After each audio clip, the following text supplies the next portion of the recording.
Hi friends. How's everyone doing today? Yeah, it's time to cook. Is this good? I was messing around with this mixer last night. I think we're good.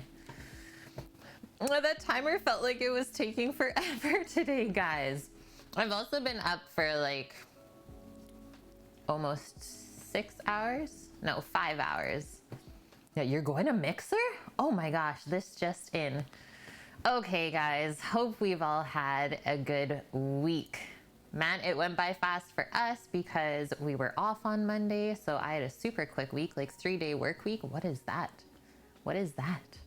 Hopefully the future. That's what that is. But yes, hopefully everyone is safe and healthy like always. Thank you, Bonkman, for being first. We have a couple of resubs already. First thing, Misa Mile, thank you for the 3 months together. And then we have Annie just rolling in here with his 28 months. Thank you so much, Annie. Always great to have you in here, man.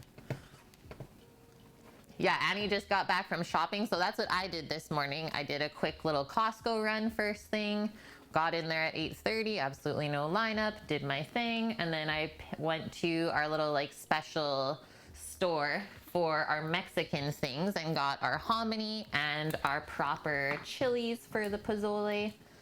And yeah, everything else is just going good, guys. It's not super hot. Things are good. I'm feeling good. Hi Daff, good to see you as well. You don't like Costa Rican pozole? I didn't know that that was a thing, so maybe I should have to try that one day then. Hi Paloozer. Okay, what is this Daff story here? In Costa Rican, I got super drunk and then met most of the fam the next day at a party. They had pozole. It was an awesome hangover food. But after that, everywhere I went, they had pozole. They were calling each other and telling them that you love pozole, but you were just hungover.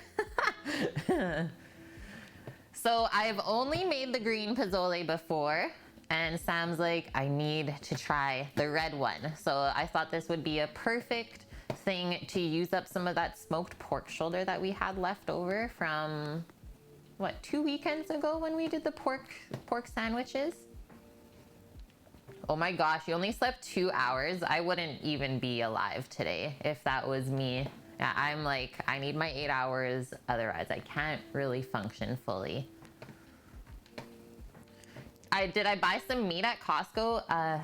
Yeah, how did you know, Annie? So I'm like walking through the meat section. I always check there first, and like no one was in there yet, so it's pretty lovely. And then I always just like send pictures back and forth for Sam. I'm like, here's this price tag, here's what this looks like, here's this. And we like get our game plan for the week. So, you know those big prime ribs that we got last week? They had them there this week, $20 off. One entire thing. So I was like, well, that's perfect, because I was gonna pull the other one for our Philly cheesesteak, tomorrow.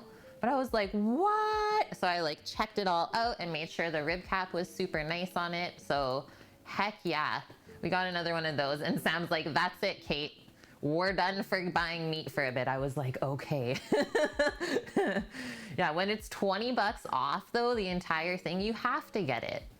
And don't buy things unless you know you're gonna use them. And I'm not worried at all that we're not gonna use that. Welcome in, Swilliams. Good to see you, man. Can we get a quick shout out for Swilliams first thing before we get carried away here? He is a fellow food and drink streamer. Just kind of starting out, right, man? I don't recall when you started, but we have definitely been enjoying your stream, so thank you for popping in. Hello, Suavita. Good to see you as well. Thank you for coming in. Thank you, Bonkman, for that. Also, okay, real quick. So that's the catch up here. You guys noticed the new bit badges? I was doing a lot of computer work on Monday. So our day that we thought we would just like relax, go to the lake, go for a bike ride, ended up being super rainy. So I ended up doing like quite a bit of things for stream. It felt great. So that was one thing that I checked off of my very long list. So yeah, burn them biddies up, guys. is we got some new little fire bit badges, and I thought that was kind of fitting for the stream, right? Is like we got our knives because we're always cooking, and we're always cooking with fire at least one time a week. Okay, so William, so you only started about a month and a half ago. It's been so much fun. You have no idea what you're doing, and that is the best part of it. Honestly, as long as you're having fun, I think that's the most important part. Because if it feels like work, then maybe you shouldn't be doing it, right? If you're like, oh, I gotta like stream again today. No, you should be like me, how I was like, is this timer done yet? Like, let's go. We have stuff to cook. Got a little coffee and maple syrup this morning. That's been my Friday thing for Sammy. Send him on his way with a little special coffee. Annie, thank you so much. 1,190 biddies to start the day. This should get you to the next badge level. Testing, oh yeah. Bits leader 1. Boom, thank you so much for starting out with that. Also, Annie, I'm so excited for the new Mac. Sam's been pumping me up. Peyton, hello. I am doing great today. How are you doing? Thank you, Cookie, for posting those 2 recipes there. So yes, the one recipe from Food and Wine is our Posole recipe. And then the second one there is for one of my favorite recipes for flour and corn tortillas, which I think transfer very nicely if you want to make like a tortilla chip, or like we're doing today, a tostada. So just a crispy round of tortilla. We're going to make it from scratch as well.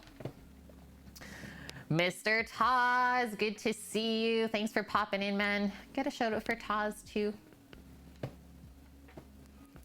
A fellow food and drink streamer whose wife got partner, I saw. So congrats to you guys. Oh, also note on that, got the email back. They are not ready for a Cook with Kate partnership on Twitch, guys, but one part of that is I sent it literally 3 days before we checked off the last thing for partnership. So it might have been just like literally 3 days too early, and they're like, no, Kate, you weren't there yet. So next time we can apply is August 19th, and I have it set on the calendar.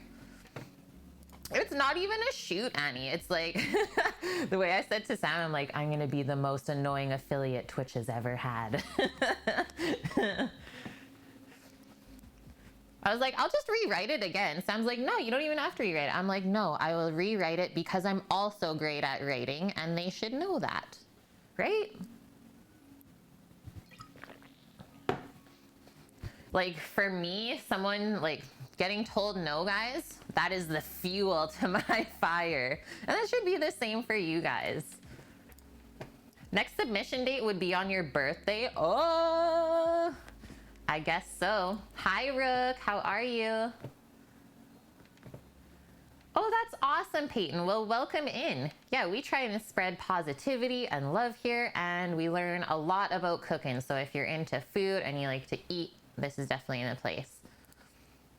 Does anyone have interesting ideas for breakfast? Have you done shakshuka before, Taz? I think that would be a dish you would like. Shakshuka. Or what about some like congee or something, like some interesting Asian breakfast dishes that we don't really see here too often? The Mad King Matt.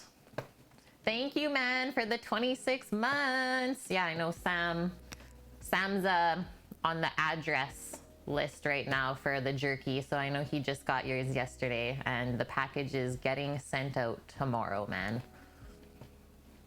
Red beans and sausage, Rook. Sounds good, man. Is that gonna just last you today, or is that like a whole weekend thing to pull you through? Buckwheat pancakes, Annie, yeah.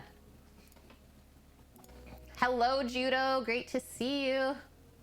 Yeah, slide all of the legal documents off of your desk. I am here. We are ready to go. It's not been sent yet. I know. I'm sorry. Truly, I am. You've been good. Are you still working from home, man? A full 7-quart Dutch oven before the rice?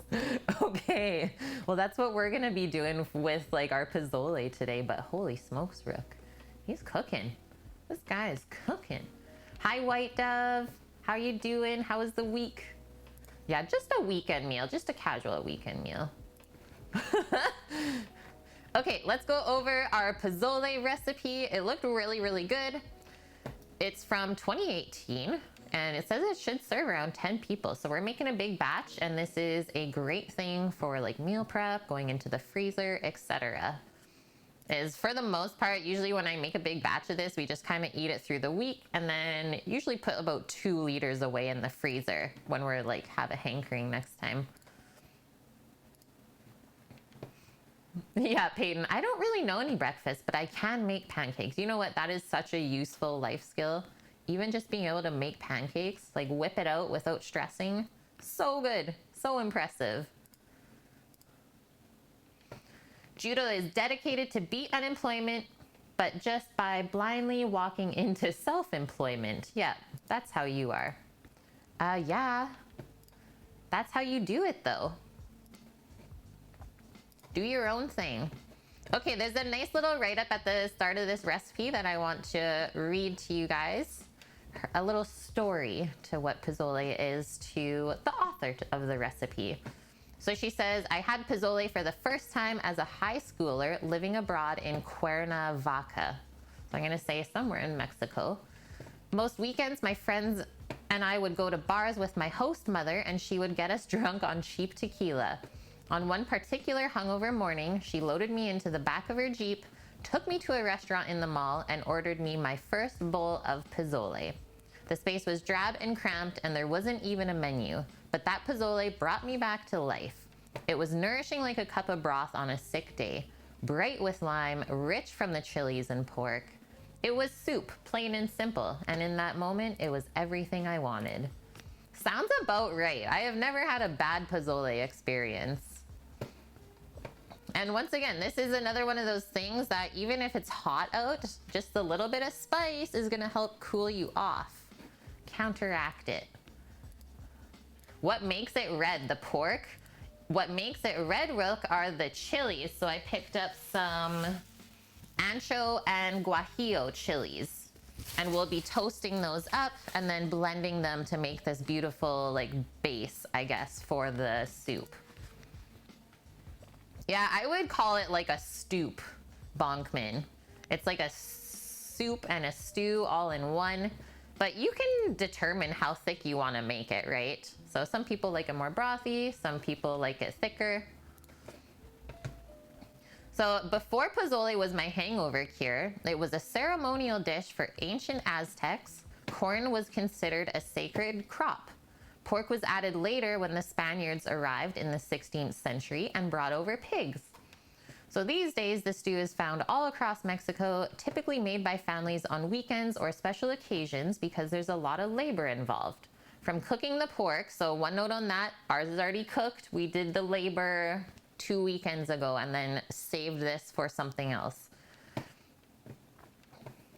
To making the chili sauce, so yes, we'll make the chili sauce from scratch today all together, and then to the nixtamalization of the corn. So what that is, the dried corn kernels, it gets soaked in a pickling lime, so like a lye solution, and then that outside part of the husk sheds off, and then you get this lovely little corn kernel, and then they just cook it up simply with water and salt, and then it kind of expands and gets soft.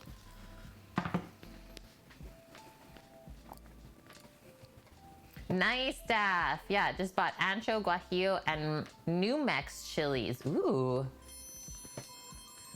Cuernavaca is the lush capital of Mexico's Morelos state, cradled by the Teposteco Mountains south of Mexico City. Thank you very much, Paloozer, for that info. It's always good to know like a reference point for sure. I so hope that one day in Sam and I's lives, we'll be able to like go to Mexico and have a proper pozole. We'll try every single kind. Thank you, Peyton, for that follow. Like I said, welcome to the kitchen crew. Hope you enjoy your stay.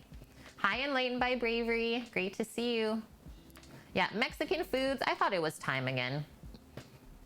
So pozole is the choose your own adventure of Mexican cuisine. Start with a stew speckled with chewy bits of hominy and seasoned with lime and braised pork.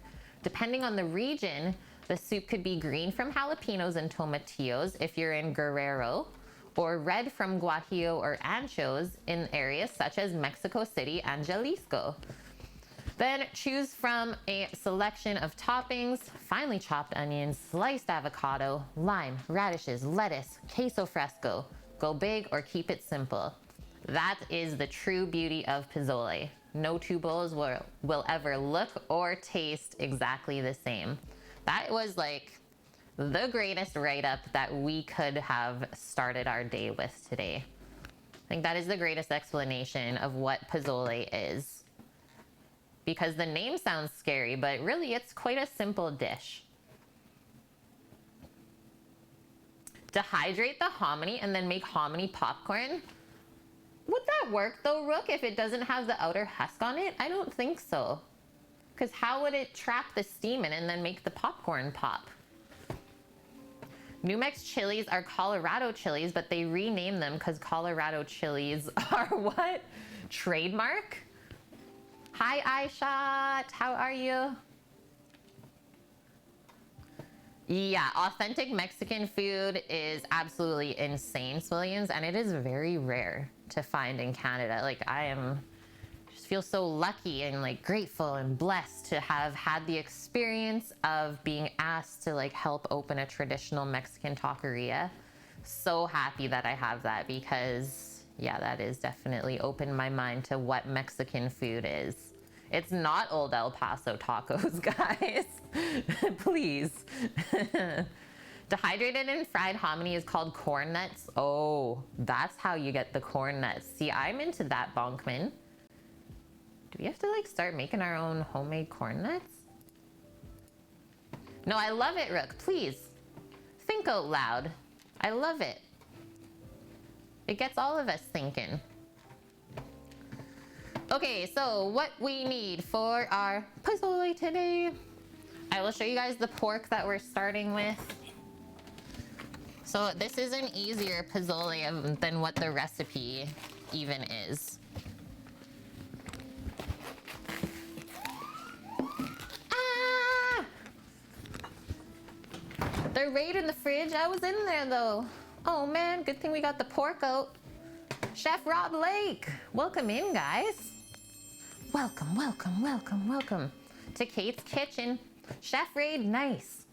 How was the stream today? What did you make? We are just getting started here, guys. We just went over what we're gonna make today. So pozole is a Mexican pork soup, and we're gonna be using ancho and guajillo chilies in there today, and topping it off with some nice crunchy fresh veggies and making homemade tostadas. So welcome in. Nothing has started cooking yet, so perfect timing. DLB Noom, thank you for that follow, as well as Chef Rob Lake. Thanks, guys. Yeah, we are right on time, exactly. So I just took this pork out of the fridge to show you guys how I'm doing a little shortcut today on this. So I guess we can see the date on here. So smoked pork shoulder that we did outside on the big green egg. This was obviously done July 26th, and then we vacuum sealed it and freezed it, or froze it. Hello, talking. You need a sous vide. Yeah, we didn't sous vide it. All we did was like vacuum seal it for the freezer so it doesn't get freezer burnt. And not that that was in there for a very long time either. You have a big green egg? Oh, what? Dude, that's unreal. Yeah, my husband and I, Sam, he is currently at his day job, but we became ambassadors for Canada this year. So we're part of Team Green. You got a double XL? Don't tell Sam. He wants 2 more already. That's awesome. Do you ever cook with it on stream? Yes, I know, Bonkman. I know. It's going to be a whole new dimension of flavor having the pork shoulder smoked. You got a double XL and an XL? Nice. Yeah, I like how you say it's your third child because they are literally our children too. That's our family there. A family of eggs. Okay, so we got our pork. It's already cooked. So what that means is we can basically just add this at the end. You can decide also how like shredded you want your pork to be. So obviously something that's getting eaten with a spoon, you want it to be a little bit bite-sized. You don't want like really long pieces of pork. Sometimes when you pull the shoulder, it like really pulls apart in the meat grain. So keep everything like spoon size, I'm gonna say. That'll be really helpful for later on. Okay, so the base of this, we're not starting with water then. We are not starting with water, very important. We're gonna take it another extra level. So we got two couple kinds of broth here. So chicken bone broth, pork and beef broth. I thought that would be kind of a delicious base to start with for the pozole. And then we can infuse that with the Mexican flavorings. I had a little bit more broth here in the fridge. It was just a chicken broth. So we'll pop that into there as well. And then that gets cleared out. You're getting ready to buy one, Williams, but you don't think you can have one on your condo patio. Well, let me ask you this. Do they allow like propane barbecues or anything like that? Because when we were in Vancouver, so we were in like basically high-rise city is where we were living, and we had our large on the patio. We got away with it for about 3 years before someone pulled the entire fire alarm system in the building, and then yeah, 3 fire trucks rolled up and like blocked off the entire thing. But oh, it's coming back, guys. The light is coming back. So that's what happened, but we didn't end up getting charged. Yeah, that was the end. So actually the person that pulled the fire alarm got charged for doing that because, well, the firemen came into our apartment. They're like, what's going on, guys? Like super casual. We're like, oh, we're just like smoking a pork shoulder outside. And they just like come in. They're like, okay, so your smoke detector's not going off. There's no smoke in the unit. And they see the pork shoulders just like ready to go onto the egg. They're like, is that what that is? We're like, yep, it'll be ready in like 8-ish hours or so. They're like, we'll be back for lunch. And they just like left. So that was that. And then we ended up getting just an email from like the building manager. Epic story. Yeah, epic story, Annie. So we got an email from the building manager that basically said if we fired up the egg, we would have to pay a fine every single time. So that was the end of that. But if you're getting something like a mini Max Williams and not doing like smoking and just grilling, I think you can easily get away with it. Because it's different when you're just like lighting up charcoal. It's a really clean burn, but like we were loading it up to smoke a pork shoulder, and yeah, it was billowing out. So I can see why someone like looked out their window and was like, oh my God, there's a unit on fire. No, no, no. Also, wouldn't you be able to like tell the smell of the smoke? It's like, oh, that's like a tasty wood smelling smoke, not like a house burning down smoke. So there's all these things. So leave it up to you. But that is my story of wisdom.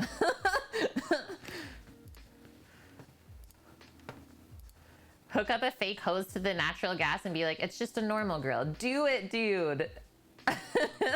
I love it. Well, if you want to smoke, then yeah, choose your own destiny is that one. Yeah, how did the plastic pork shoulder turn out? Oh, shoot, guys. Yo. We offered the neighbors like mini snacks, and they always would turn them down. Even though we know it wasn't the neighbor that pulled it, it was actually someone from like a couple floors below us. But still, it's like, who turns down smoked meat snacks? Do I know what the breakfast dish eggs and soldiers is? No. What is that? Okay, getting into it. So we got our pork, we got our broth. Going into our broth, some aromatics. So we have onion, garlic, ginger, which I thought was really interesting. I've never put ginger into a pozole before.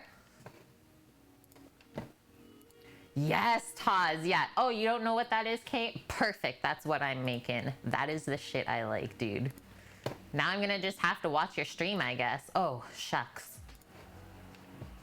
Okay, onion, garlic, ginger, bay leaves, dried oregano, our cans of hominy corn. We need 5 each of dried ancho and dried guajillo chilies, some grapeseed oil, our tostada shells, which we will be making later on. And then she tops it with iceberg lettuce, but I always like to do a shredded cabbage instead because I feel like it keeps its crunch a little bit better, even when you put it into like the warm broth. So it kind of like softens a little bit, but still has that crunch. Whereas lettuce, I think, would just go super soggy.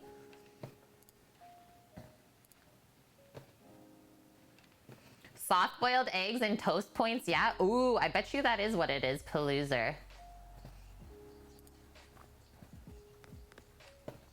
You want to be respectful to your neighbors? That's so Canadian of you, Swilliams. That's so nice, man.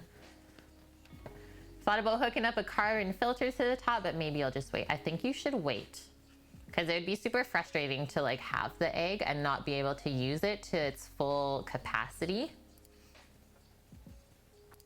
I know, it's so good, Annie. Hominy, hominy, hominy. Super soft boiled eggs, and you dip the thin sliced toast into the egg with like the little egg holder. Sam's mom sent me some because that's how he used to have breakfast in Germany. Should send those to you, Taz. Okay, so the topping. I do cabbage instead of lettuce because it holds up better. She goes crazy and puts chicharrones on top. Guys, has anyone had pozole with chicharron garnish? I don't think we'll get there today, but holy smokes, that sounds good. And then some cotija cheese. So some like kind of crumbly, is it a crumbly cheese is the cotija? And then crunchy red radishes, and then some avocado and some lime. And we'll finish that off with a bit of chopped cilantro too for garnish.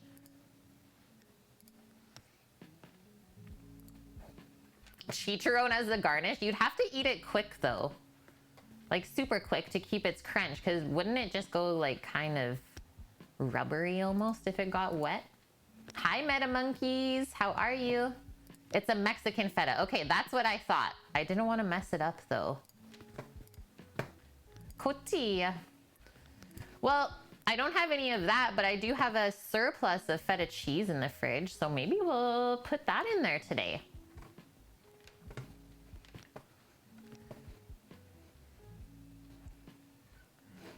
I'm not gonna follow the steps in this recipe today.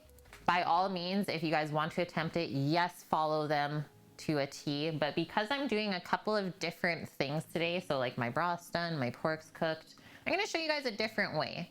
And hopefully, yeah, you can have your pork shoulder already cooked as well. So make a bigger batch of it and then be like, okay, we have this extra for me to make pozole later, and then keep that in mind.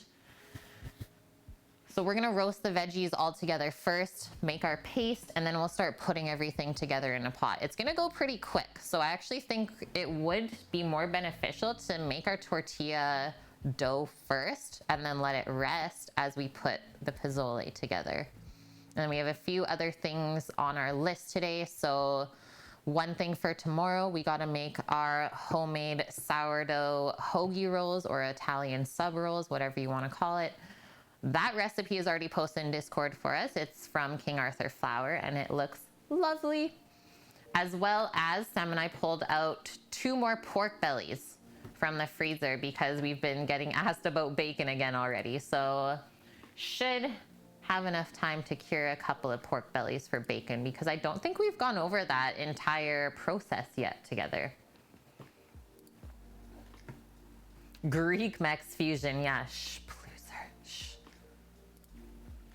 cotija is a little watery, or is a little wetter and saltier than feta. Oh, that sounds so good. Yeah, I was gonna follow it to a U. Annie. Oh, only you're allowed to do that. Polish. Yeah, speaking of looking lovely, I feel beautiful today. That is great, man. I was gonna ask, well, how are you doing? Well, you already feel beautiful. So I think that's all we need. Okay, first recipe. I don't have this one linked but it is already in Discord. Just didn't want to bung up our recipe link today. So there's our tortilla recipe. Palooza, yeah, thank you for the 185. Burning those biddies to the next badge. I am loving that little purple flame though. Turnip greens are growing nicely in the garden. Polish, awesome. I love turnip greens. Thank you, Enlightened. Before we even start, let's get hydrated or stay hydrated.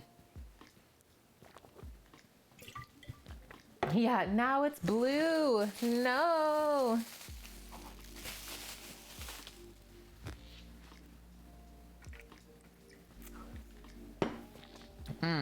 Maple syrup coffee. Okay, I'm gonna make a little list up as well.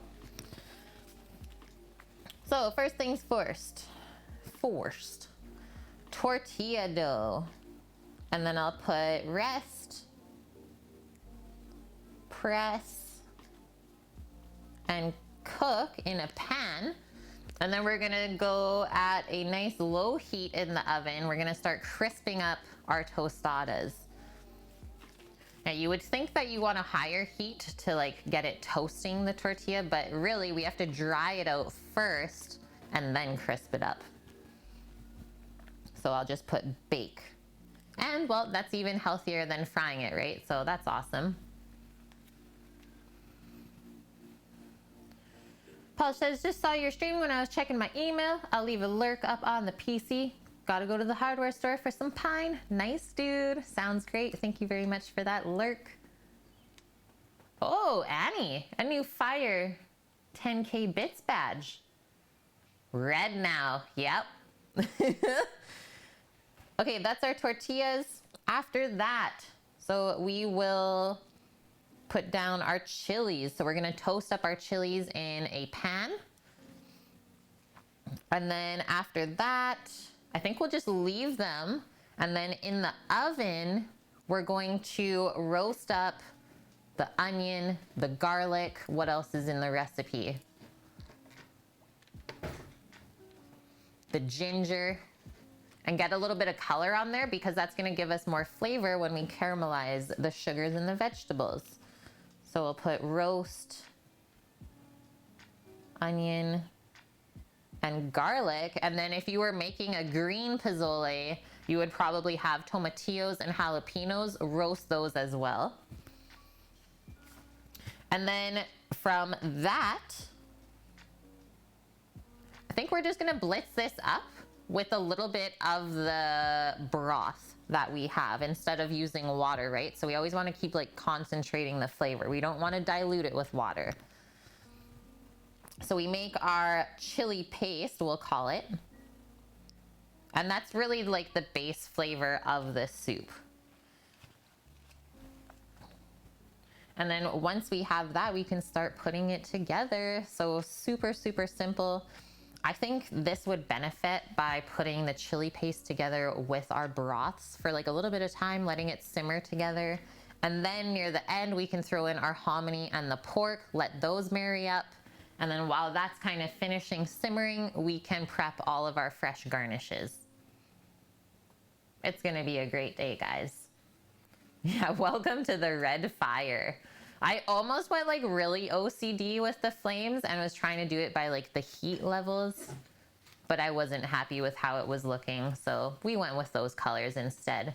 And I also like those colors because it matches the old, like the Twitch bit badge. That's why this is at mature audience. I'm sorry, guys. Can you clip that, Annie? I need to look back at that and show Sam. I'm like blushing right now. Wow. Yeah, please clip it. I need to show Sam that. He's gonna laugh his ass off.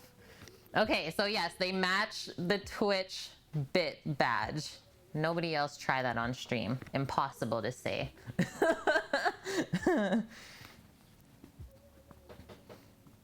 Okay, so I'll put broth and chilies.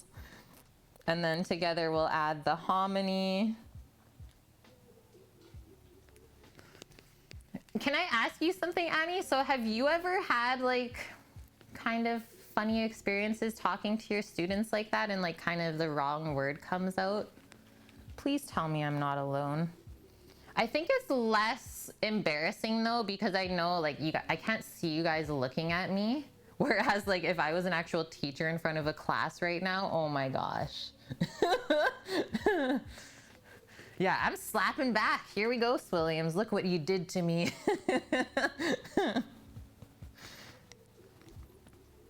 Okay, further down on the list, cabbage, radish, avo. I've never seen like a charred corn kernel go into this, but I think that would be yummy too if you wanted to put that. Okay, and then lastly, our cilantro and lime. Perfect, guys. At the top, I'll put our bacon and buns. That's a list, but it's gonna go together real quick. Thanks for both clips, guys. Oh, shoot. It must be Friday.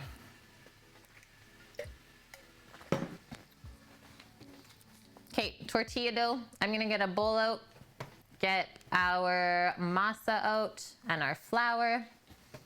I absolutely love this recipe. It's from Hispanic Kitchen. It is posted in Discord. I just didn't post it again. So use the search engine in the recipe section there and you will find it.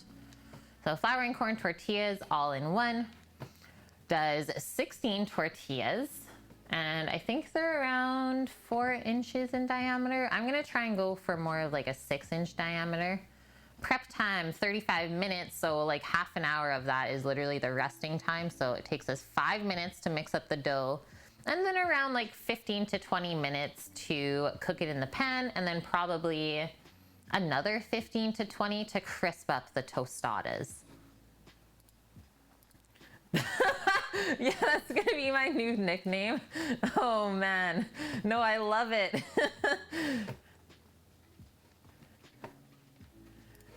Oh no, Palooza, yeah, tearing off a piece of tape and the edge of my desk. Congratulations. Yeah, now you can go, Palsh. Now you can go. Okay, so this says if you can't decide which tortillas you like the best, now you can have both flour and corn all in one. And I have loved using these for stuff like tacos or quesadillas because they're really nice and pliable. So the corn or the masa, not a lot of gluten in there, right? So they're not as pliable as the flour. So I always like to do kind of a half and half thing. And then I find they don't fall apart on us. Florn, yeah, I like that name.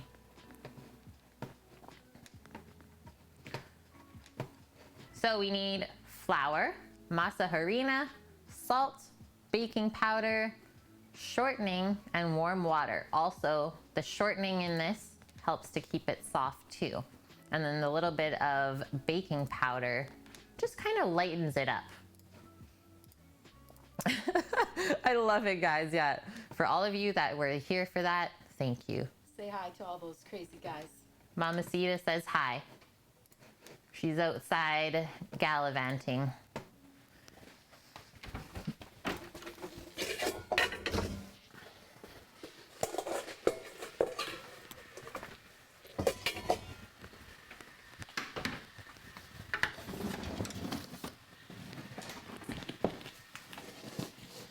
Boom.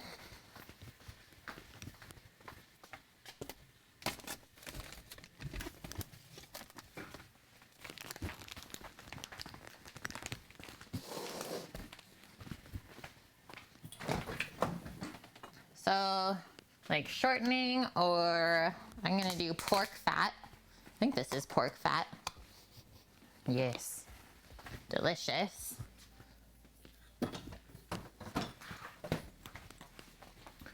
Some salt.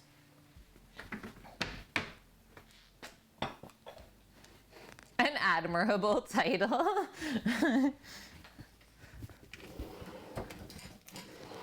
Baking powder.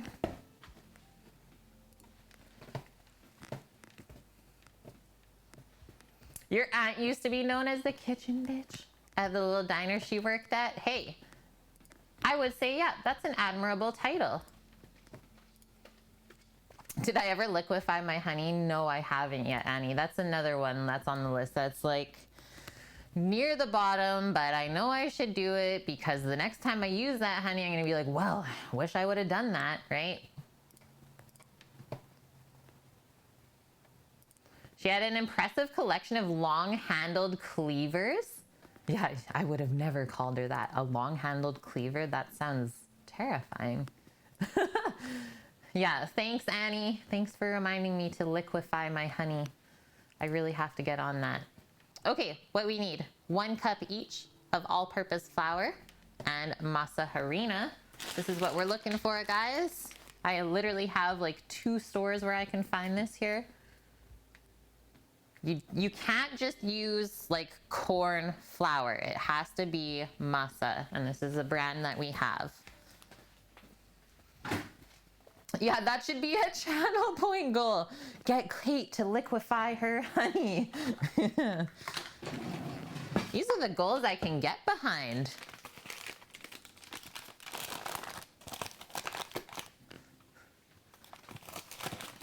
Yeah, that is amazing, Paloozer.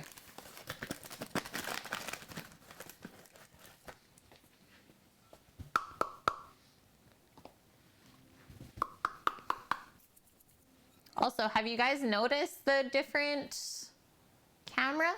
Or not yet? What is it? This is the new different one. The cutting board cam.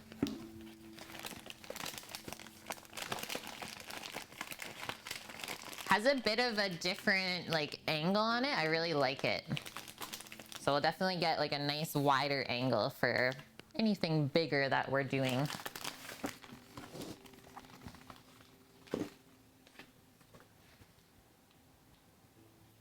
Oh, also, one thing I picked up this morning, because it was also on sale, is at Costco, they have these like LED light panels.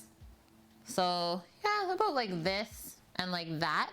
And it's just like a nice panel of light. So we're gonna try it out to see how it kind of changes up the lighting in here. Maybe get rid of the track lighting and then my one like single light above, that's just the worst for in here. Maybe it'll do a nice little switch up. Just slowly but surely making improvements. What's the color temp? Oh, I don't know. I didn't take it out of the car because I was kind of in a rush. I just did my groceries. But we'll let you know later because I'm sure Sam will get into it as soon as he's home. So we need 1 teaspoon of salt in here. But it was like 20 bucks off. I was like, I can't not do this. And if it ends up not working, just return it, right? But you never know if you don't try. Yeah, maybe adjustable. It's super nice though. It's like this thin. There's nothing else to it. I was like, wow. Okay, baking powder. 1 teaspoon as well.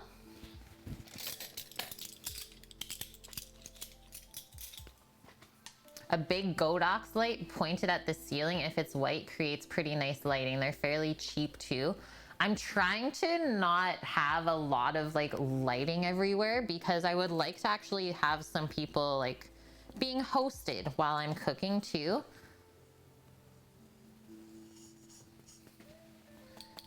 So I don't want to like crowd my entire area in front of where I work because I would like to have people like sitting and being able to watch. So eventually I think everything is going to be suspended from the ceiling. Clear the area up really nice.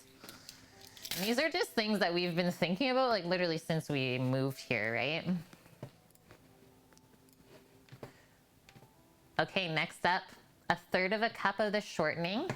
And then 1 1/4 cups of warm water. So the shortening, you can use vegetable, you can use animal. I think we'll always get more flavor if we use animal. And since we're doing a pork pozole, we'll use some pork fat. Had this upside down. Lighting is hard, yeah, so is audio. Well, audio's just expensive though. Like audio's not hard, Williams, it's just expensive. But like once you invest into it though, I think it really, really pays off for itself, the audio part of the stream. Like obviously as the streamer, we don't notice it, but I'm sure the viewers so appreciate it.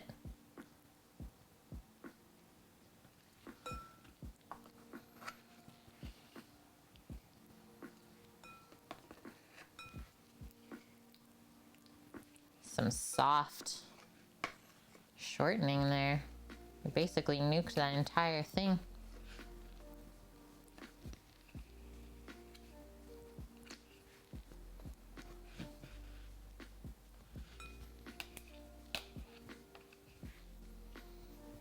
Get that last little bit.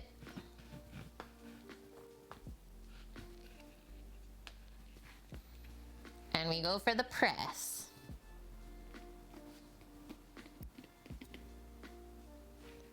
Do I melt this usually?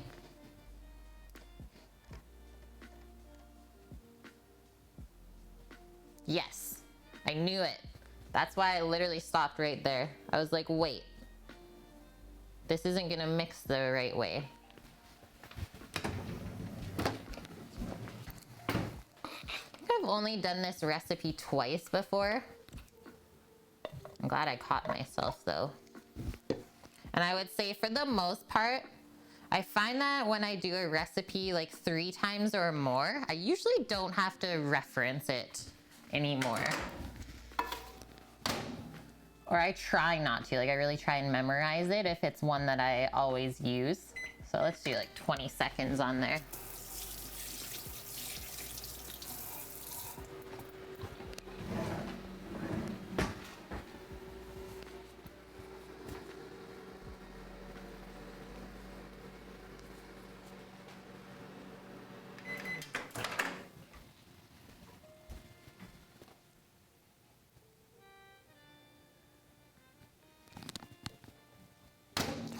Smells good. I think that was actually chicken fat. It smells so good. You got a Shure wireless mic for teaching in the fall. It clips right over your ear. Nice. I think that's gonna be awesome for teaching Annie. We looked at that one, but I can't really handle things like around my face and stuff, especially when cooking, like when I'm ripping around in the kitchen. So we thought that this was a bit more safer and durable even. Okay, I'm gonna pour this in, just kind of smooth everything out. And then we'll grab our water as well. So warm water.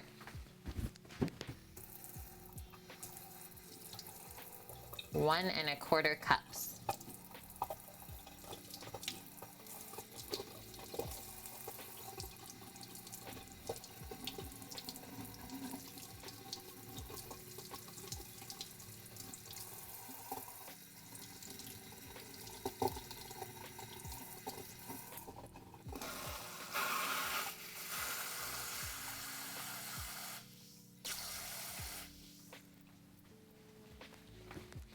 Start with that.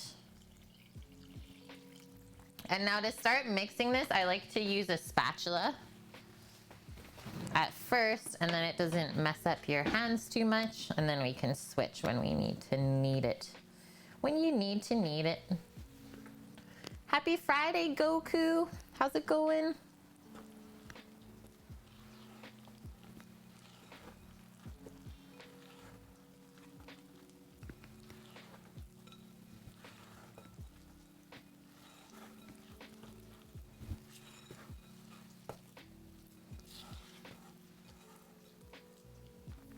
Whoa, Annie, you have a few $1,000s invested into microphones? Sounds amazing. I think I want a little bit more flour in here. I think I said that last time too. Seems a bit soft. Just like a really scant amount. Oh yeah, the face mask is gonna muffle your voice. That's right. Oh, things are gonna be so different. So what's going on then with your school, Annie? Because we heard the other day on the radio here. Okay, now I'm gonna switch to my hands. that for like high school students, they're only going to class 2 times a week for 3 hours at a time, and then the rest of the schooling is being done online. I was like, that is really amazing for like older kids to be able to do that. I just hope that they like take it as seriously, right? Okay, so I'm just kind of kneading this into a smooth ball until it feels like there's not really any lumps left.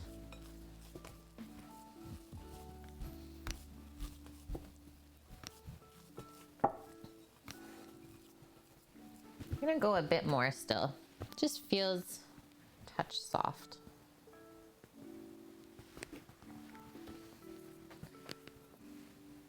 Students are planning to be on campus. Some school districts are doing that, but you guys, students, will be on campus every day. Wow, that's amazing. Like, that's really good for their education, I think, right? As long as everyone can stay safe. There we go. Now this is looking proper. Okay. So you guys see how like nice and smooth it's become?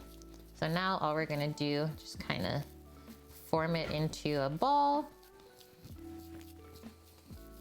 And then we'll just cover that with a tea towel so it doesn't dry out as it rests. And then the thing with masa is it takes like a good half an hour for the corn to absorb all of the moisture. So we don't want to work with this too early because it can get dry and crumbly because it's not fully absorbed. So definitely let it rest. You cannot rush this process.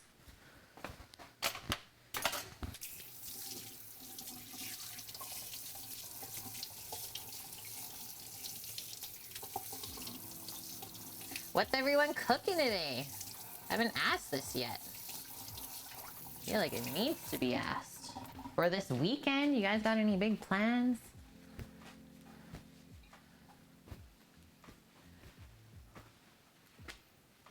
Yeah, bathrooms will be cleaned every hour. We'll have to wipe down desks and chairs between classes. Hallways will be one ways. Yeah, minute 59. They're cleaning every hour. Yeah, right before the hour. Hi, Jen. Welcome in. Another teacher in chat.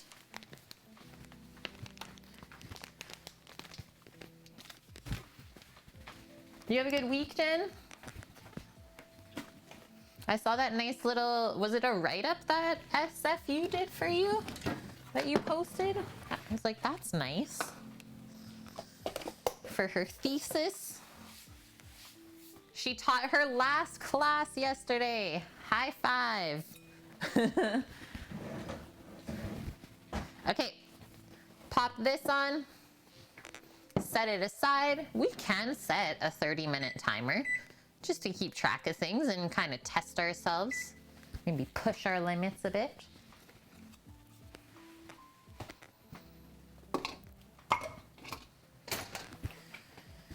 Okay, just gonna put a couple things away before we switch it up.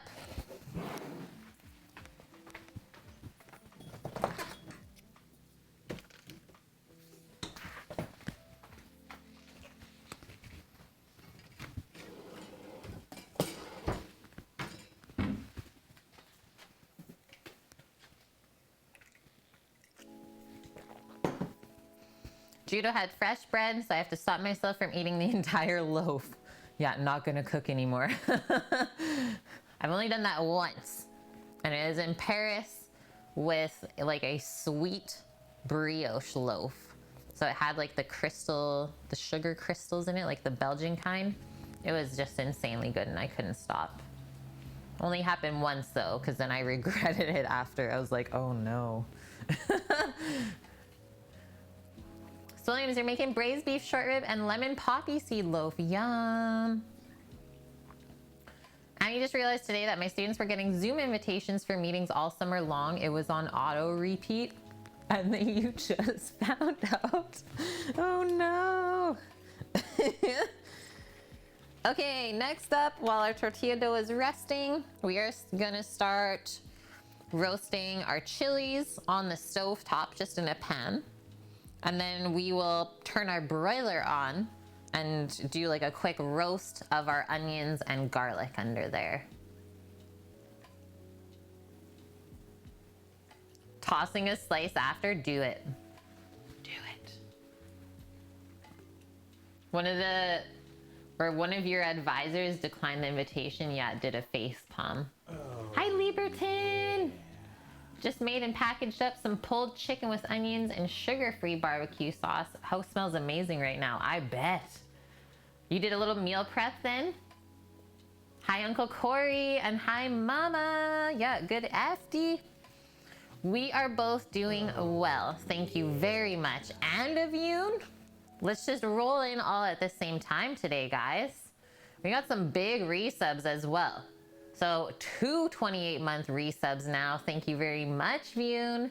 And a 27-month from Mama. Hope you guys are doing so well over there. They're on the other continent. Okay. Broil on. Let's get...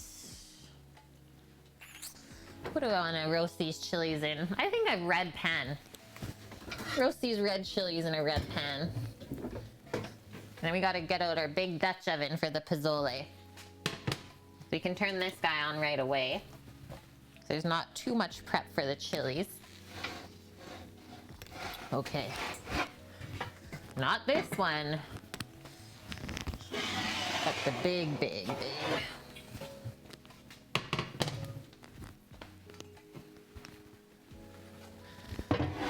That's a lot of food, Swilliams. Yeah, 28 months worth? Sometimes I feel like it just all melts together. Yes, View. Yeah, we got new bit emotes. I thought I could do that for you guys. And then there, it goes you can go one step farther from the new bit badge. So certain badges, is it when you get over 1K? It might be a little bit farther than that, but certain bit badges also unlock different emotes. We're not there yet, but that is an extra little thing that we could do since we're not partnered. That's another way to get some new emotes. So gonna get solid on that next. Because he said he can do up a little package for us. So that's really interesting. So yes, can easily fall behind on Twitch if you don't stay updated with all the new things they keep adding. Love it, Annie, yeah. When the moon hits your eye like a... Should it be pizza pie though? We should say something else there that's like Mexican. That's pozole. That would be so good. Hello, Chocolate for Healing. How are you doing? Yeah, I should be in bed. As long as you know, right? Okay, so I got those ones today. So we made sure we didn't run out. And then I had a couple left over from last time. Oh no, you gotta work tonight? I'm sorry about that. Okay, so the ancho chilies are like very wrinkly, let's say. And then the guajillo chili is very smooth looking. Jazzy Baby, thank you for that follow. No, I was gonna say I don't see you very often, but thank you very much for popping in. And thank you for the 100 biddies. What? We're just starting a hype train now? Here we go, guys. Here we go. Getting ready for the weekend. We already have like 10 plates on order to sell tomorrow. It is gonna be a busy one. Okay, so she said 5 of each chili, like a large size. So I'm just gonna finish all of those ones off. And then we'll get a nice handful of the anchos. Thank you, Cookie. Yep, Friday hype train. Got a little choo-choo just right back here. Oh, Sammy. Thank you, Sammy. 1946. Guys, are we at halfway? No, we're over halfway now. Vune, I know you're adventurous when it comes to food, right? Bought something called a tamarillo, because new fruit you didn't know. Tamarillo. What is tamarillo? Sammy's loving the new bit badge. I think they look so good. It was the grossest thing you ever ate. Wanted something sweet, got a weird tomato instead. A South American tomatillo. I would have thought it was like a tamarind kind of thing going on. It's what the Hispanics use for salsa. I thought that was a tomatillo. White Dove, thank you for the 100 bits. Yeah, this is exciting, guys. We're getting a new countertop. So like I was saying, we want to be able to like host people. In all of the years that Sam and I have been together, like married and non-married, we've never had a kitchen table to eat at together. I don't know if it's like a chef thing or what. We're just like used to standing or eating in weird spots, but we would like a place to host people and have people over. Every place has maybe also been too small. Priorities, right? Kitchen table, not one. Okay. Let's get the rest of our chilies, and then all we're gonna do is take the stem off. I'm not taking the seeds out. I'm not doing it, guys. But they say you like can, or you should.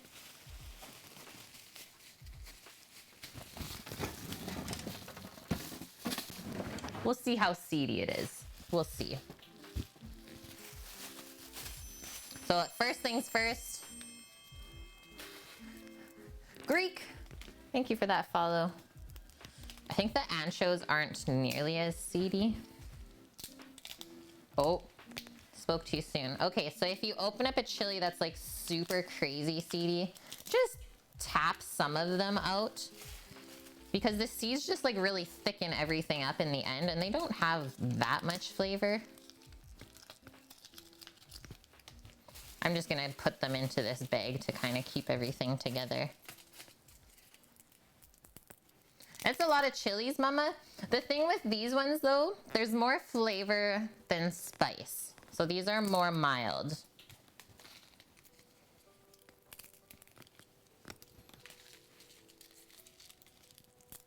Did you know that when you keep guajillos for a couple years, they get moldy?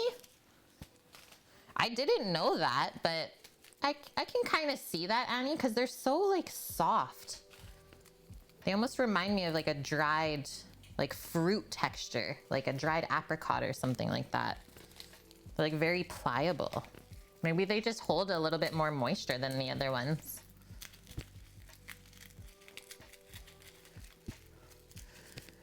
Williams, I love this story about how tomatoes were initially shunned in the Western world because they were leaching lead out of the pewter plates and poisoning the aristocrats? What? That's a story.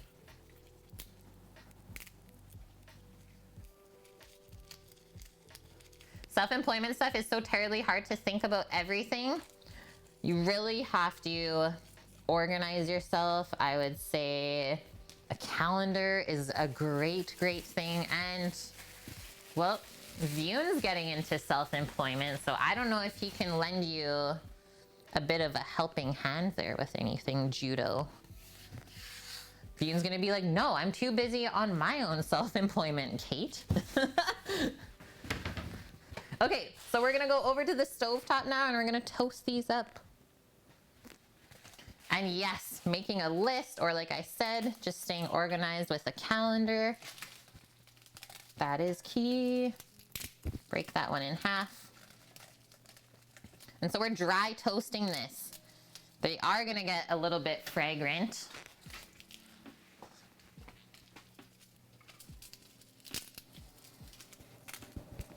And they might pop a little bit too. But I can already smell it as soon as I drop those in there to the hot pan. And well, what does the toasting do?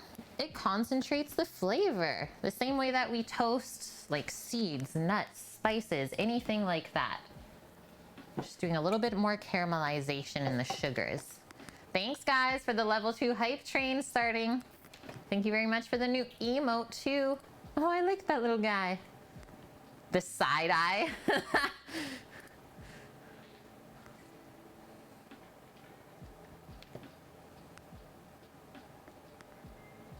Yeah, Bune. Are you lost? Are you confused? Don't know where to start? Do you have trouble stopping thinking about work? Well, we're all in the same boat then. Yeah, an accountant is a great idea, Flower. That's a good start for sure, is someone to help you manage your money. Oh, do you guys hear this? It's already popping. So now there's a little bit of smoke. Just give it a toss. Give it a little toss. You can also see they will turn a darker color too. And they also soften up when we toast them like this.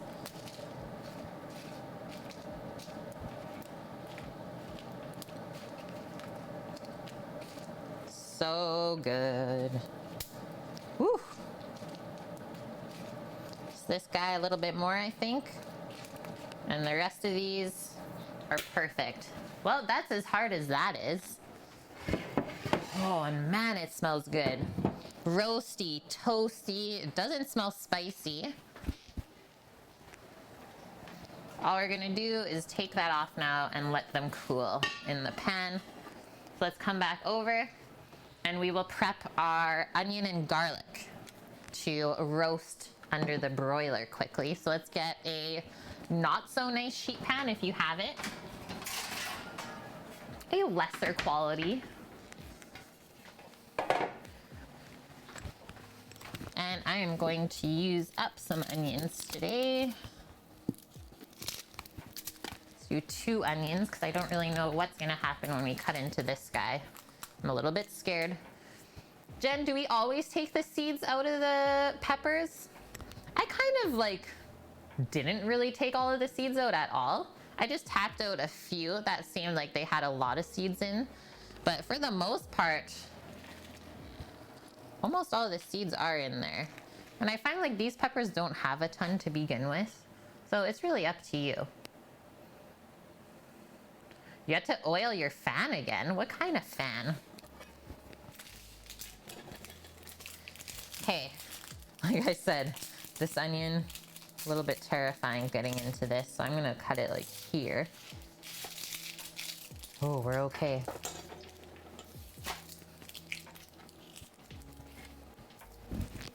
So far, I'm thinking the red pozole is way easier than the green one. It has less ingredients too. Just a bedroom fan to keep you cool. It gathers dust. I know, we gotta do that with ours as well. It's crazy how much fans like accumulate the dust, hey? I'm just gonna peel off that whole outer piece. Some weird things going on with this onion. Dust Pirate, how are you, man? Lieberton, you've been looking for a pan like the stub you used to do the peppers in. You have to season it like a typical cast iron? Yep. That pan is a few years old now. And yeah, we've cooked a lot of things in it, so it is perfectly seasoned. But I would say, as long as you maintain and treat your cast iron with care, it's not a lot of work to keep it seasoned. That is the main thing. As long as you maintain it, it's not a pain in the butt. Oh, nice, Paloozer. Yeah, break down the fans every season. And we always have a fan running though. Yeah, we never put it away. Give it a good clean and then you're good to go. Okay, so we had a yellow onion and a white onion here. Melon Miller. Okay, but what's my favorite Shrek movie? I think it's still the original one. Still the orig. It's hard to beat. What can I say?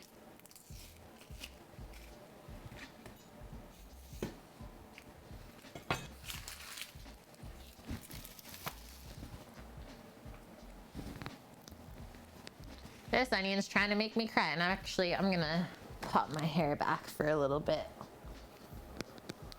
OG Shrek fan. Yeah, Dust, you know it, man.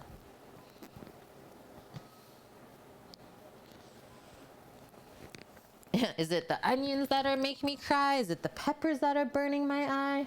That was such a good rhyme, by the way. Okay, because we're gonna be blending this up, not a lot of knife skills or effort needed here. Just a rough chop. I like to keep things around the 1 inch size.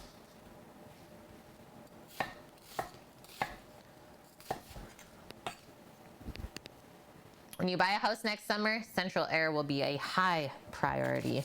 I would say so, Annie.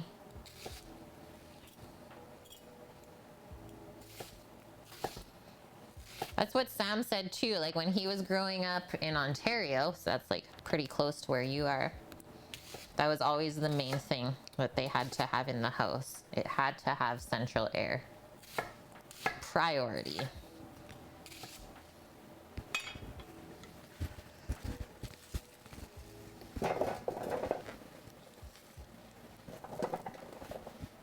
Read that the original Shrek, yeah, this light, I have no idea, wasn't a kid's movie until later in development, which is why the humor is a bit better.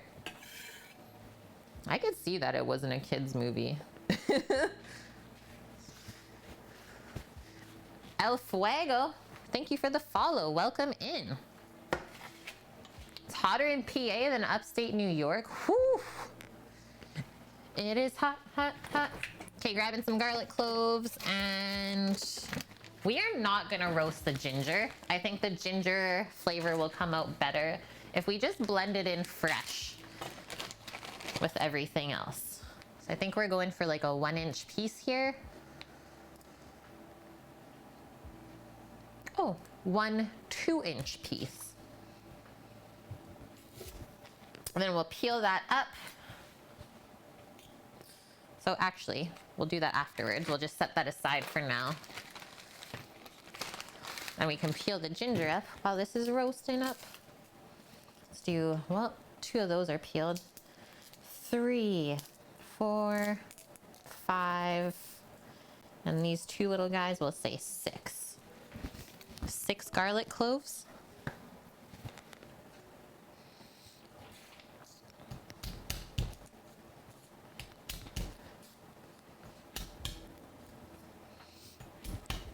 What's another new thing that I got an email from Twitch this week? I believe that until August 31st, guys, any new tier 1 subscribers to the channel can sub for 20% off.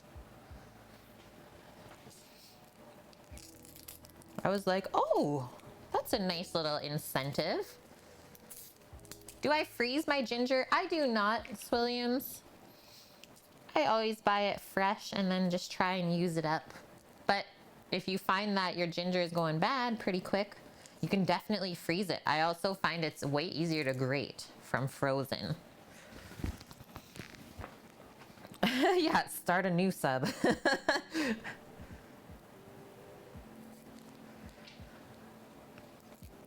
Cancel your sub, guys, and start a new one. 20% off.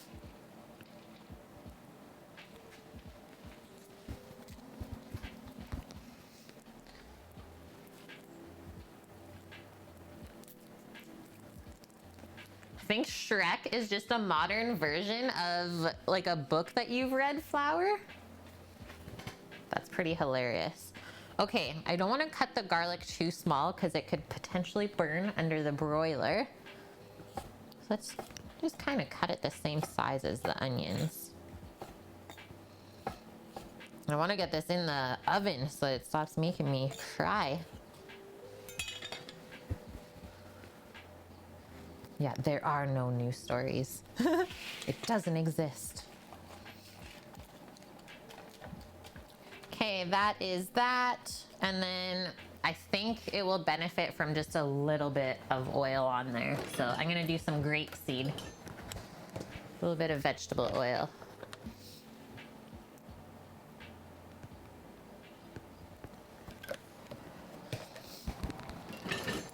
Yeah, I got my nose running.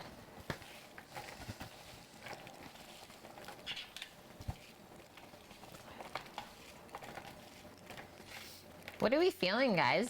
Do we want to pop a couple tomatoes on here too? I was actually surprised that there was no tomato in this recipe, because I thought that roasted tomato would definitely be a thing. Excuse me.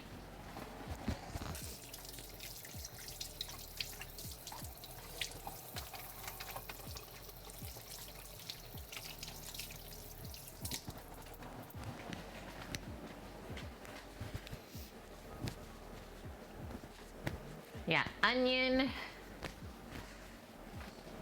And then just pull these little guys out. Do this.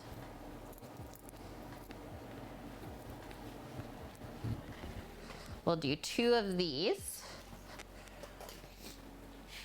Oh, after I get this in the oven, I'm gonna go blow my nose real quick. So just take the top part of the stem out, and then we'll just leave the tomato quartered, I think. And that way it won't roast too quickly. Just kind of spread it out in there.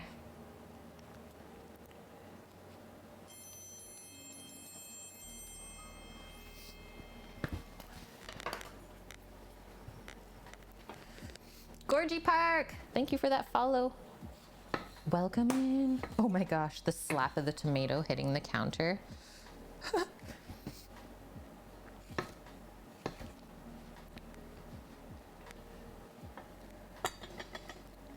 Okay, there we go, guys.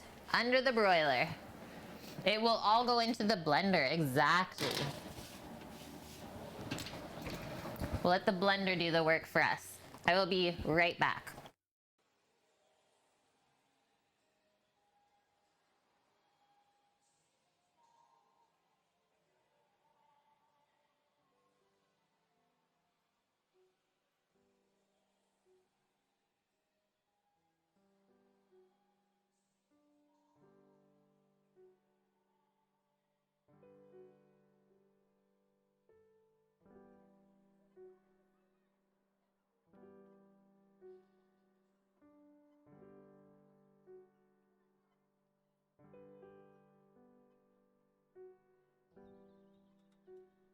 Okay, we are good to go. These tomatoes look so much better than the vines that you guys get in the store. I feel like the vine tomato is like the easiest one to grow though, right? Like it's such a basic variety that can almost grow anywhere. That's sad, Annie. Yeah, these are Canadian as well. Hi, Dragon Loves Water. How's it going?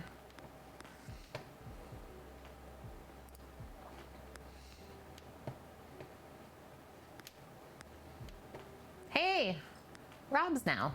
What are we cooking? Now we're cooking up some Mexican pork and hominy soup with chilies that we just finished toasting up here. And then some cabbage, avocado, charred corn, some radish, and crispy tostadas to go along with it. I know, Gorgie, yeah, my eyes, can you tell I was like just crying from the onions? Also, I absolutely adore that little onion emote. Super cute. Oh, yes. Thanks, Annie. Thanks for that reminder. So this is what happened earlier in stream, guys. It's a day. It's a day of days. I'm gonna peel up the ginger and I'm just gonna kind of listen for stuff to start popping in here. Popping, roasting up.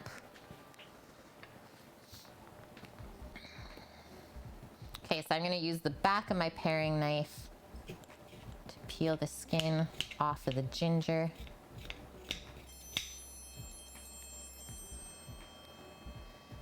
Adavi, thank you for the follow.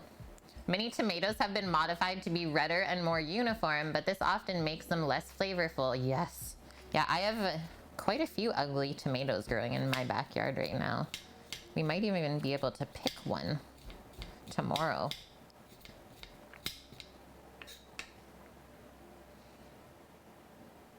Rob Snow. I will say that right next time. Welcome in, man.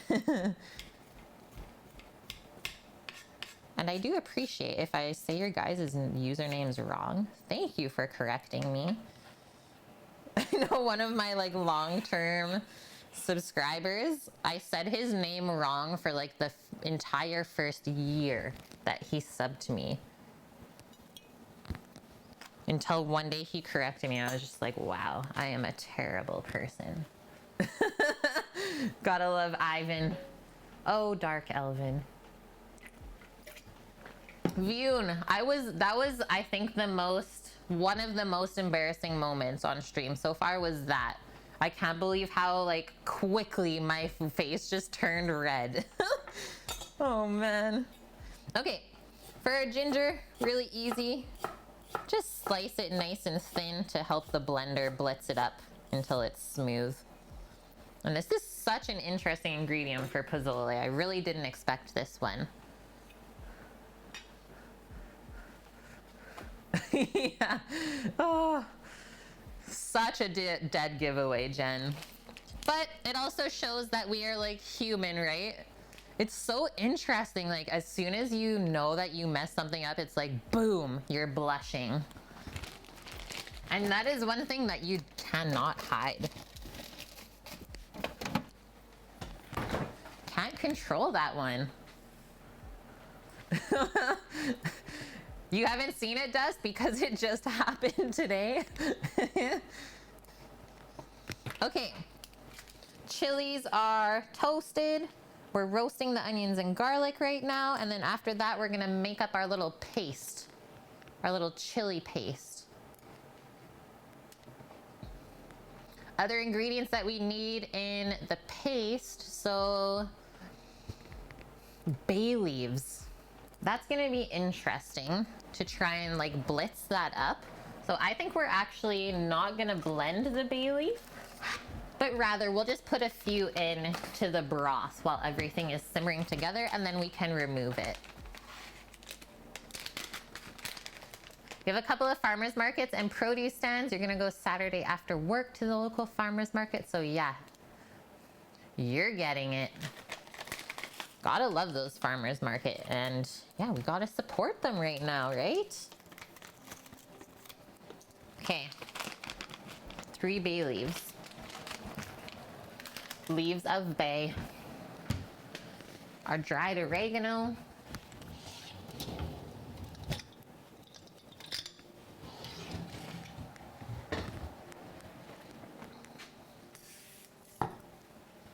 Might as well just get the blender over here, I'm thinking.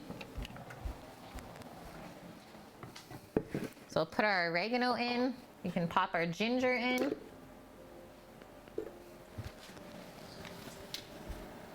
Nothing crazy happening in there yet. Have I tried bay leaves and Irish cream? Nope. Is that a thing? It's called bay leaves Irish cream. No. No, Annie. Paloozer. Oh, I'm a bay leaf and here's my song. You can't chew me 'cause I'm too strong. I'll give your soup a special twist. Just let me float, we'll coexist. Oh my gosh. Is that the cutest thing I've ever seen? I'm gonna keep that up on my browser forever. Forever. Okay, that is our half-an-hour tortilla resting timer. Super nice. So cute.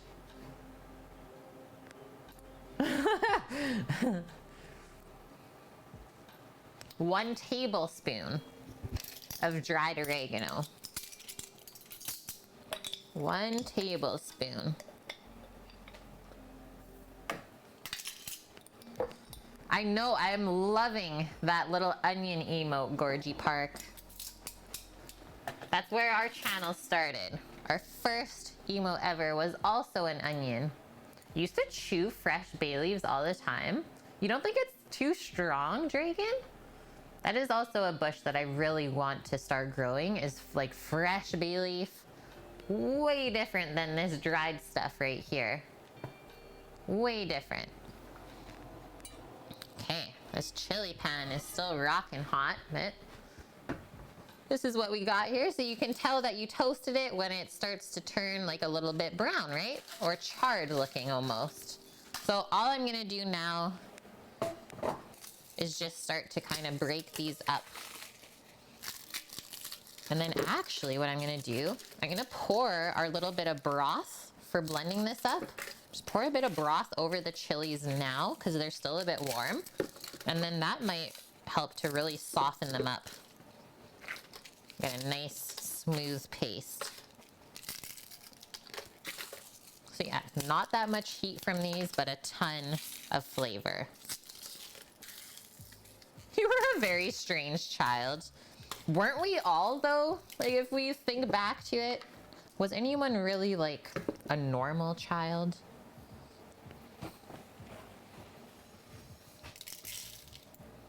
We'll use all those seeds, too, because, well, why not?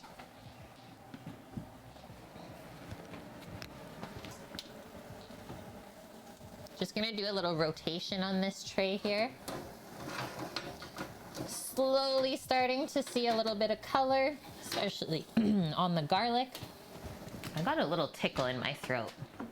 Got a little thing here.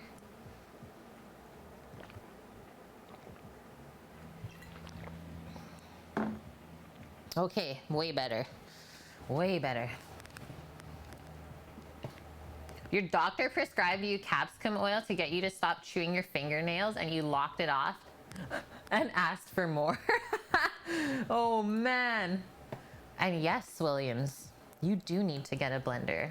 Like, out of all the appliances I have, this thing definitely sees its work for the week.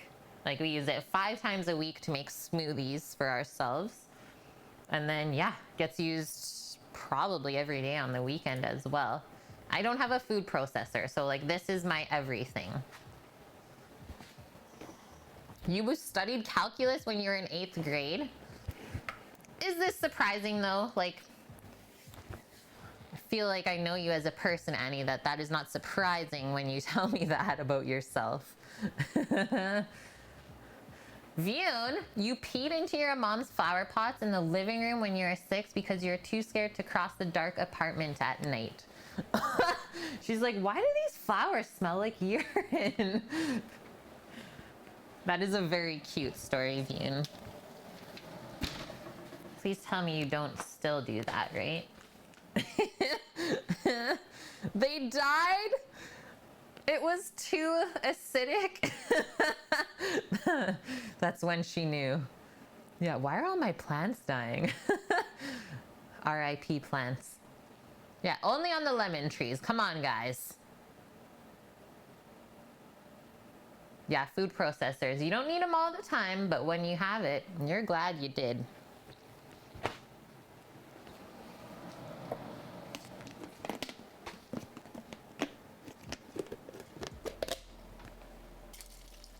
Okay, there's our little bit of broth to make our paste. And then, while we're waiting, I'm going to pour the other 2 liters just into the pot back here. Just to get ourselves set up for later.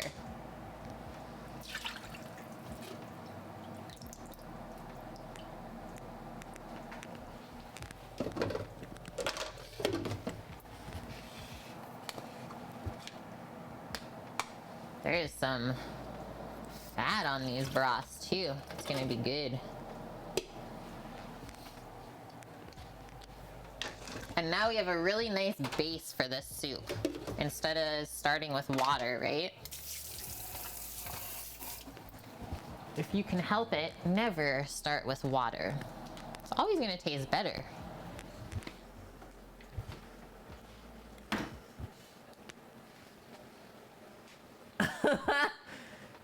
You were super shy as a kid? Okay, I was like that too, Paloozer. I was really shy as a kid, like big time. I just didn't, like, I wasn't good with meeting new people. So I always just like had my squad, which was mostly like my older brother and his crew that I felt comfortable with. But yeah, I was not very outgoing until I started playing like team sports. So I think that's why I still like sometimes have anxiety, like you said, Paloozer, is those like childhood things come back to us, right?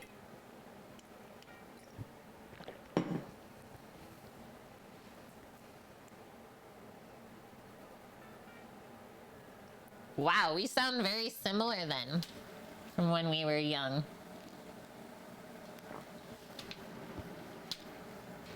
Okay, waiting a bit on that still.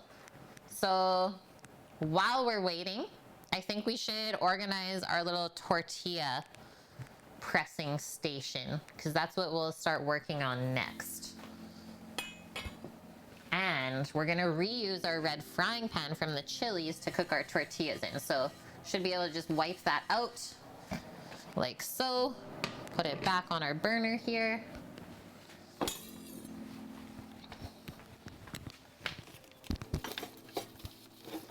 This is a first for me making tostadas. I've made many tortillas before.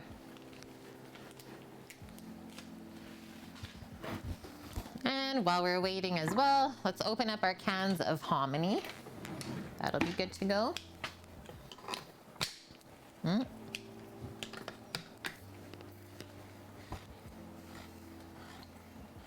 Hey, Joshua Klein, good to see you.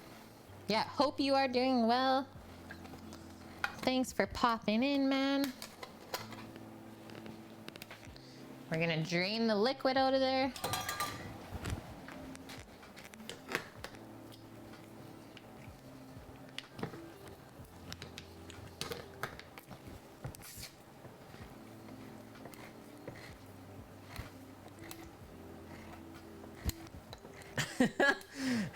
That was so good, Annie. So good. You're in luck.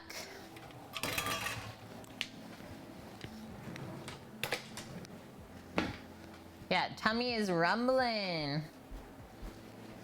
Paloozer, you're a little early.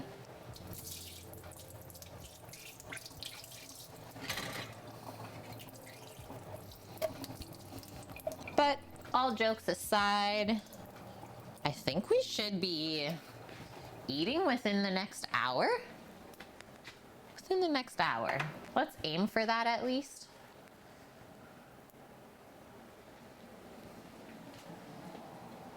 Blame the cat, always. Always blame the cat. Oh, also guys, it is the Posher's birthday today.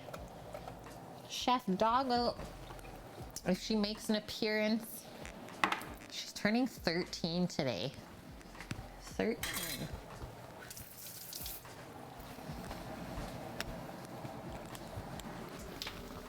We're almost there, friends.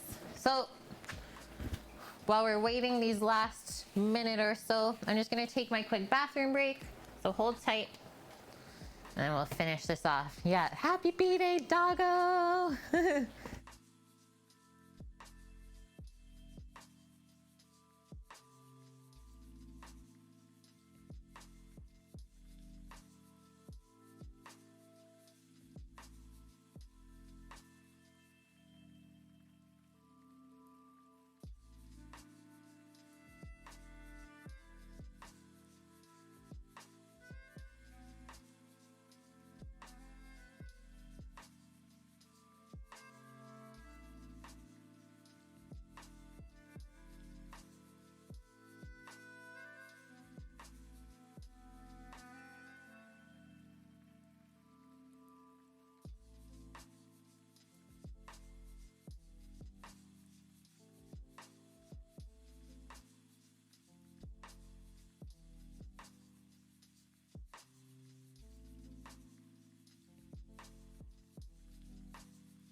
We're back. BRB, I'm gonna run next door and buy some salsa. Yo, I want that kind of hookup. Yeah, does she get a senior discount at the pet store? Do they do that? They should. Hey, El Fuego, yeah, we got some hominy in the cans. This is like literally the only brand we can get here. So this is corn that has been dried and then soaked in lye to get the husk off, and then it is just cooked with water and salt. So that is what hominy is. Oh man, did Sammy trim my nasturtiums the other day. Guys, Sam got a toy. He picked up a drone. I actually got a really great deal on it, and that was something that we needed to invest in for the future. Don't learn to fly it in a small space and when it's maybe a little bit windy out. Great to watch, though. Great to watch. I didn't get upset, though, Annie. I was just like, thank you for your services. I was like, Sam, next time I need the garden trimmed, I'll let you know.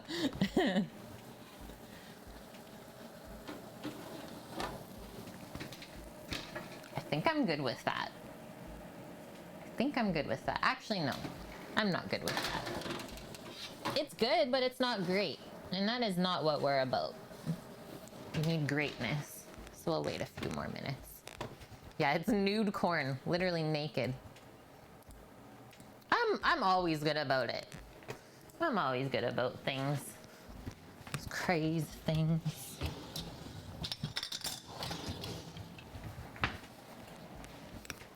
Okay, you know what we're gonna do while we wait? I'm just gonna pop this blender to the side for now. We can add all of our stuff into it.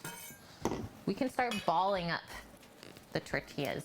These bay leaves, I'm just gonna pop into our broth in there. We're gonna start balling.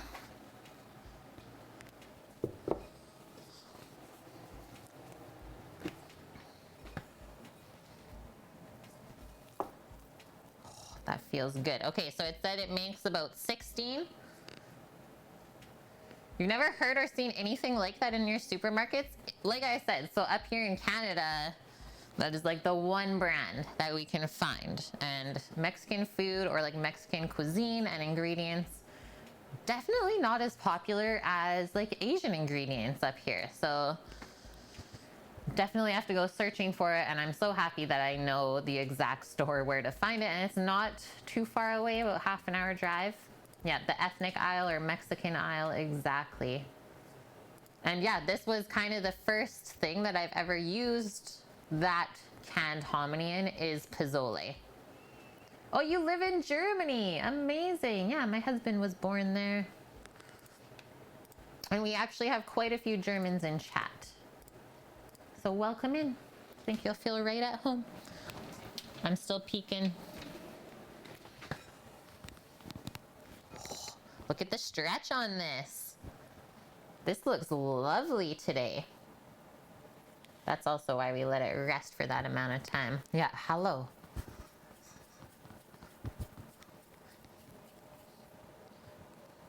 So just form it into a little dough ball like that. It doesn't have to be perfectly round. Keep everything around the same size. Hi, Kiwi Mish. Yeah, corn, it's treated with lime or lye to remove the outer husk. And it also makes it easier for us to digest. I know we've not said that one yet, but that's an important one. It makes the corn digestible, so we can actually take nutrients from it.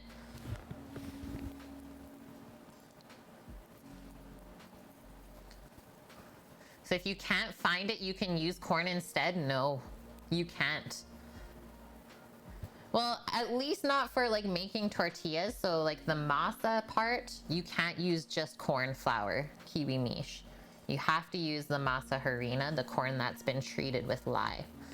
But if you didn't have hominy for like a pozole, you can for sure just use a corn kernel. Just know that it's not the most traditional. Okay, I'm smelling roasted garlic. Oh yeah, we're good now. You've never seen it there in Denmark. Guess you'll see if you can find it when you go to Germany or Sweden. I was gonna suggest Amazon, but then I remember someone saying that like Amazon's not really a thing over there yet. Because that's also how here in Canada, if we can't find a certain ingredient, we can easily get it off of Amazon that way. I mean, it costs a bit more, but at least we can use it once. Okay, real quick, I'm just gonna pop this tea towel back over our little tortilla balls and over the dough ball in the bowl. And we will pop our roasted onion and garlic and tomato. We snuck those ones in today.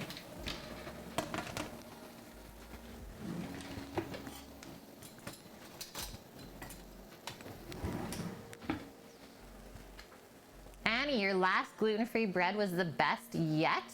Is that the one with all the equal parts of the flours that you posted? Check it out, guys. Our roasted onion, garlic, and tomato. So we want it caramelized, but we don't want it burnt, because then things taste bitter and weird. But the caramelization of the sugars in the vegetables is where we get a lot of flavor from. So we don't want to skip this step.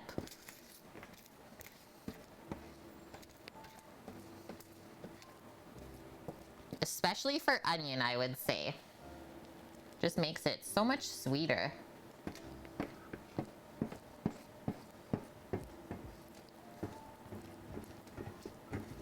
And wow, this smells so good.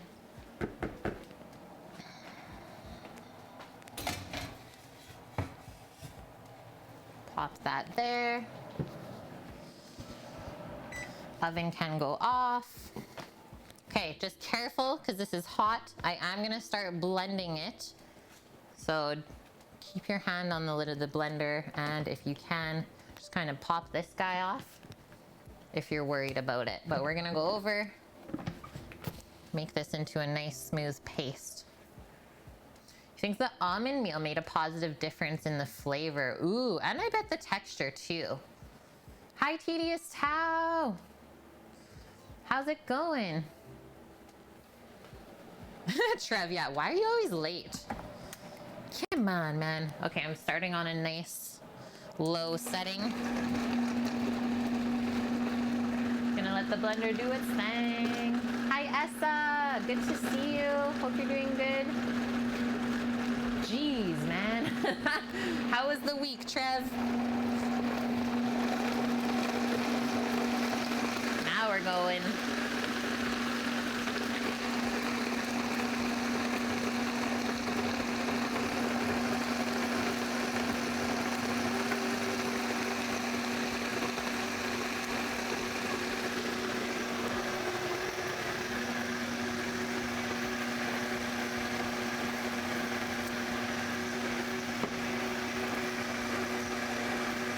The black bits that were like, you saw the little peppers going around in the blender, you thought it was rats?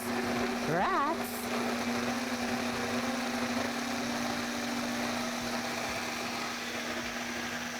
Rats in the blender. I'm sorry for your allergies, Trev.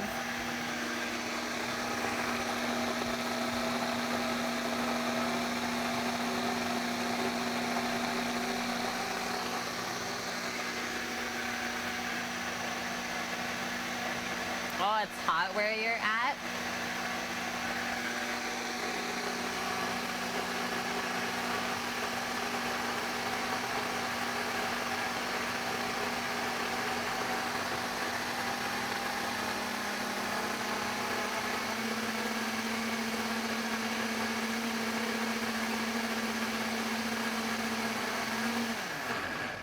Let's see. It sounded like it was pretty smooth. You don't want to put your face over that. As much as you want to like be enveloped in all the smells, it could make you cough, so just careful. Just waft is what we were taught in culinary school. Just the waft, which would be great right now for like COVID things. Man, that smells awesome. So anchos are smoked, right guys? Ancho chilies have a little bit of smokiness to them, as well as chipotles.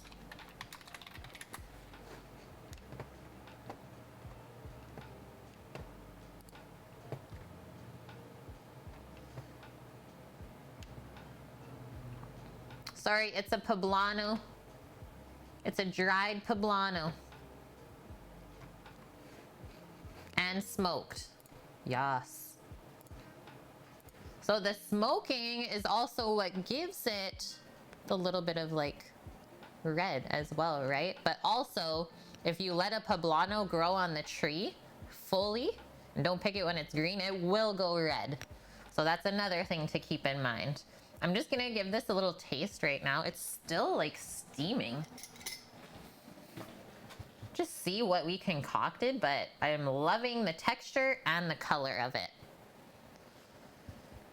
Very popular for chili. Sweet.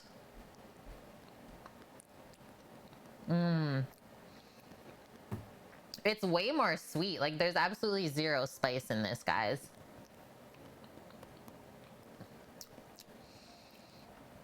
Big time, like, earthy flavors. But I want to spice it up a little bit, though. So, do you guys suggest adding a few of our, like, really potent little bird's eye chilies? Or do you want to keep with the Mexican pepper theme and just add a few dried chipotles? I love the flavor of mole. Yeah, this is a bit reminiscent of it, Annie. The way that all of this stuff blended up. Yeah, we need some ghost peppers. That's exactly it. Spice up our life. Okay, I think I'll just put our bird's eye chilies into the broth. And yeah, we're gonna start making it the broth right now. We'll get that going so it can simmer away while we cook our tortillas. Just add some drops of a hot sauce. We could do that too.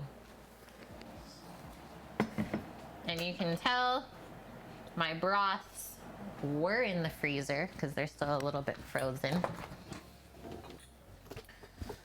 Maybe a little bit of scorpion. Or we can always go this way. Rook will be like, no, Kate. The Hellboy. Extra hot sauce.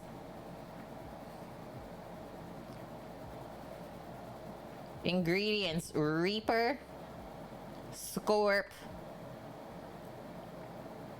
and Jalokia. Oh, and red 7 pepper pots. What? Yeah, that'll light your face on fire. That'll spice up your life.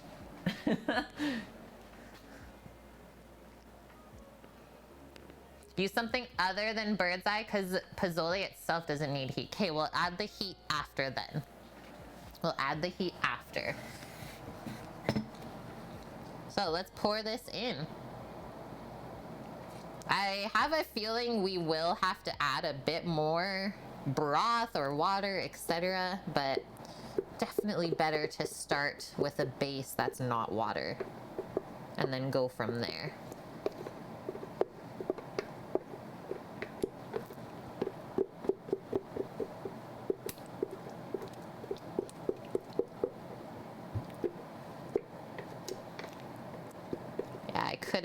I could have pulled one more broth, but it's a little bit too late now.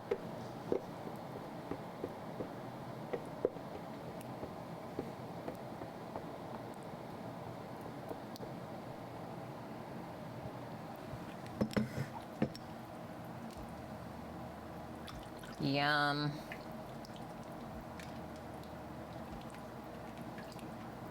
There's definitely a depth of flavor in there. Now I just want to like make some beans with that. Okay, blender can go away. And that, we're just gonna let come up to a simmer. Let's come back to our tortillas.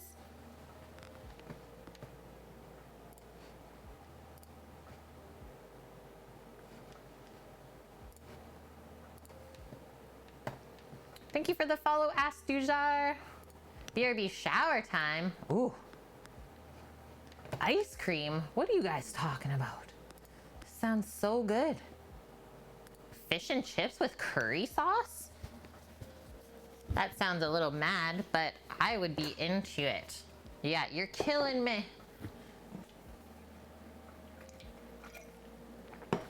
You're killing me, Smalls.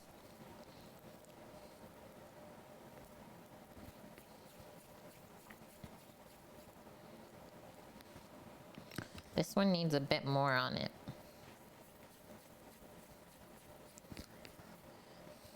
But you just did, Tedious Tao.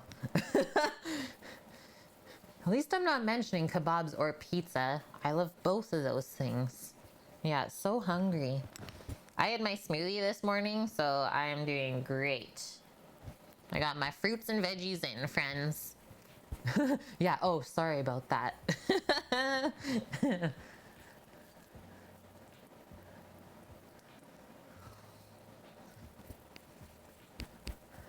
Thanks, Mom. The smells are wafting, guys. The upstairs neighbor.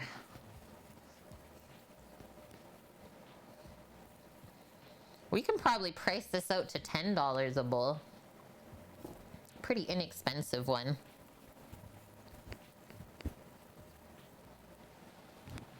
Yes, an artisan loaf, Trev. You're all set for the day. Yeah, you already have your bread made? That's impressive.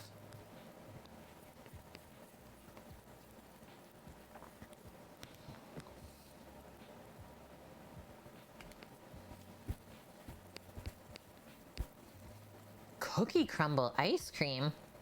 You're killing me over here, man. Dead.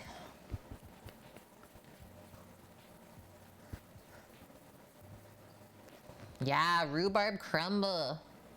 That's my jam. Yeah, did someone say cookies? Oh, hi, Cookie. Hope you're not working too hard today. Just adding to some of these other tortilla balls that I had started here. Just evening out the sizes. I started a bit small. Yeah, get in your shower, tedious towel. You're making us way too hungry right now.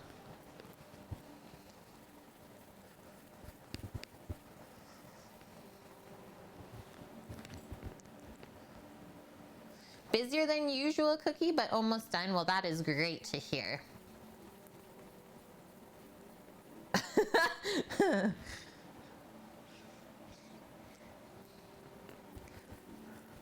Tedious is teasing us today. Making bread? Perfect thing to do in the middle of the night. Yeah, that sounds like something Sam would do, Trev. That definitely sounds like a Sam thing. Okay, what did we get here? I'm gonna line them all up. 3, 6, 9, 12. I only did 14 instead of 16. That's okay too. Okay, so keep most of your little dough balls covered up so they don't dry out while we're working with them.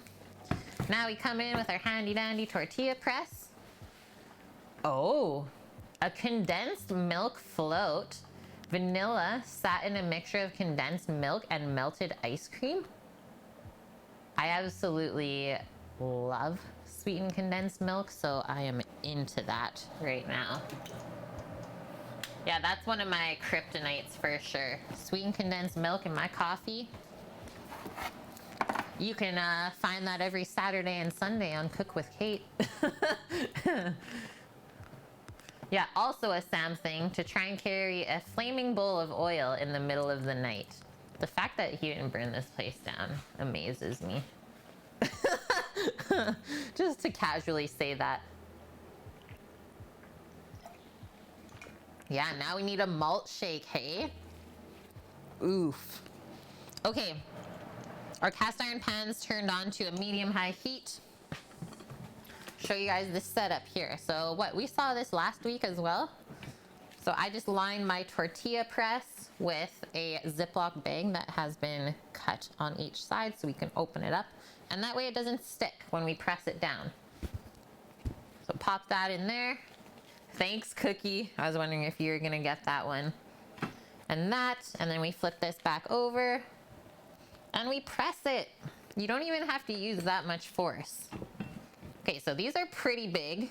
Definitely great for a tostada size. But see how as it comes forward, it's just a little bit thick?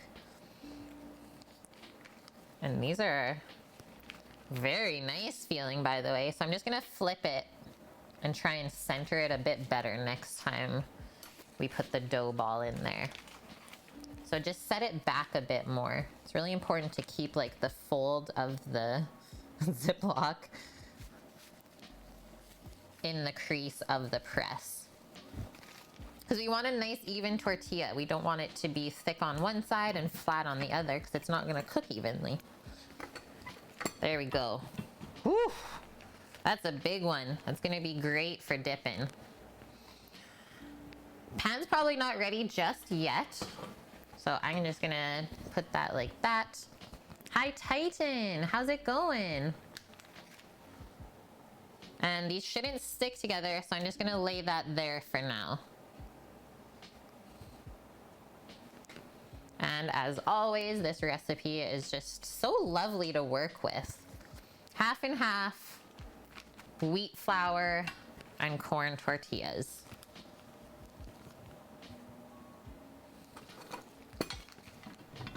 Beautiful. See how much more even that pressed out? Things are good here, Titan.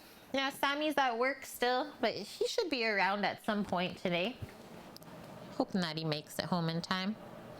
Okay, I'm not gonna put my first tortilla down just yet. Pan's still a bit too cold, so we can get ahead of. Let's get ahead of the game. You want kebabs now? See, you made yourself hungry, Tedious. All that crazy talk.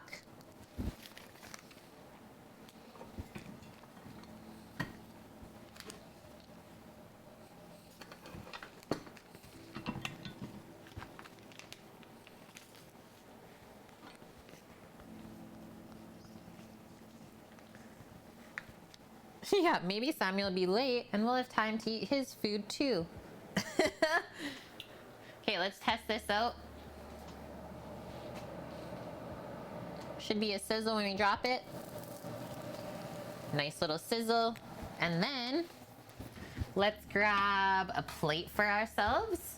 And then we will line this plate with some nice clean tea towels to keep the tortillas, well, a little bit warm. And then also we don't want them to dry out, even though we will be baking it after. That's looking like it's cooking very nice, hey? Just get a little spatula here. It flattens quicker than your stomach. Oh no, it actually tried to stick a little bit. If it's sticking, that just means it's not ready. Don't force it. Same way if a steak sticks to the grill, can't flip it yet. These are so easy to make, Dust. Like, I don't know the price point on the corn tortillas, like the proper Mexican style tortillas in the store. But for the very scant amount of ingredients that we get, or that we use to get 14 tortillas, I'd rather take the time and make them myself. And that way I know what's in them too. Okay, there we go. See how that cooks up? Also, I'm gonna say, totally loved Cookie's recipe that he posted in Discord for us as well, that used some of the leftover sourdough starter in it. That was from Joshua Weissman on YouTube. Very great recipe as well. So thanks for sharing that one too, Cookie. And those are straight flour, and we use those for quesadillas.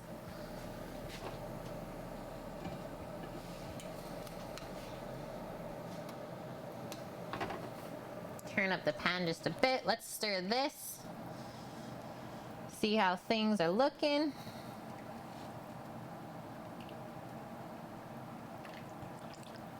I think I'm gonna add 1 more liter of water to that while it's coming up. Beautiful. I love these little marks on the tortilla. It's like my favorite. Okay, now we got 3 already pressed out, so we should be able to roll pretty quickly. Cost is probably close, but you're not getting all the preservatives and additives. Yeah, totally, Paloozer. I guess it depends on your accessibility to tortillas like this as well, because here they're a bit more expensive because they're not really popular everywhere.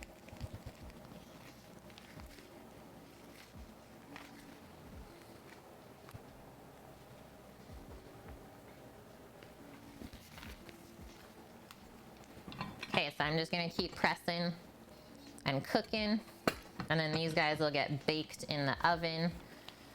I'm gonna say, let's do it at 300 Fahrenheit. A little bit lower of a heat so they can dry out at the same time that they're toasting up. There we go. That is perfect heat on that pan now. Get that liter of water into the Posole pot.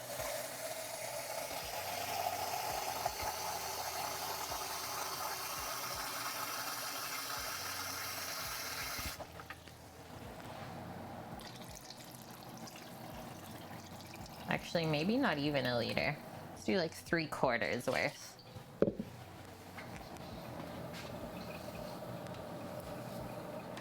Beauty. Just keep going.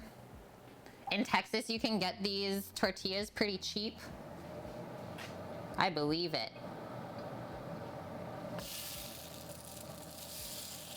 Probably the closer you get to Mexico, the cheaper the ingredients are, right? That's how I would think of it, at least. Where did I get the tortilla press, Williams? I got it off of Amazon. It is linked, or it should be linked in my blacksmith extension there. It was very inexpensive, somewhere around $20, and it's full cast iron, so it has good weight to it as well. I know there's cast iron ones, and I've also seen wooden ones. So you get whatever you want, really. I do like the weight of the cast iron one, though, because you don't have to use too much effort to press it down.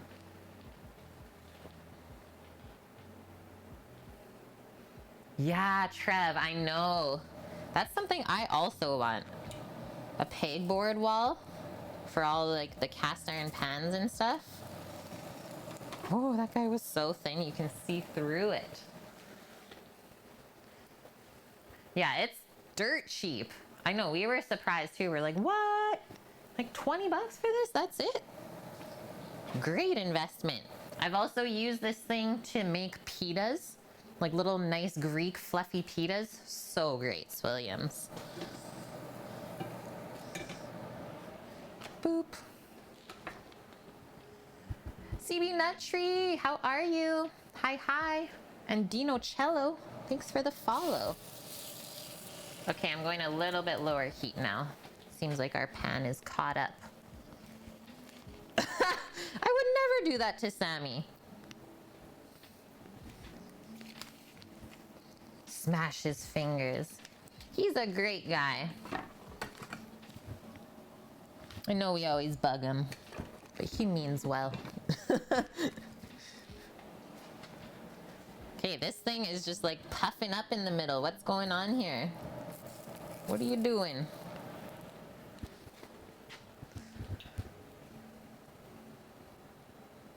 You got the meat grinder? You're using it tomorrow to turn a chuck roast into burgers. That is the best cut you could have picked, by the way. Just make sure that it's not too lean, because chuck is pretty lean, but it has lots of flavor. So a lot of people cut the chuck with just like a touch of fat or like a fattier piece of beef like brisket. Any advice on using the meat grinder? Make sure it is very cold, like literally frozen, out of the freezer when you go to use it. And that way you'll have a really nice grind on the meat. It won't just mush through, it'll actually like cut the meat and grind it through. Also chill your meat really well, so it can be like semi-frozen when you're putting it through. And then the only other important thing is after you use the grinder, make sure you get it into a nice bowl of lukewarm water to get everything unstuck from it. You don't want to use hot water, especially if your grinder is metal, because you'll literally like cook the little meat pieces onto it inside, and it's super hard to clean if you do that. So just give it a good soak, and then once that's all loosened off, obviously sanitize it and wash it up. You're good to go for next time. Size of meat to put through, around 1 inch. 1-inch cubes is the best.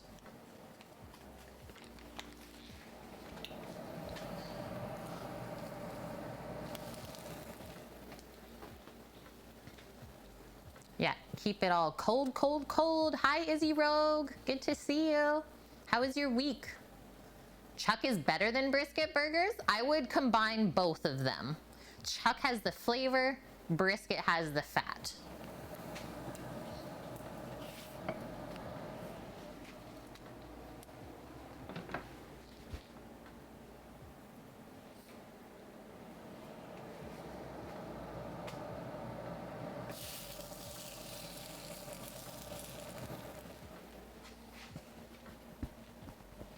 That's okay then. You know what? Your Chuck burger will be just as delicious. Just if you can, try it like once. Just at least once. Your Chuck burger is still gonna be great though, so literally do not stress over that. The fact that you're grinding the meat yourself already, it's gonna be better than you've ever had before, probably. Sammy's home in 45? Yeah. Sounds good, Sammy. I think you might actually time this out pretty perfectly. We better hurry up then, guys.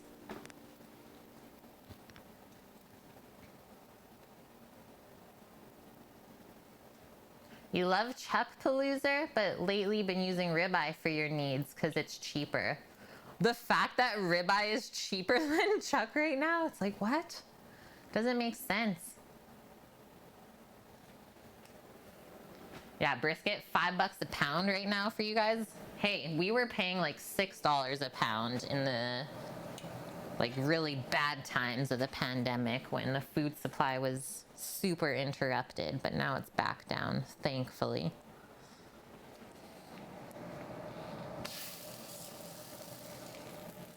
The only other cheaper thing you could do, Nut Tree, is to just ask the butcher or just like buy a little bit of like beef suet or a bit of beef fat. Ask for the back fat. And that's a really easy way to just add in a little bit extra fat into your grind if you think it's too lean.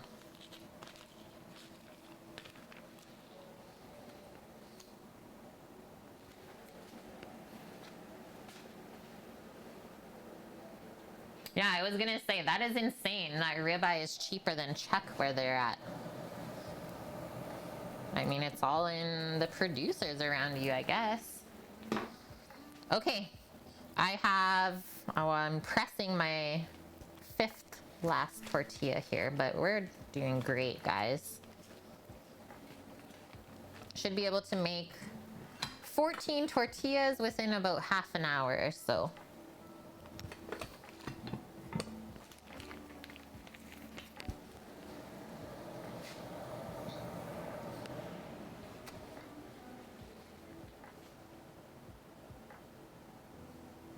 Everything they make is a fortune, Trev. Just don't buy it full price. I'll always tell you guys this.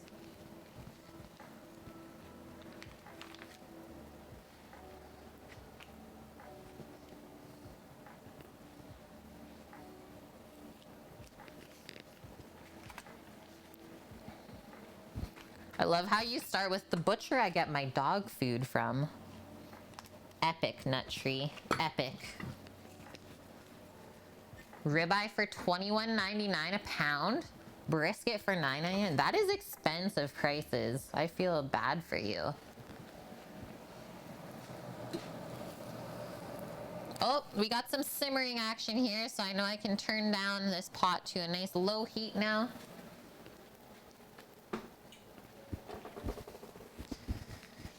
Yeah, I have seen some people here, Palooza, post their used, like Le Crucettes and stuff, trying to get like at least $200 for them. Absolutely destroyed the enamel on the inside. I'm like, how do you guys do this to your pots? And then expect to get $200 still for them. It's definitely not non-stick anymore. So yeah, definitely watch that. You're always safer to buy like just cast iron from someone versus buying an enamel, because yeah, if it's chipped or anything like that, they really lose their value quickly, and then they just don't cook as nice either.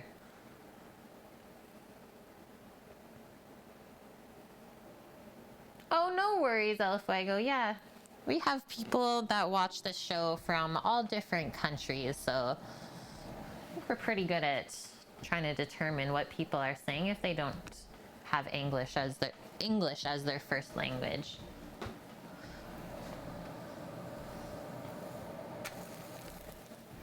Okay, just keep pressing. Your Lodge Dutch oven has been a workhorse and the interior enamel is perfect. Nice. But I think you're also someone, I can just tell, Williams, that you take care of your stuff. And then the other big thing, especially with the enamel cast iron, do not cook on it in high heat. Cast irons only need to be heated up to like medium high max. Hi Scat, how are you? Maybe Twitch was fudging around again, Scat, with notifications. Every now and then, they get up to some funny business. You dropped it? Is it okay? I'm sorry I laughed at that. That was evil. I wouldn't wish that upon anyone.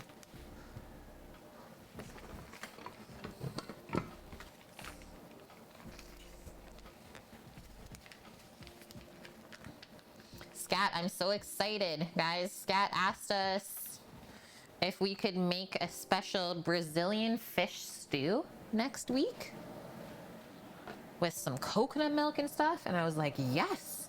Never made anything like this before. I am in.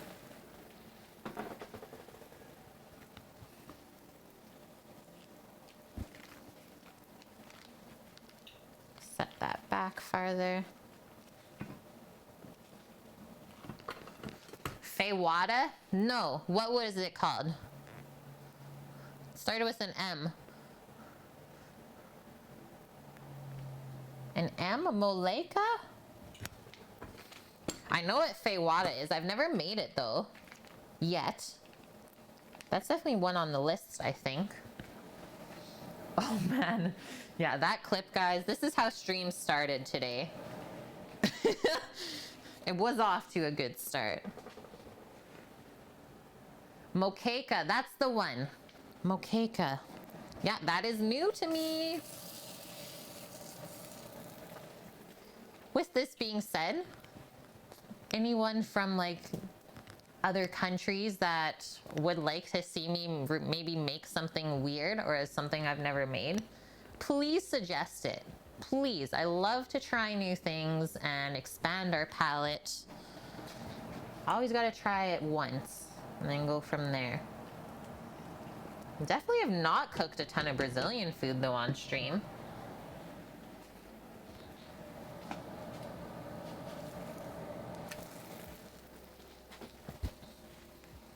Okay, pressing the last tortilla.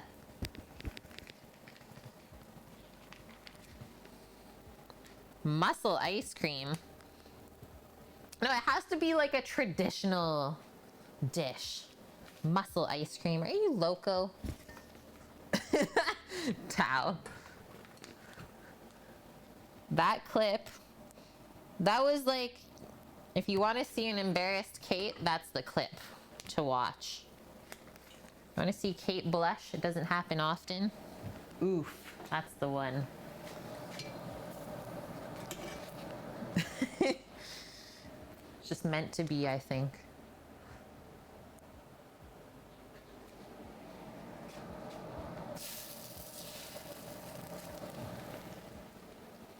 Check it out. Our plate of tortillas. This is looking interesting. I like our little fat swirl on top there. Don't look too closely into that pot. You might get lost. Oh, nice, Scat. Yeah, you still haven't done mussels. On vacation you're going to. Where are you going to vacation that has mussels?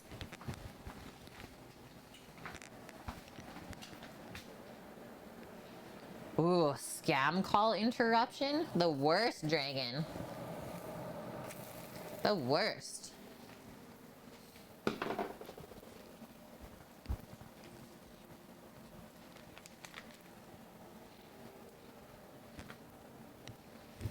Done with the press. This was honestly the hardest part of today's stream. Done and done. Gotta love that. Long Beach Island, New Jersey. Oh, I bet you they have some great mussels. I think my favorite preparation, or one of them at least, is mussel curry. Whether it's like red curry or green curry, just any of them just go great with mussels. And then bread for dipping, like a nice garlic bread. Done. Done and done. Okay, one more tortilla to cook. And then after this, guys, we're gonna get those onto a sheet pan and start baking them in the oven. We're gonna line our sheet pan with some metal racks to prop the tortillas up so there can be airflow on top and underneath.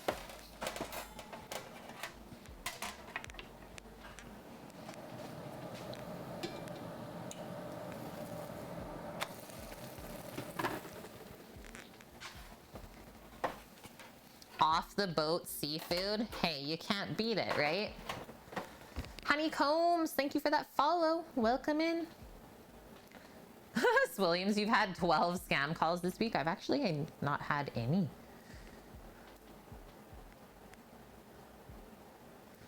Yeah, gotta bounce. Bye. See you.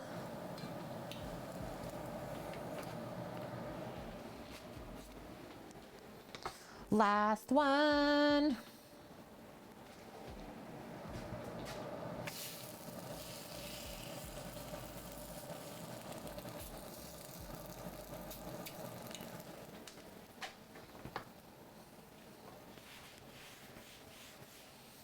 Man, I love that recipe. Bye, Felicia.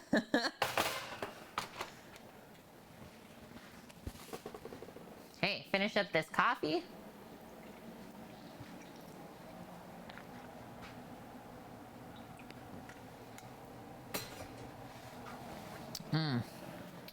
So good. 30 more seconds.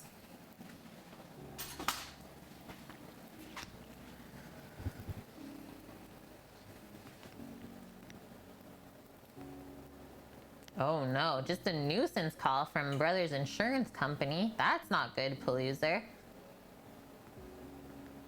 When you're grinding the meat for burgers, about how many burgers will 2 pounds of chuck make? So go 2 times 16. So there's 16 ounces in a pound.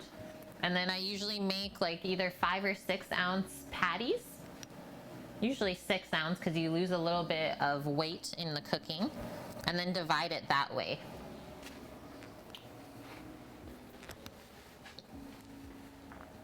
It's a good amount of burgers for sure.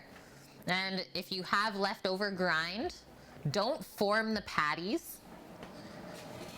Just pack the grind up as it is, and then if you want to make burgers again from it, then take it back out and form them. But don't try and like freeze the burgers in their patty form. It just won't be the best. Okay, guys. So now that we have cooked all of our tortillas, it's time to bake them and start crisping them up. But look at how beautiful these turned out. Yeah, is it ready yet, Rook? So now, just start layering these out. Definitely won't get that many on this one to start, but that's okay. We might keep a couple just fresh too, because sometimes I like just snacking on fresh tortillas. A little bit of peanut butter and jam rolled up in here. Oh, why not? Why not? Your knife handle broke, Annie? For 25 years? Was it the wood that just like disintegrated? Or is it plastic?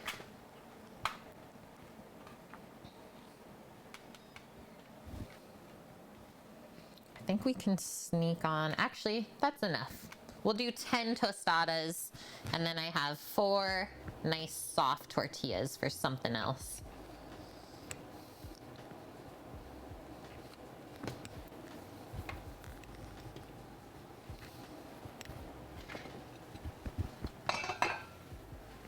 Yeah, knife down. Okay, going into the oven at 300 Fahrenheit. Should still be pretty hot from our broiler. And I'm gonna set a 15-minute timer to check it at that point.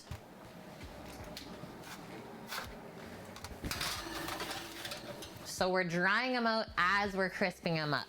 You don't want to go high heat here because they'll burn before they go crispy.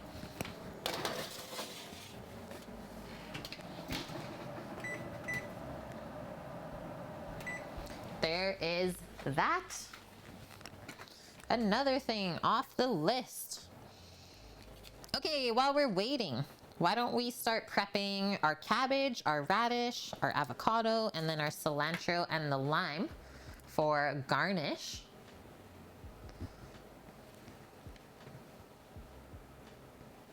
Just a 1 centimeter piece broke off at the front of the handle. Holy. Get a new knife? You might want to shun for that, hey? Okay, we got these.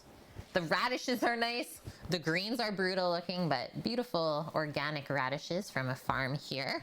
So we'll do nice thin rounds sliced of those, like almost being able to see through them. I gotta quickly pop out just to the other fridge and grab the cabbage. I forgot to grab it this morning, so hold tight, guys. Diced onion is good on pozole too, yep. Not for Sammy and I, but if you like onion, it would be yummy too. The same way that you garnish a taco, right? Rook, you converted from your Twitch Prime sub to a tier 1? Thank you very much, Rook. Hope you and Pen are doing good. Okay, I'm gonna mute this real quick. Going to grab the cabbage. BRB.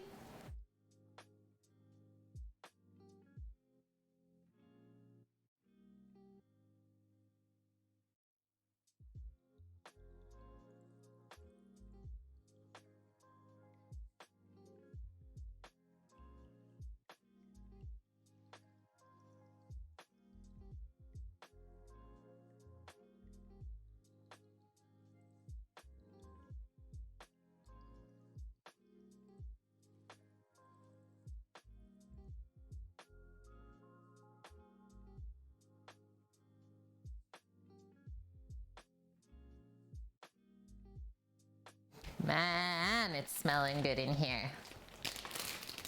So good. Let's do this and that. We'll do that amount. We'll have some extra. Is there a benefit to double or triple grinding the meat?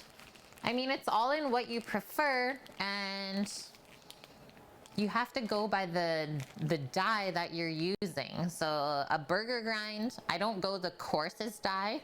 I go the second from the coarse. And that way you like have a nice bite of the meat, but it's not too chewy. So if you're gonna go coarsest die, then you would double grind. The benefit, I don't really know. I think you're just wasting your time. If you're gonna double grind, why don't you just use the smaller die and just pass it through once, right? So that's the only benefit there, I would say. Depends on the die that you're using. Okay, let's pop these to the side for now. And why don't we just arrange all of our little topping ingredients? Oh, I know what I'm gonna do. We're gonna Mexican it up in here today. I have some really beautiful bowls that my mom brought back from Mexico once upon a time.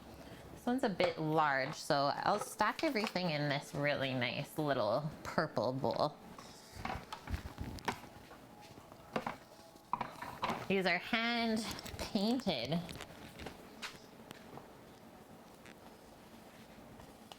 Just give that a wipe out. Have I traveled a lot? I've done a fair share of traveling. Not too much in the last little bit, like last couple of years.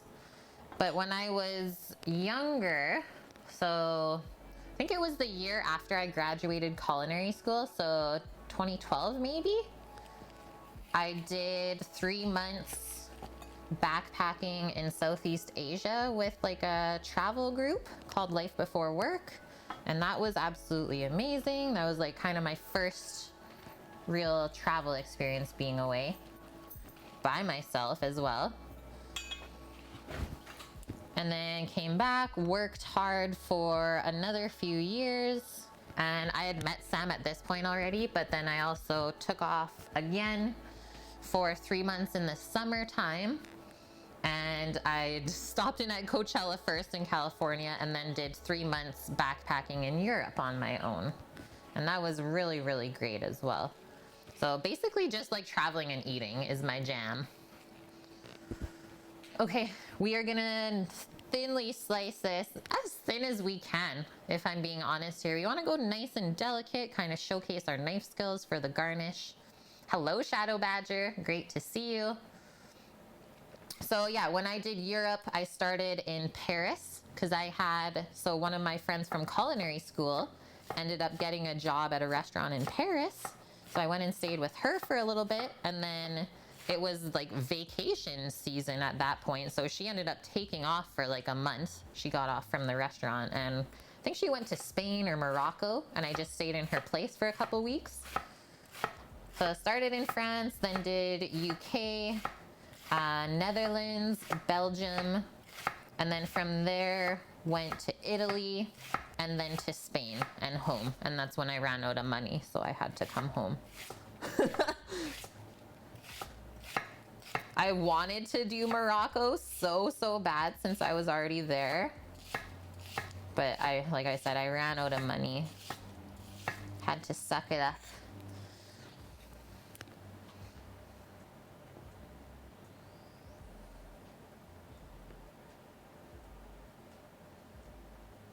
Thanks, Scat. You didn't know I did that traveling? Bucket list to backpack Asia and maybe some of Europe. It is such a fun experience, and I think it's like, well, number one, it just opens up your eyes to see like how different the world is than what you're used to for your everyday, right? And then it just teaches you many great life skills, like being on your own and having to be self-sufficient like that, and you just meet so many great people as well. Let's just pile this up. Thank you, Scat, for gifting the tier 1 sub to Shadow Badger Ichiban. Welcome in, Shadow Badger. Even though you're not new here, I know this. How is it so hot in the Netherlands? No idea. Seems like everywhere is getting a pretty good heat wave this year. Okay, that's more than enough cabbage to start here. I'll just put this to the side for now. Japan is your first goal. Yeah, Sam and I, like, that is definitely at the top of our list. It's like we really want to do Hawaii first to just do our honeymoon, get that done and over with.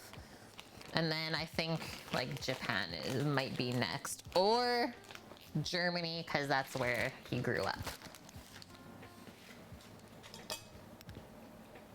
Okay, cabbage complete. Let's slice off a few of these. I think this guy's loose. These are quite large, so maybe 3 of these is gonna be more than enough. And then I'm just going to actually just twist off the rest of these because these greens are long gone. I appreciate the thought, grocery store, but this isn't really what I'm looking for.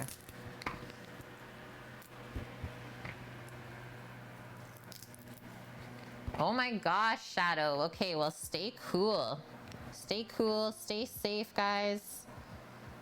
And the heat can take a lot out of people in a quick amount of time without them knowing it.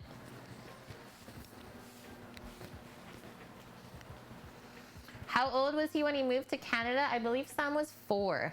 I believe Sam was 4 when he moved to Canada. Okay, we're just gonna tip and top first, and then I'm gonna wash up these radishes. And then we'll do nice thin slices.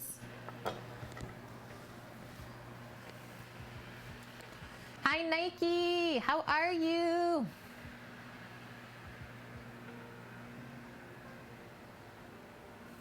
You got the KitchenAid grinder, Nut Tree. Seems like it says you should have 2 different grinding plates, one for coarse and one for fine, but you only have the coarse one. I feel like they missed putting that other dye in for you then. Okay, so if it's really, really coarse, you probably want to do a double grind, like a double pass through.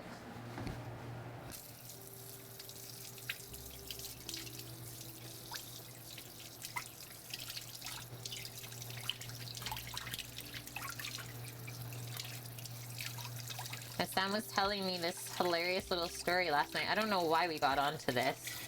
He's like, I remember this one time when I was visiting my Oma, or like with his Oma in Germany, and he had his little, is it called a big wheel? The little like tricycle for the little kids. So he had that to rip around on. And she got him drunk off of apple wine one day. So there was like this nice, obviously the barrel of apple wine that they were aging. His Oma's like, yeah, drink as much as you want. So Sam says he just remembers like ripping around, like kind of half drunk on his one wheel as a kid. I was like, now that is what I truly believe would happen. Yeah, little Sammy just like rolling up to the bakeries and stuff. Okay, this radish is large and in charge, so I'm gonna go in half with it. But the rest of these I think we'll keep in rounds. One time you guys were pulling turnips as a service project at camp. You started eating one and a bunch of girls ended up eating them too. Yeah, it was hilarious. Turnips. They make adult big wheels? Do we have to start a big wheel squad up, scat? Rolling around on our big wheels. Listen to the crunch on this. I know this is one of Doggo's favorite snacks. This can be her little birthday present if she comes down at some point. Oh yeah, Nike, by the way, it's your dog's birthday today. She turns 13.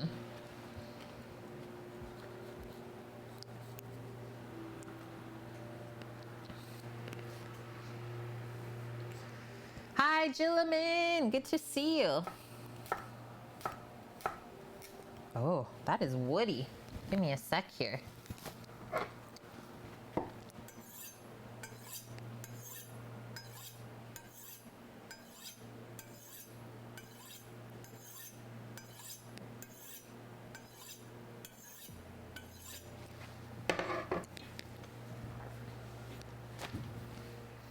Big wheel with a big green egg trailer.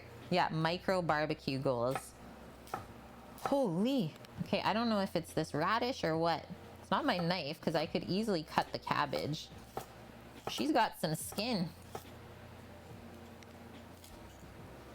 Plus, that is actually more than enough. Sam's not big into radish.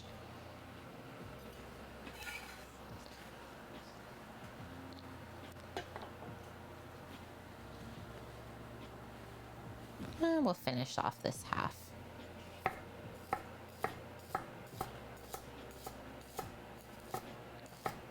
I like the fresh vegetables being put onto the hot broth in the soup because it kind of softens them up. Makes it a bit more palatable. Maybe even brings out a bit of sweetness in them.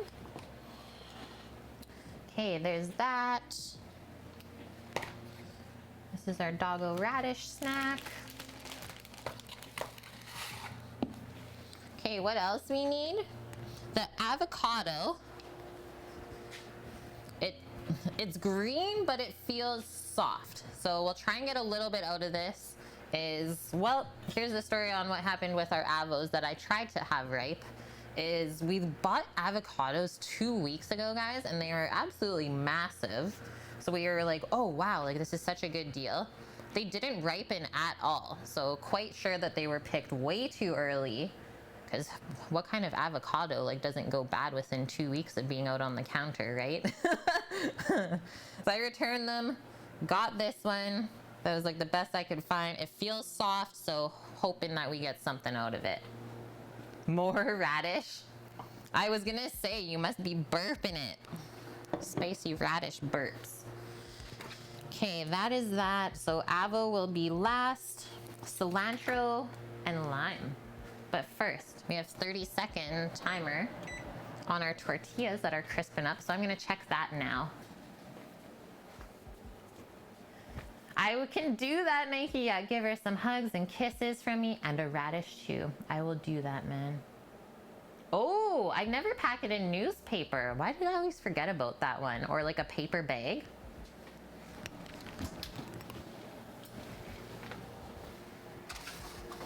How are we doing? Oh, we're getting there. So there's no color on the tortillas, which is good. So we're just trying to dry them out right now. Can definitely go another 15 minutes. And that's at 300 Fahrenheit. Okay, cilantro time.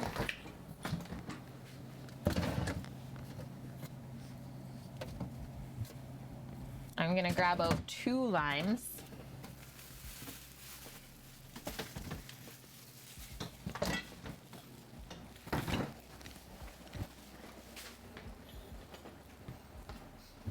Yeah, there's so many tricks with food. And yeah, there's always so many different ways to do stuff, right, Judo? It's hard to remember it all. So thanks, guys, for reminding me. Because yeah, I'm not perfect either. I've never claimed to be. All right, we're going to tip and top the lime. And let's make some wedges. Do nice little wedges. This is a great looking lime, by the way.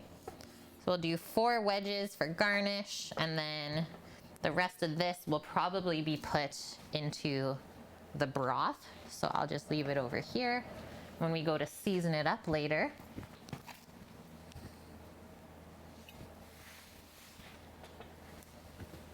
Hi, Scooter Beach and Jiggles. How are you guys doing today? Got some beautiful cilantro, 99 cents a bunch.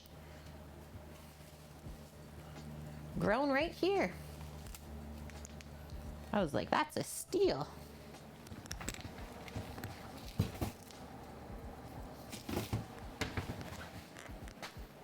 Lurking and working. That's what we expect. And actually, we'll put a good handful of the chopped cilantro into the broth now, and then we'll save some fresh stuff for garnish too, because it tastes different cooked and fresh. And then the other thing we'll do before we pack this back up, just take out any pieces that are already going bad, because to me, that's like a cancer in the fridge. So once one little piece goes bad, it makes the rest of it go bad really quickly.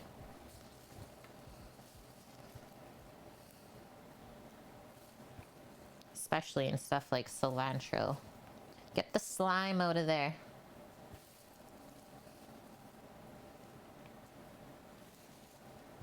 Wonderful. And then I always take off the elastic at the bottom too. So keep it more loose so you have more airflow there. It doesn't like to be too wet. Dragon. I used to like the color yellow, and then my grandma bought me only yellow things. I only just now started wearing mustard and gold yellow again. It's funny how that happens, hey? Just overwhelmed as a child. It's like, no, I can't handle it anymore.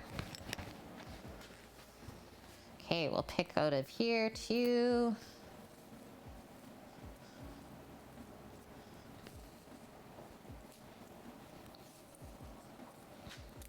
Any brown bits.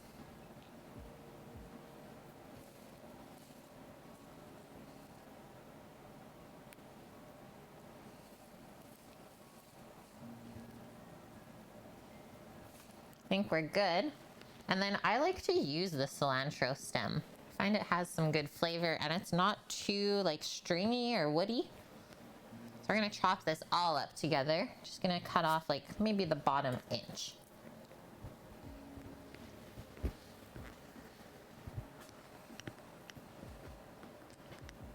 Just laying for it at the sign pad. Boom! Oh no, nut tree, the power went out. While you're meat grinding? Please don't say it. That'd be so bad. Oh, what? I would love to do some tongue on stream. Let's do like tongue tacos or something. Tacos de luenga.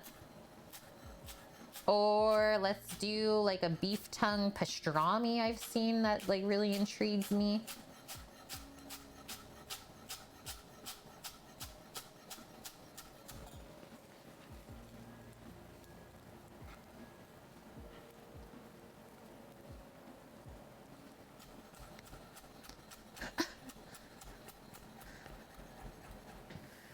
What sounded bad? Tongue tacos?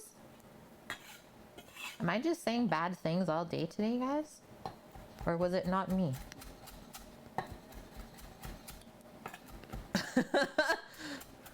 Okay, your meat grinding is happening on Sunday. That's good. Love to do some tongue on stream. I guess. Could sound bad if you're just popping in. It's like, what? Yeah, if you're just listening, maybe a bit weird. Don't touch that dial.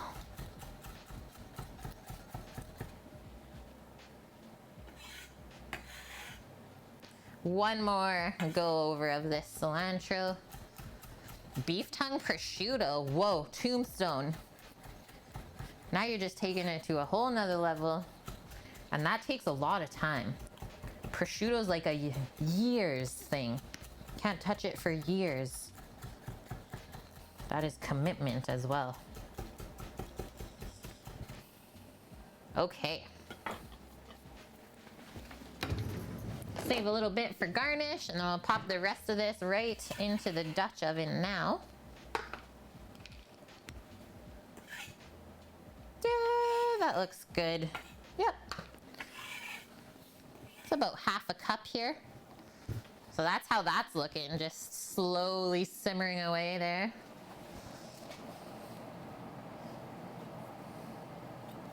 Add some more flavor.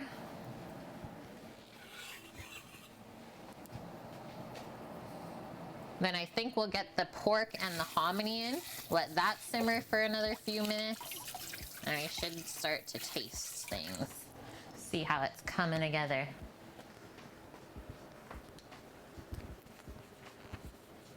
What? Carne asado tacos tomorrow and tamales today? What kind of tamales are you making? That's another one I haven't done in a while. I always try and make tamales like once a year.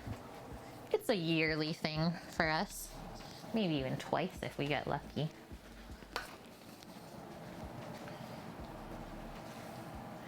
That is a deep and dark looking broth.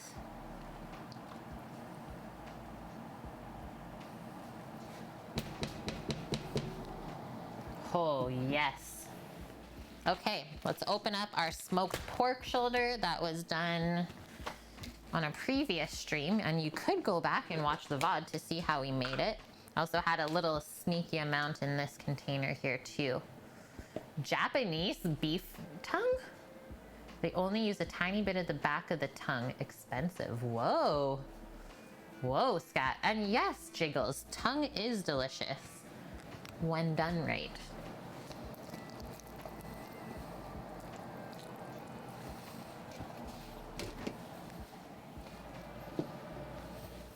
Definitely one of the underrated parts of the cow, but it has become more expensive in the last few years as people kind of broaden their horizons.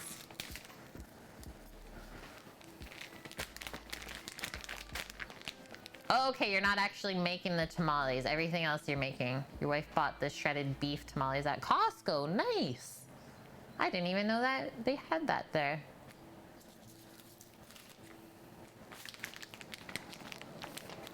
Okay, careful dropping this in. Just don't want to splash, but we about to get real meaty up in here.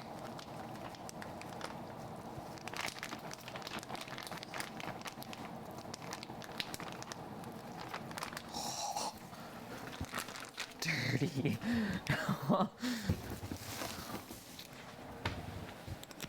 Dirty.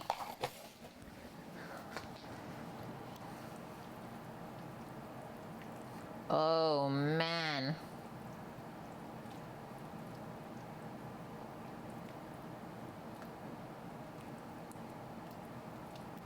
Okay, we'll let that do its thing. And then, like I said, let's add our hominy. This is already cooked, so we really only have to heat it through, but I like when it gets a little bit more heat on it and softens it just a touch more, because it is kind of al dente right now. There's a little bit of crunch. But I'd rather have that than it being mushy mush. We don't want it mushy.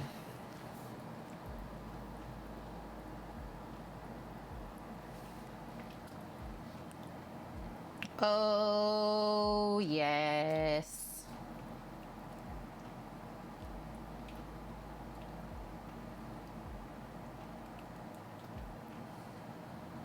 Whoa. That's all I can say right now, guys. You need more hominy. I couldn't commit to like 3 cans. And broth? We need more hominy and broth? And yes, Nut Tree, we did do the pork on the big green egg. I believe it's smoked for around 10 hours or so. Okay, Judo. You'll give up for today. Oh no. Well, don't like give up. But I hope you enjoy the rest of your day, and thanks for hanging out with us. I will be back tomorrow at 11 a.m. Pacific time. Yeah, take care. Hominy is the stomach filler part of the posole. I like to have a balance though of like my tostadas or tortillas for dipping and then the hominy. Because otherwise I feel if there's too much hominy in the soup, you just get too full too quick. That's just me though. DM Pay 2222. Thank you for that follow. No bean pate? What? Bean pate? What's that? Never enough hominy. Yeah, I should just not say those things on stream, right guys? We had too much. No, there's never enough, Kate. Okay, I just need some water real quick. Bear with me. We have 3 minutes left on our tostada timer. Hopefully those are crisping up nicely.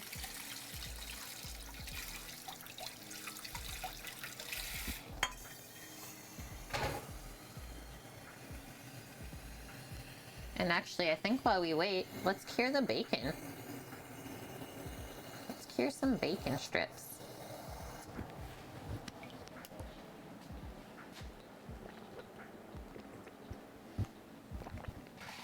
Yeah, refried beans. Oh, we ain't making refried beans with this today, yeah. No beaners in this dish. It's all about corn and pork and chilies. Yeah, I do love refried beans though, and they're so easy to make too. I don't know if the effort though is worth it compared to just like buying a pre-done can, because those taste pretty good as well. Okay, so crossing off broth and chilies, those have been together for about an hour now. Crossing off the hominy and pork from the list. So we just added those in. All we have left is literally to cut up our avocado for the garnish later on. And for now, this is just gonna simmer away. So like I said, we're going to take a little bit of time right now since we have it. And we're gonna cure up 2 pork bellies. Show you guys our pepper bacon recipe. It's all done by percentages of weight. So this is something that you guys could easily replicate for yourselves at home.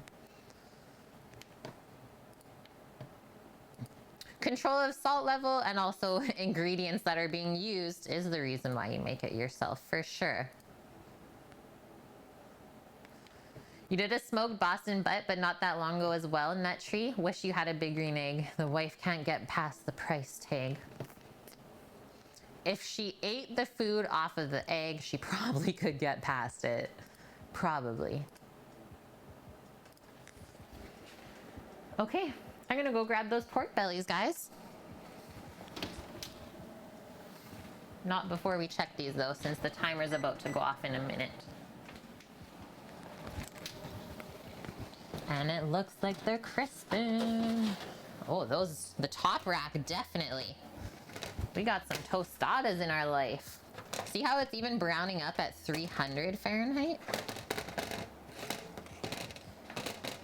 I'm good with that.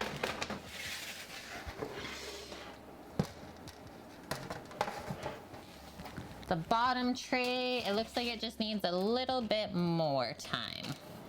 Definitely not nearly as dark, but they're almost there. So I'm gonna do another 7 minutes, about half of the amount of time that we've been doing. Okay, 7 minutes on the clock.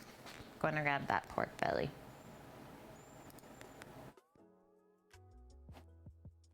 Hi, Mickey. How are you? Sorry I missed you earlier. How are you guys holding up over there? Have you been cooking anything good?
Whew, that was heavy.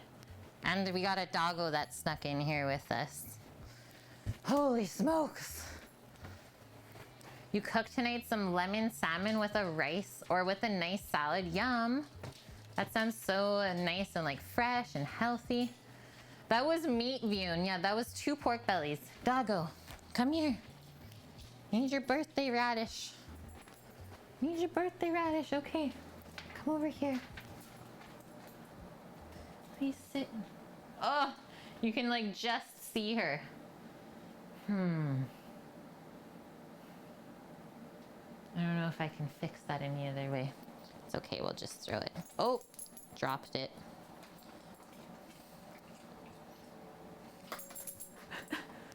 Yeah, happy B-Day, doggo.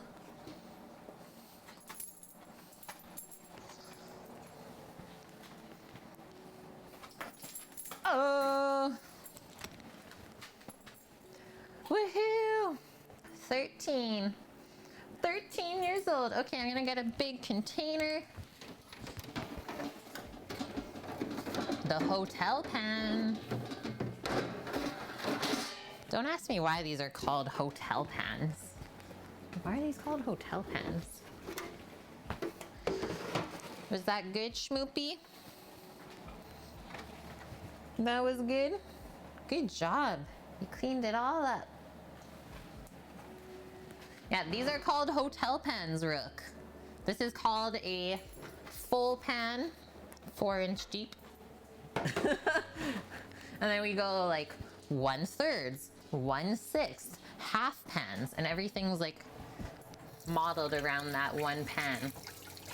Gonna wash my hands.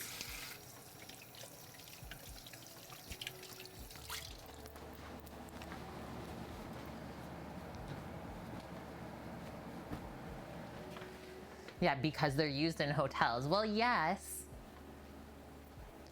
Aw, Scooter Beach, your guys' dog was that old in July. Cute. Yeah, because they can feed a group of people or a one of rook.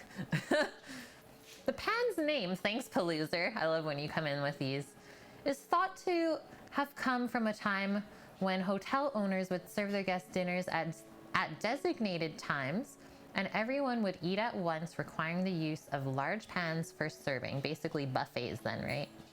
Many hotel chefs serve food in chafing dishes as well. Refers to the depth of a hotel pan being roughly 1 inch deep. So yes, this one is 4 inches deep.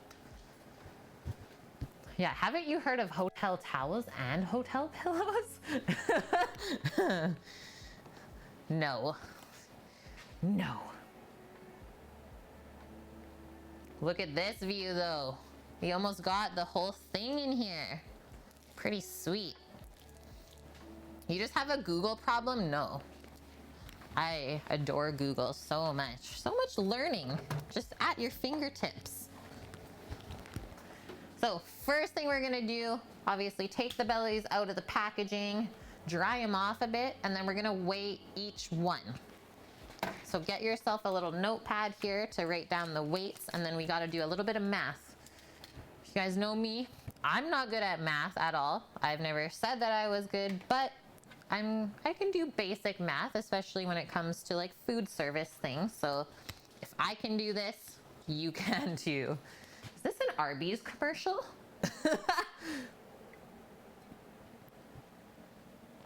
Yes, Vune, it is meat.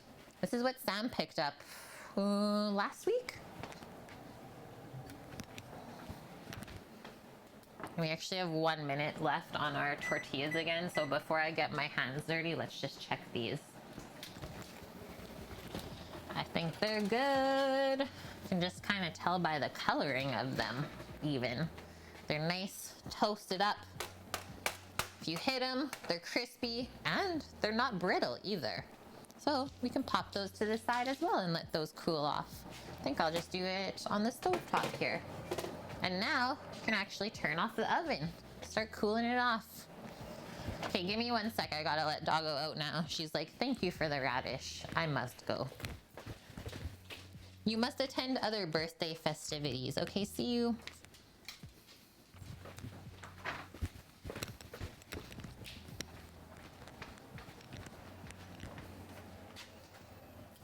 You keep pacing, waiting on your weed man?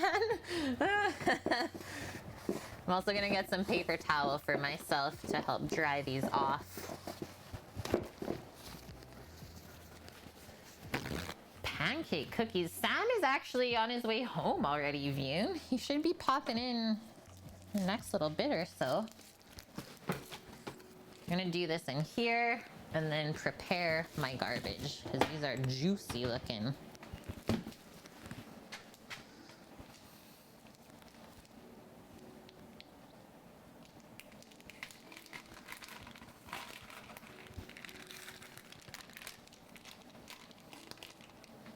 Oh, we gotta trim these up a little bit as well. A little bit of trimming so they can fit onto the egg. Let's get our meat board. He's also the weed eater man.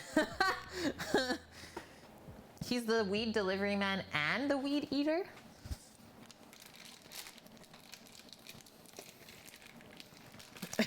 Yeah, Annie. I was like, oh, wow.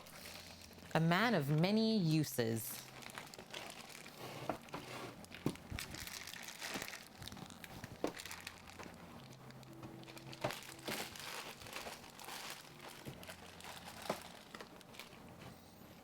That is juicy for sure.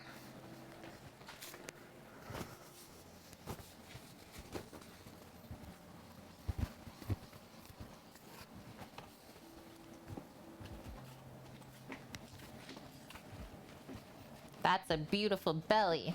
And let's note that these are skinless. So this is a whole pork belly, skin off. You do not want the skin off if you want to make bacon with it. No skin on the pork belly, because there's no skin on bacon. If you're wondering, oh, what was the price point on this? Well, there you go. So $37 for this, which is an unbelievable price, because typically when we would get pork belly exactly like this from the butcher shop, we're going around $62 each. So that just shows the difference right there. Bonkman, bye! I'm so sorry that you couldn't see the finished result of the pozole, but I hope you have a wonderful day at work. Don't work too hard, and yes, I'll see you tomorrow. We did get it from Costco, yep. Yeah, really great price.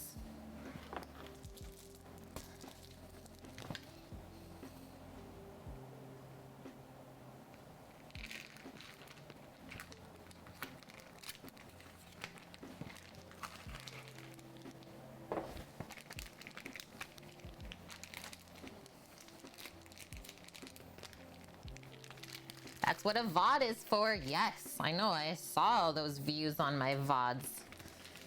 Loving it, guys. The juices, I'm sorry. Actually, this is what I'm gonna do. Why wouldn't I just, instead of weighing out the pork, just look at the weight that was on the price tag.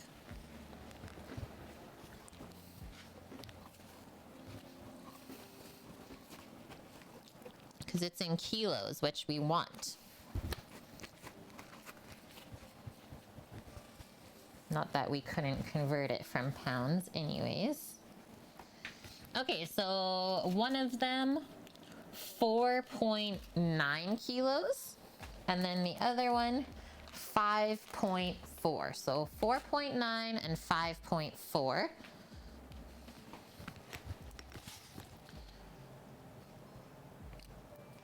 Just write those down for now. Get this big guy back onto here. And typically, you want to leave this really nice side. So typically we trim from this side, even though it's nice and thick, but we just need to trim it a bit so it fits onto the smoker. So probably right there is what we usually take off. And then we use this for like crispy pork belly rice bowls or something like that. It's raining pretty steadily outside, Annie. We have just such a nice day outside right now. They're like 10 pounds, 10.3 kilos. Yeah, 11-ish. Okay, so one of them is 4.9 kilos, the other one's 5.4.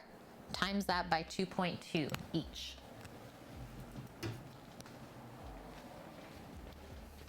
$22.7 pounds total. Thank you, Annie. Okay, so we got our little trim line there. Gotta go make one nice cut. Oh, see, I'm trimming it, so that's why I always have to weigh it. I forgot about that part. But now I can just weigh this small little guy and then take that off of the total weight. Look at this though. Some good fat on that end. But like this chunk, oh yeah.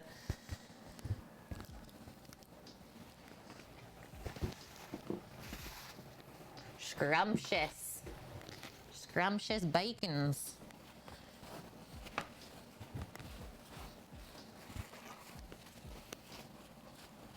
Okay, just gonna put those trim pieces onto a plate for now. Keep my area clean. Pig was a lounger, yeah. One happy piggy, for sure.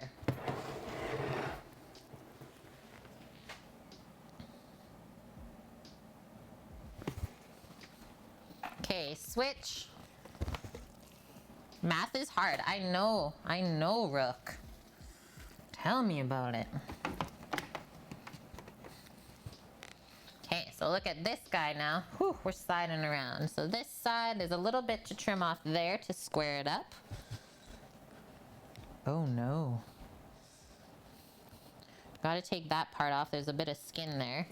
And then, because it kind of is weird there, probably do our line like that.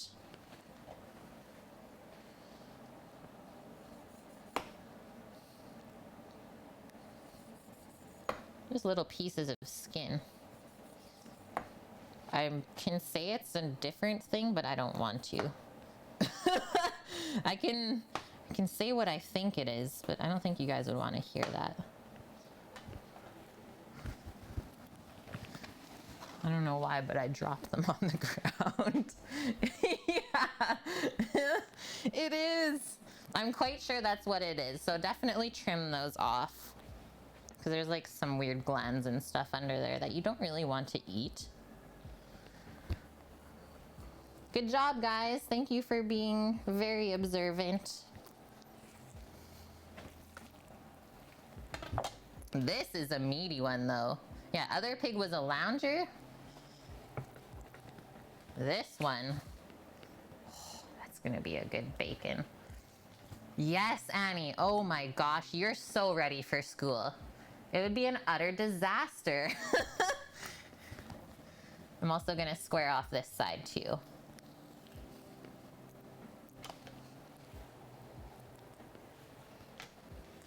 Done with the knife. That's as far as we go there. Crogator, you love it. You love it. Okay, let's get this cutting board gone. Wash up my hands. Maybe not yet. Maybe not yet. I know what I'm gonna do first. So many things are gonna get washed after this. Okay. Let's take our waist weight off first of our total weight, and then we'll scale out our recipe accordingly. We're doing everything in grams, so 2,000 grams, or it's like just over 2.018. So we'll go 2,000 of trim that we gotta take off the total weight.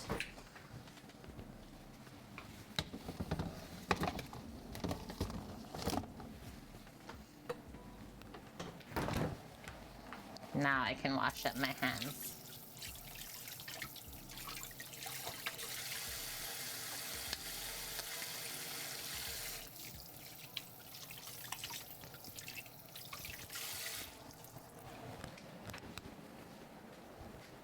Hi, Stacy Lou. How's it going? We typically see you on Sundays, but I am down for a little Friday surprise as well.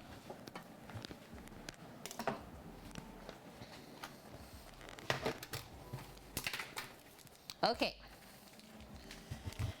So, 2 kilos gone. Math time.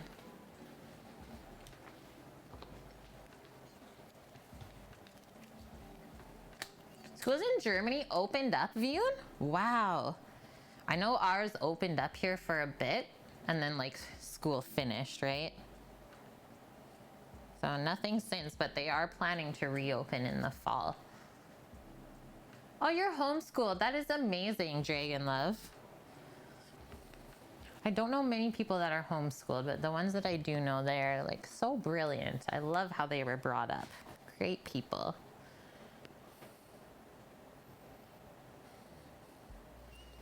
Okay, so 8,300 grams is what we're starting with. If I bring this one in, this is also posted in Discord. So once again, just search bacon recipe and you'll see Sammy's typing. But if you want it, here's your percentage by weight. This is for our pepper bacon. And no, I'm not making you sign an NDA for this. Please, if you want to make money off of it, go for it.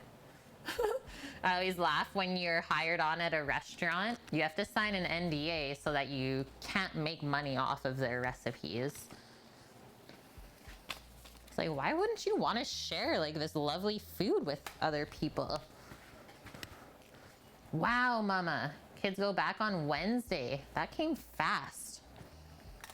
Okay, so what this means, percentage by weight. So 8,300 grams total pork belly that we have to cure. 2% of that weight is gonna be salt. Then we go from there.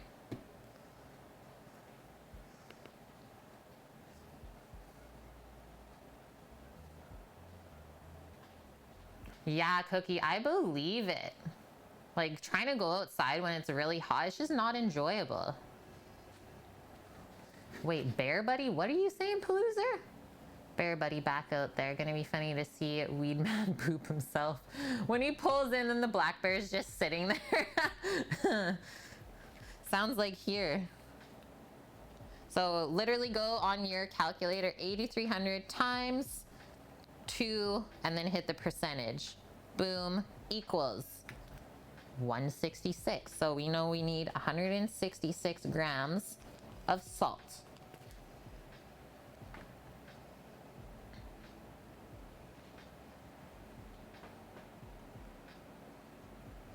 Yeah, that's true, Dragon. Yeah, I'm sure even if you're homeschooled, you can still get bullied, which is crazy to think, right? The reality is, if they share the recipe, it gets more press. Exactly, Cookie. Why would you want to hide that? Like, if you know it's good, why not share it?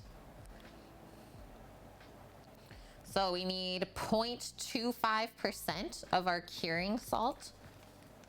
So 20.75. I'll show you guys this in a sec. I'll just grab it.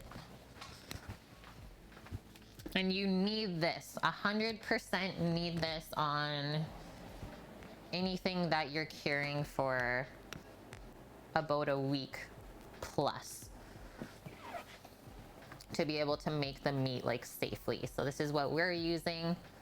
Prog number 1 pink powder. It's also called Instacure. And then if you want to know, it is nitrite. So there's nitrates, there's nitrites. This is nitrite. Okay, 1.5% sugar.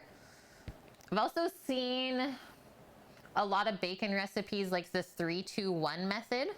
So it's 3% of your spice, 2% sugar, and 1% salt. That's a very basic recipe to follow, so we've doctored ours to be literally perfect now, and we can make it the same every single time.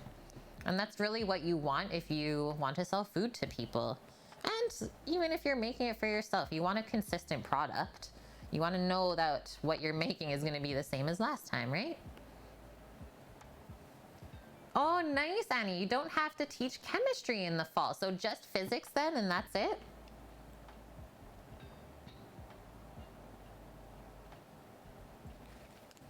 Okay, 124 grams of sugar. And then our pepper, so 2%. So same amount of black pepper as salt, equal parts. Once again, 166 grams. And then you're more than welcome to put any sort of different spices in there that you guys want. Okay, real quick, let's give our pozole a stir. Our tostadas are ready to go back here. Just want to see how everything's going. It's very smoky now that the pork is heating up. Holy. I think we might have to share this one with Zach. With our meat and potatoes, man. Blow his mind one more time. Okay. Now we got our amount, so let's get our scale back in here and just grab a bowl to mix everything in for yourself.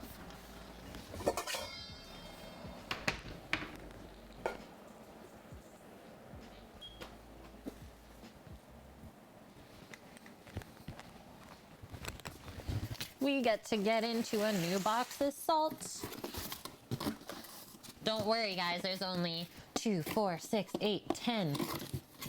Plus 12 more in the car.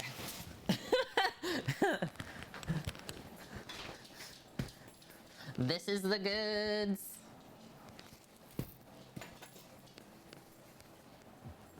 Been doing a lot of stir fry lately, but I didn't have a wok, so the amount of dishes you had to make it terrifying. Picked up a wok yesterday, made stir fry last night. So much easier. A wok is so fun to use. Super fun. And yeah, it really works well for like your stir fry Asian dishes. There's a reason they use it. It's a walk in the park.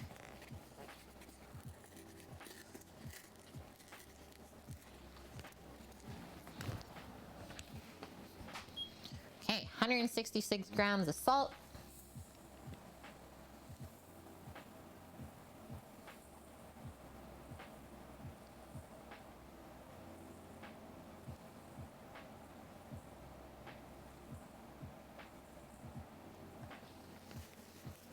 Done. Come in with our pink powder, so zero the scale again. We need 21 grams of the curing salt.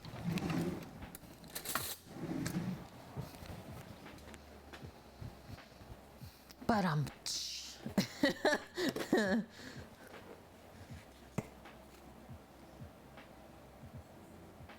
whoa, that was literally 21 grams. Good thing I didn't fill up the spoon anymore. It feels really heavy, like it's a heavy feeling salt compared to the kosher. Okay, well, we'll keep that spoon for ourselves. So 124 grams of sugar. And we can use brown, since I gotta fill up my container anyways. I like the flavor of the brown sugar with the bacon.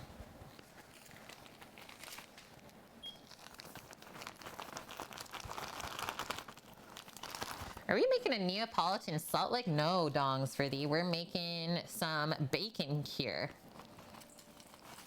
Show you guys the process. So this means this is gonna sit for 1 week in the fridge. And then next Friday, okay, there's our sugar. Next Friday we'll rinse them. And then we put the pork bellies back in the fridge uncovered so that they can air dry. And then that's called developing a pellicule is the term. And then the outside of the pork belly gets tacky, and that helps the smoke adhere on Sunday. So super pumped to show you guys the whole process. So that'll be going down next week is the cooking of the bacon. Okay, last one, our cracked black pepper.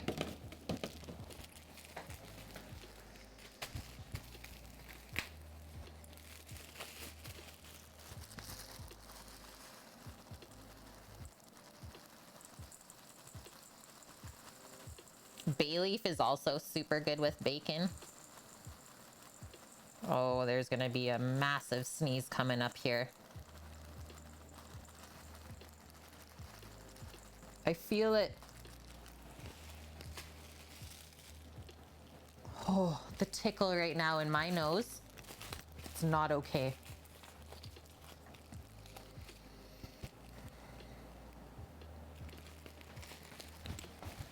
I'll try not to sneeze in your guys' faces. Okay.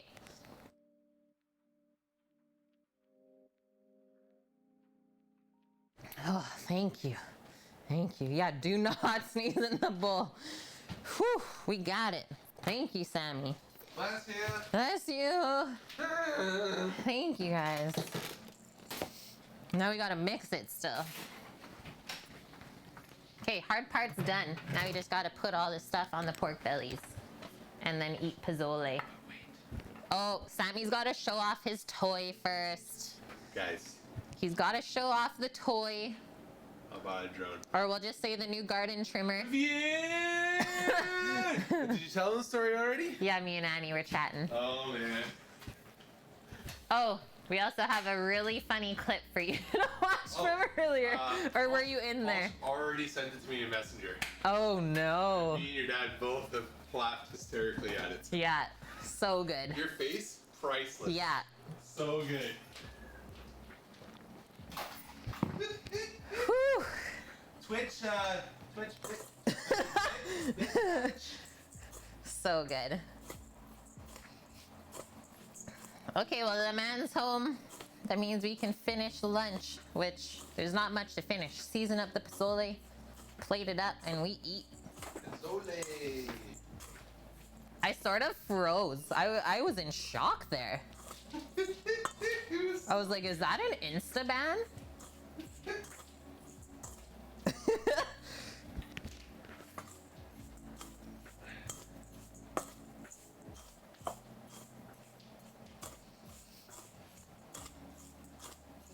And yes, we want to mix this nice and evenly, especially brown sugar. We don't want to keep any lumps.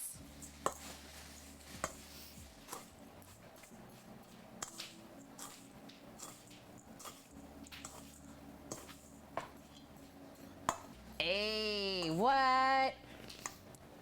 Something that you guys asked for? Yeah, use a whisk. You could do that.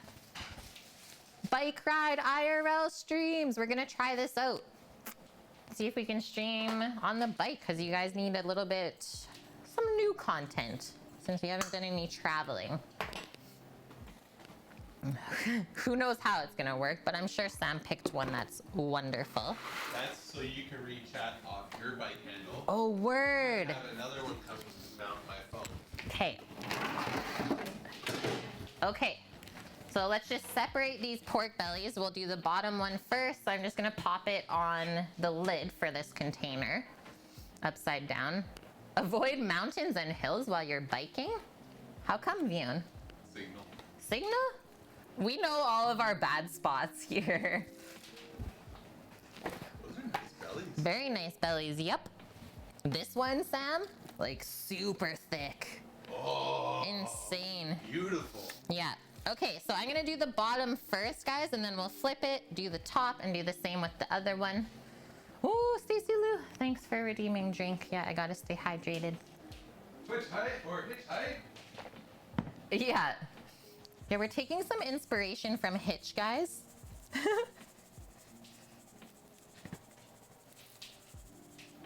Well, it's like, what else is there to do?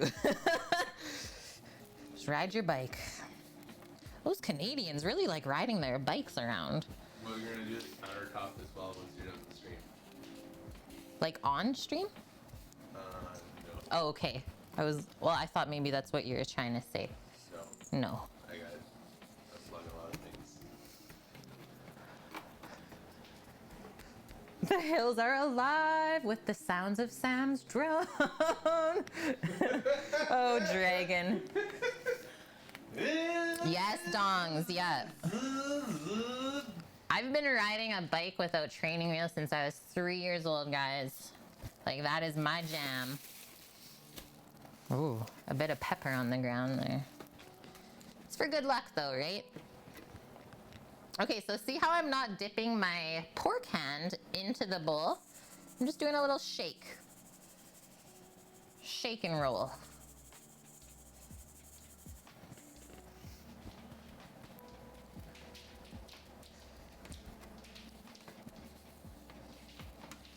Yeah, now it's double ground pepper. Ground pepper. To get my pepper off of the ground.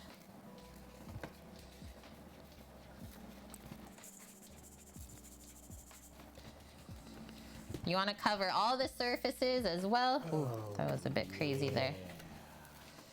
And one thing to keep in mind, as this sits, the salt's gonna draw out moisture and everything's gonna get like wet. So it will cover itself really evenly. So don't go like crazy OCD with it. Snake Eye DIY, hi. Thank you very much for the 2-month resub. How's it going?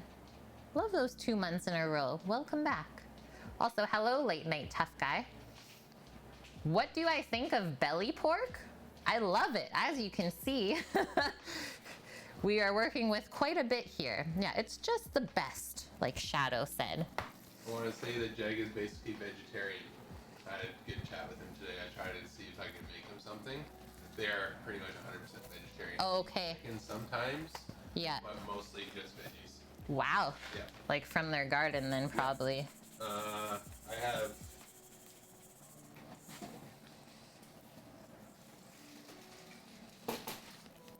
I actually don't need as much on the bottom of this one because it's going to be flipped onto the top of the other one. Holy shit. We got to deal with those because they're already going mush. Deals with figs.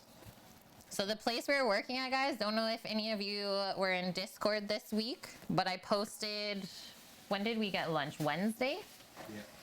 So the house we were working at, we were like, oh my gosh, it smells unreal in here when they were making their lunch. They are an East Indian family. And then like 5 minutes later, she brings down all of this lovely like kabocha squash curry, a buttermilk and potato curry, homemade chapatis. I think that was it. Rice. Oh yeah, rice and peas. And then Sam was just showing you guys they have insanely huge fig trees in the backyard.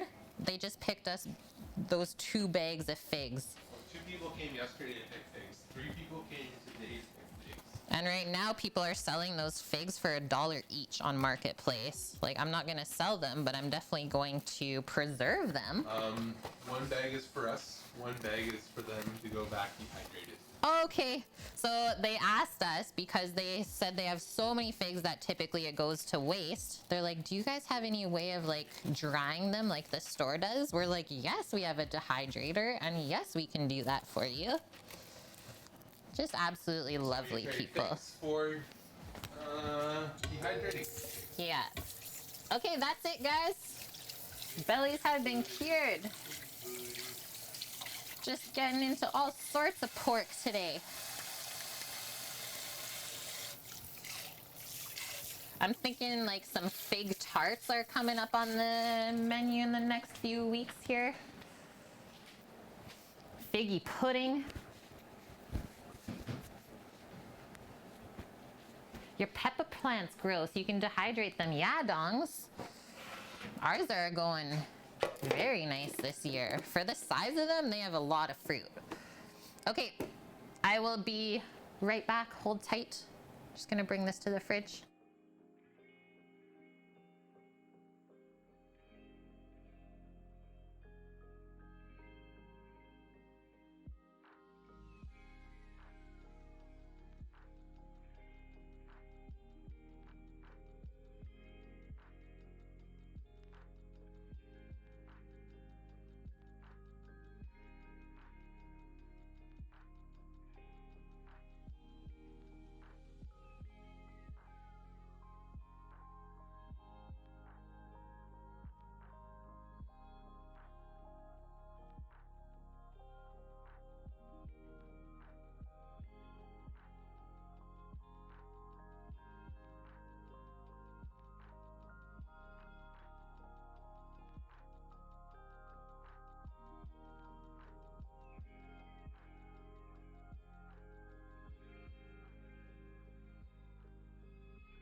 Okay, expertly stacked that meat.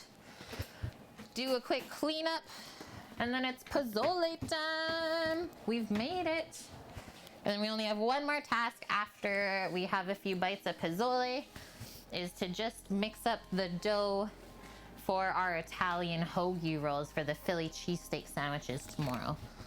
So I can proof overnight in the fridge, get extra flavor and structure that way. I'm also gonna blow my nose just one more time, okay? I don't know why it's running. She's running today though.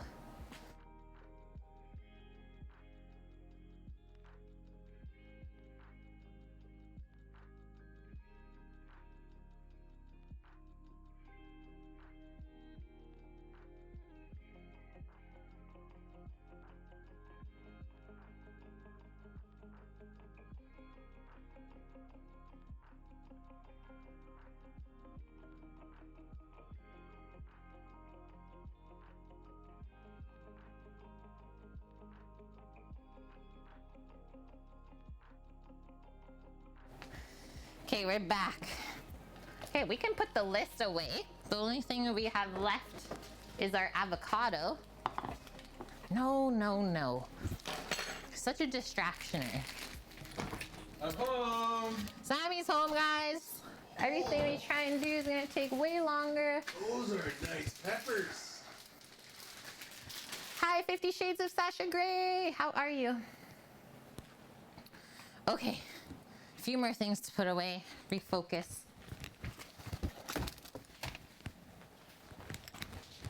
Always easier to work in a nice, clean kitchen, I was friends. gonna say, it's always easier to work without Sammy at home. Or that too.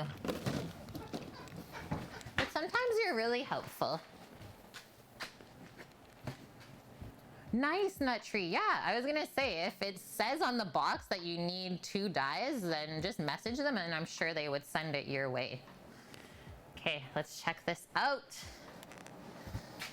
Oh, man. So this pozole started with 2 liters of bone broth. We actually have chicken, pork, and beef in here. Into that, we put some smoked pork shoulder from 2 weeks ago on stream when we did our pulled pork sandwiches. So we used that up out of the freezer. Some hominy corn, and then we made this crazy kind of pepper paste with ancho chili, guajillo chili, and then we roasted under the broiler onions and garlic. And there's also a little bit of dried oregano in there, some bay leaf, some cilantro. I think that's it. Oh, and ginger was the really, really interesting one. Ginger. And that recipe is linked, guys. I used the same ingredients, I just didn't use the same process just because I had my pork already cooked. Makes sense, right? Let's give it a taste. I haven't tasted it since I tried the chili paste. I haven't even tried this broth yet. Wow. So there's no salt in there yet, so it's pretty bare bones, but whew, the base flavor is really like deep or rich. I'm gonna do 3 things of salt like that to start. We'll go with 1 lime juice. Is it Mexican? Yes, it is. Yes, it is. Pozole. And then I also, one of our viewers said that they've had a Costa Rican pozole as well.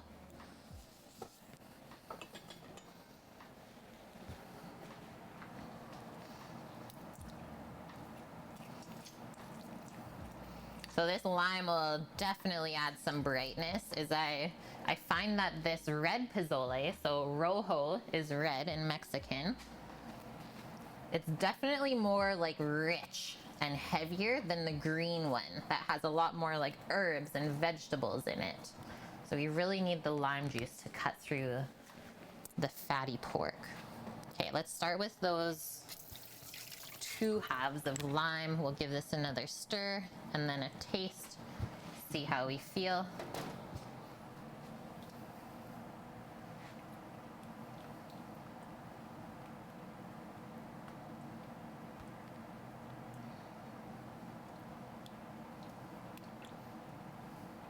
And you guys are definitely right. Like for this amount that I made, should have probably had 1 more can of hominy.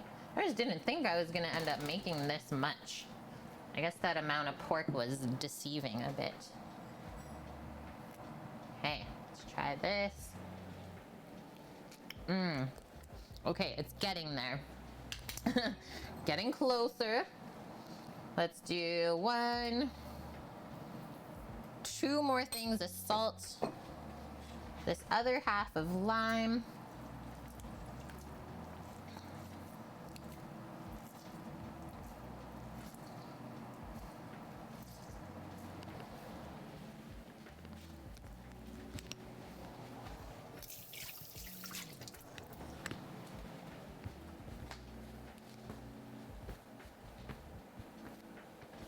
Your girlfriend told you this evening that she maybe wants to be a vegetarian. And how do you feel about that? Also, Offlet? Offlet? Thank you for that follow. Okay, let's see. Oh, that is money, guys. Oh, throwing pozole on the ground.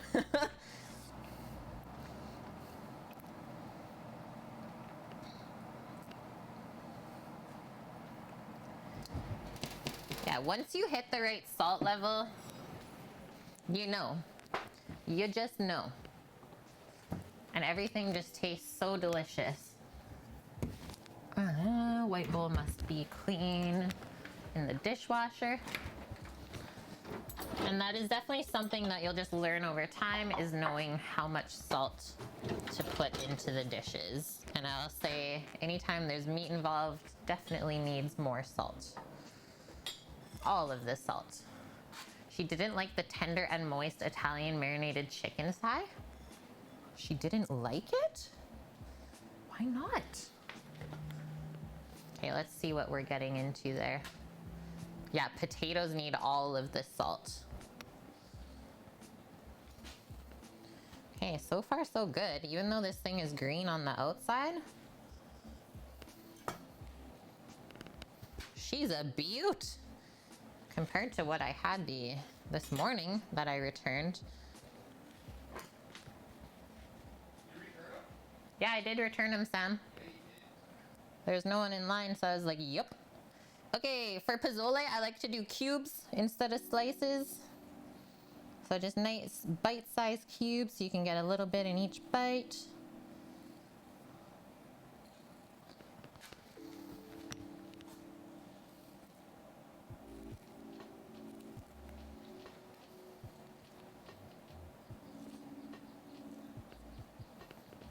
That is beautiful looking. Okay, hold tight. I just want to take one more quick break.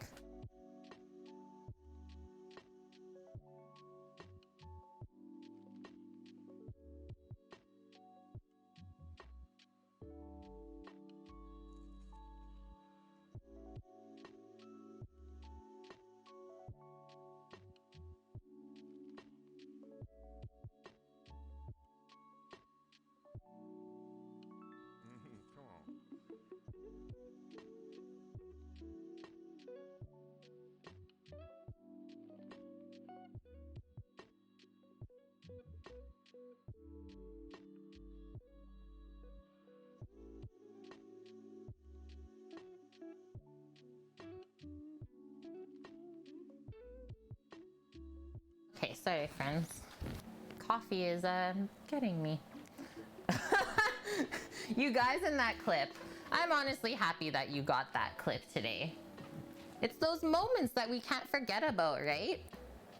Heck, maybe I'll even put that into my channel trailer.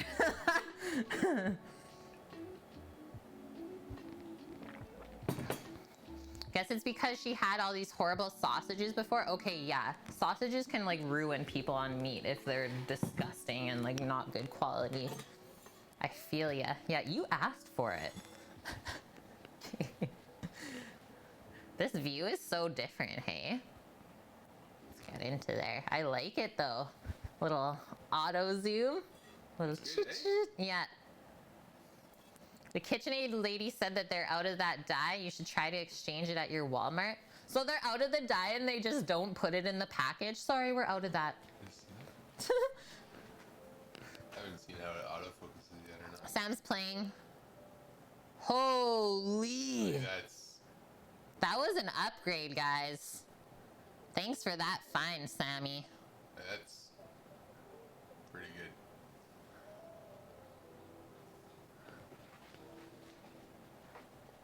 Oh, there you go. Never forget it. Yes. Another one. That is my fave. 3,400 views? That's got some views on it, Paloozer. Holy. Thank you for sharing that. Yes. If you guys don't know who Cheese is, also, I'm surprised he's not been in yet. He must be streaming himself. Please go give Cheese Pizza a follow. Always fun things happening there. Okay. Just bringing the pozole beside my bowl here. And we're ladling. We're ladling, we're garnishing, and then we're eating. Oh, hi, Cheese. Paloozer.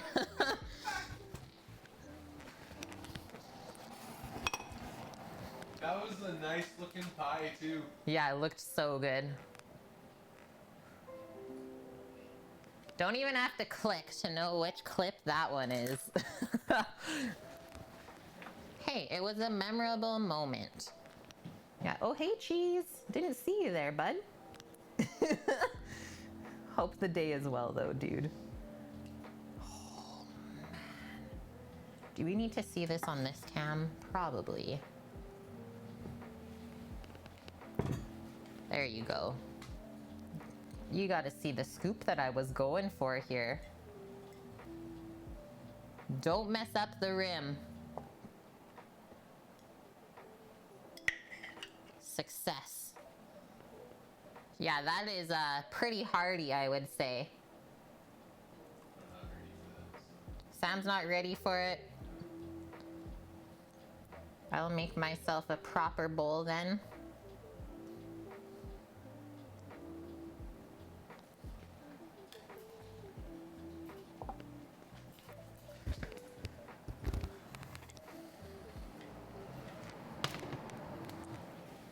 There is some weight to that.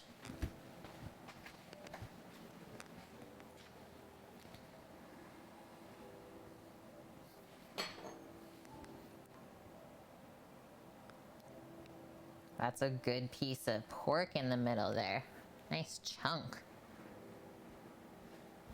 Looks tarty. I mean tasty. Thanks, Crew Gator. Yeah, mess up the rim, it's fine. You can just wipe it off, right? I think this also needs just a little bit of sour cream. Little touch of sour cream, a little bit of creaminess. Yeah, any thicker and this would be chili. Posole is a choose your own destiny dish. You can make it thick or you can make it brothy, whatever you feel. Okay, so nice pile of cabbage in there. What's my preferred thickener? Flour, butter, potatoes, or starches. I mean, I absolutely love potato. But you can't really go wrong with a roux. I don't know if I have a favorite. It depends on what I'm thickening, Trev. I know, that's like the worst answer ever. Okay, let's do our little pile of radish over here. And I like to just kind of let it fall. Don't stress yourself out too much there. Let's get a nice big spoon for this avo. And then our sour cream. Little dollop.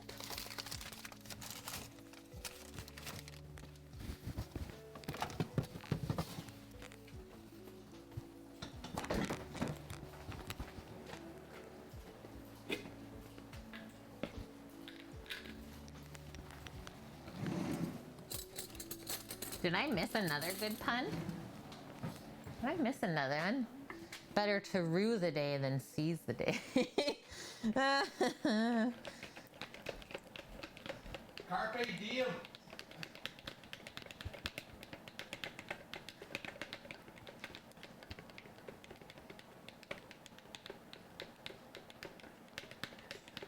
So good, guys.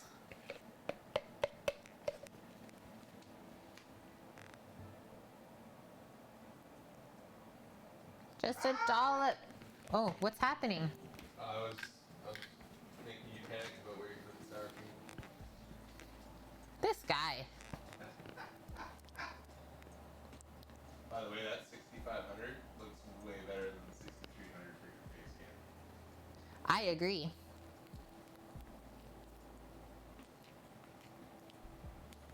Okay. I just like to kind of take the avo and spread it out a bit. Do I have anything else that I'm going to put on here other than the tostada? Let's just leave a little spot for the tostada. Like I said, you can try and like spread out the avo. Might be a bit difficult. Definitely a dish that you just kind of have to let things settle into their own happy spot. Once you drop it in there, there's no moving it. Oh yes, and then just our cilantro to finish. our little limey wedge. There's our little lime wedge. So I probably put that on the cabbage so it's easy to grab for whoever you're serving it to or yourself.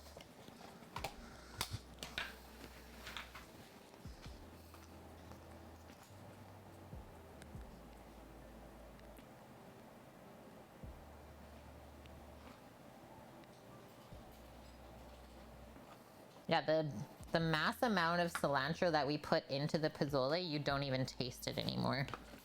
That's why we're also putting fresh on top.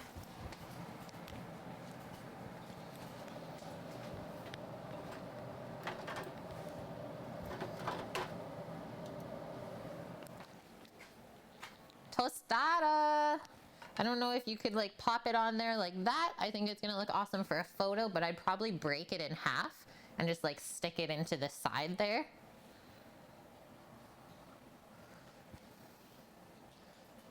It's looking super Nordic. I guess like this, right? Just the colorings and stuff on it, Trev.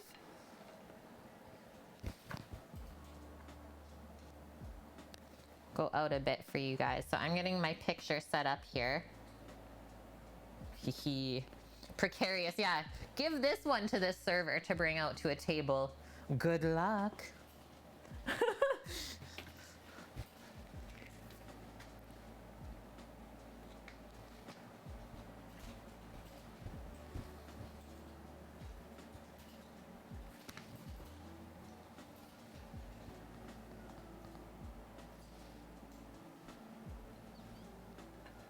Oh no. Just needed the lime to face me there. Oh, cops were in full force today. They pulled somebody over in front of Jag's house. What? Yeah. And the highway pretty much just like slowed down. Love it. Fancy trivet. Yep. Chat did that for us, Trev. Chat did that one for us. That's actually one of the more reasonable price things from Le Creuset. Okay, guys.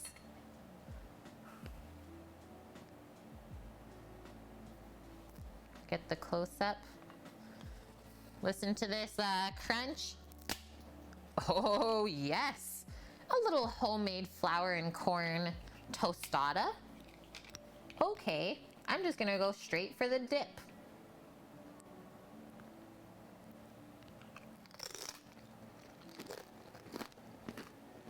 Mmm. The smoky flavor. Thank you, arbitrator. Yeah, it's a food and wine recipe. Vune, thank you very much for being here. See you later. Let's go with our little lime juice.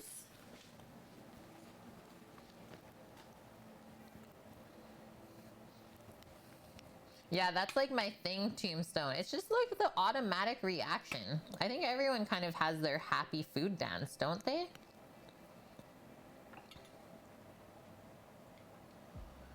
Little bit of this. Little bit of that. Radish. Avo. Did we have a hominy on there? We're going for the big bite. The curing mixture is in grams, so I do everything in grams, not in pounds, because I just find it so much easier, Scooter Beach.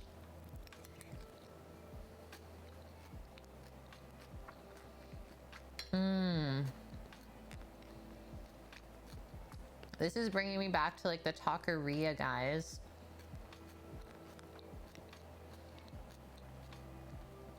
I don't know why. So the thing about the taqueria, working 2 jobs at the time. So in the morning, I would work like the lunch shift. So I would start, I think I started at 7, work till 3, like got crushed at lunch at this fine dining restaurant. And then through the back alley, literally, I would walk from the one job over to the taqueria and start there and do like a 4-hour stint.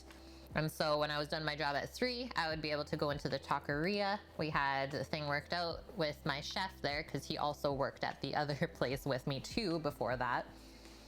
Because I would be able to go in and have dinner or like lunch before I started my shift. And I would always come in, like grab these pieces of pork out of the like taco prep area and pour in the tortilla soup broth, add in like rice and beans and eat it with tortilla chips and avocado and radish and cabbage. And it's bringing me back to that time. So I think I did really good. I would always make these like crazy mixed bowls, but it was so satisfying. You're welcome, Scooter Beach.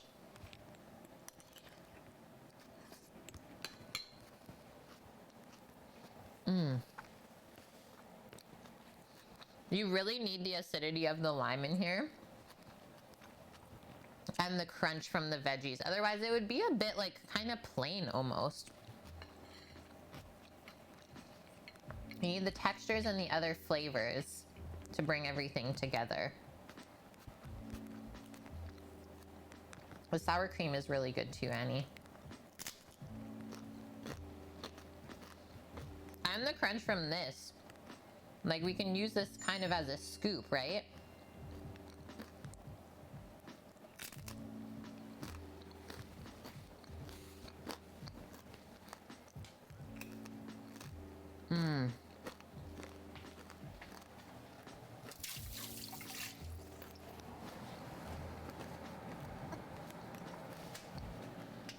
And once again, this is not a spicy dish. So with all of the chilies that we put into there, there was a lot. There's no spice, you just get a nice, rich, earthy flavor. Yeah, bibimbap is so good, Trev. Nice rice bowl. Okay, gonna take a quick break from this, and we're gonna mix up our hoagie rolls for tomorrow. Should I put this stuff away then, Sam? Yeah. Okay. Just gonna put the sour cream away, guys.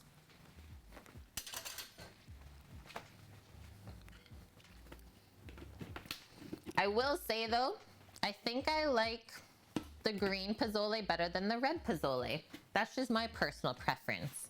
Maybe though, the red pozole would be better in the winter because like I said, it's a bit heavier and richer.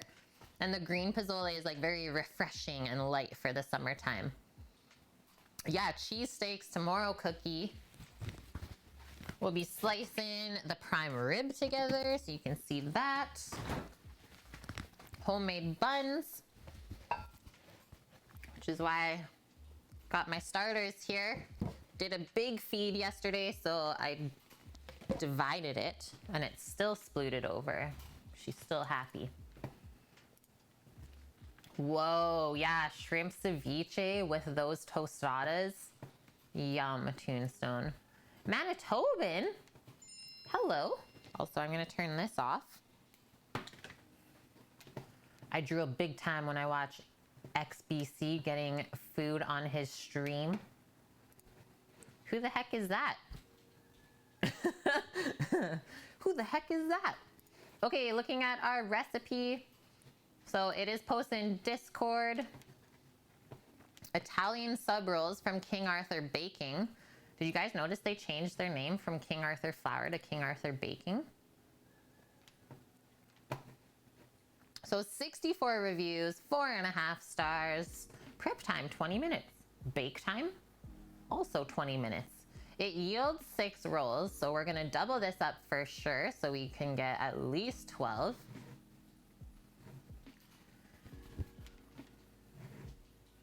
And so what they do for this recipe, this is why I chose it as well. So it has an overnight starter.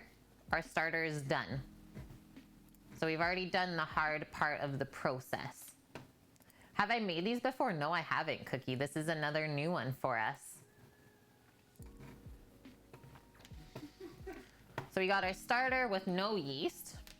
And then in the dough, we have yeast, water, all-purpose flour, salt, and then obviously our starter. So we're gonna mix that up today, let it slowly proof in the fridge overnight, and then come tomorrow, probably like close to first thing on stream. We'll divide up the buns, let them proof one more time, and then have them all baked off and ready to go. That way we're not stressing about it later on. You always want your bread baked like way ahead of time. Okay, let's get our mixer out and then we'll start by converting our recipe. So we'll double it up and then I'll scale out my starter as well because they have it separated into the flour, water, and yeast. So we got to get the weight off of that. And we're using a scale again in grams. Another reason why I absolutely love this site. So anytime you're weighing out ingredients for a recipe, you know that you can literally, or you should be able to make it the exact same the next time too. So way different than measuring with like cup measurements, especially for dry goods.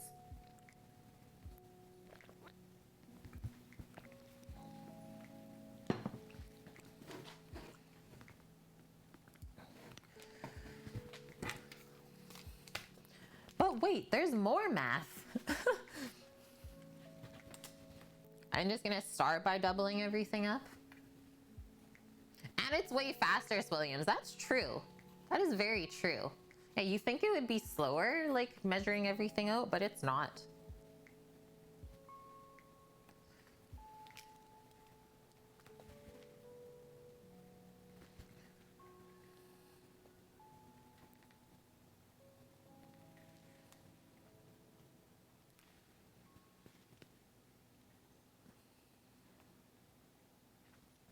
Okay, so we need 340 grams of starter.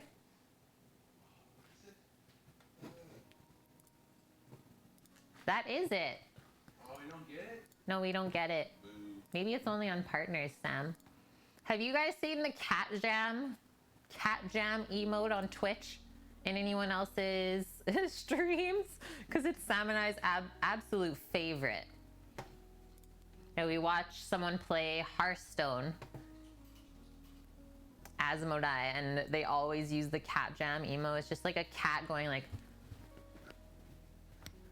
and there's like good tunes playing. Love it. Hello Hassan, how are you? As well as Mythical Suki, good to see you. You've never seen it? It's so good.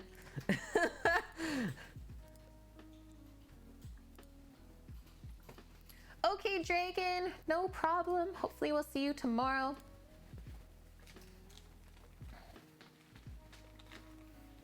Hi, Relic. Your wife and kid are on a kayak trip and you're lonely. Well, welcome in, man. It's a great place to come. You shouldn't be lonely here with us. Just currently scaling out our hoagie roll recipe for our Philly cheesesteaks tomorrow. It's gonna be deadly. Bye, Dragon. Enjoy the day. Okay, 4 teaspoons of yeast.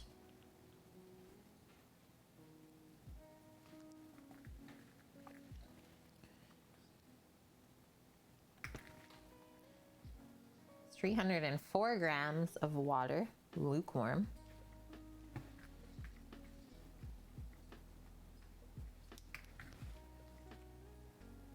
$652 grams of flour, all-purpose, and 2.5 teaspoons of salt. Gotta love the bread recipes with no sugar as well. I think those are always great. And that is it. Oh, and then they get a little egg white glaze, a little egg white wash before they bake, and that's what makes them really shiny and maybe even more crusty on the outside. Nice one, Tombstone. Yeah, the worm. All right.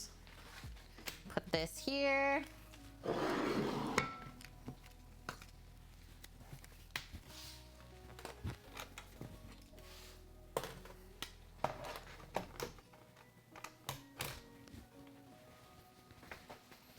Yeah, guys, we have 10 plates going out tomorrow. She's a big one.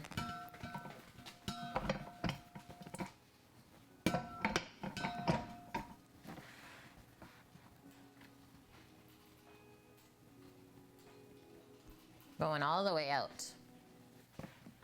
Man, does this look good on this one though. Okay, we're setting up the mixer with the dough hook.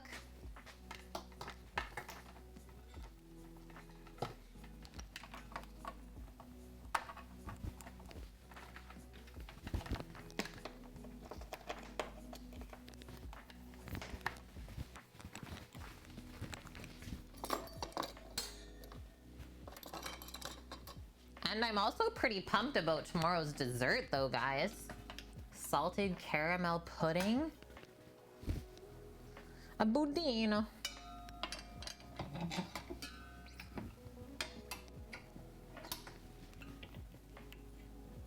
Okay, we are going to start with the water, the starter, and the yeast. We're gonna mix that together first, and then we'll measure out the flour and the salt and add that afterwards.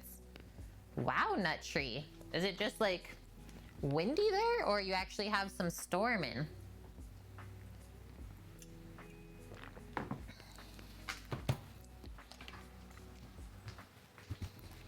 Okay, 340 grams of starter.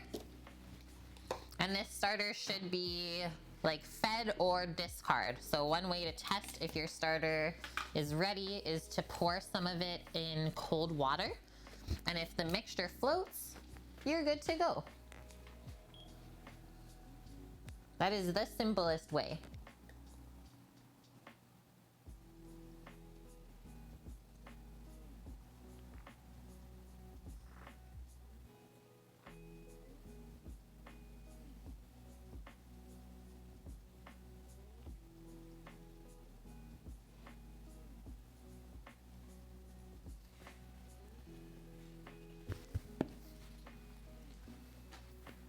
No storm, no wind? Oh, it's just some power outages.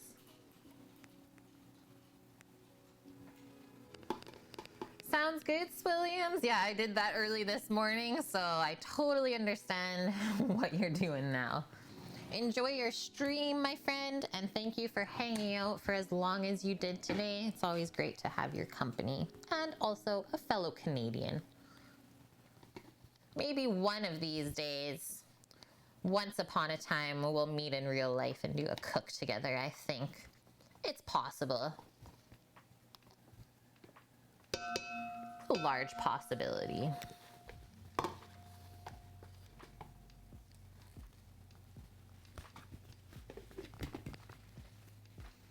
Yeah, it would be amazing.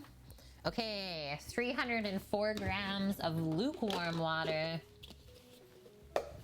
We want it lukewarm because, well, if we do it hot, the yeast will die. And then if we do it cold, the yeast won't wake up. It'll stay asleep. So lukewarm water, we're aiming for around 95 Fahrenheit. That will wake the yeast back up, get it moving.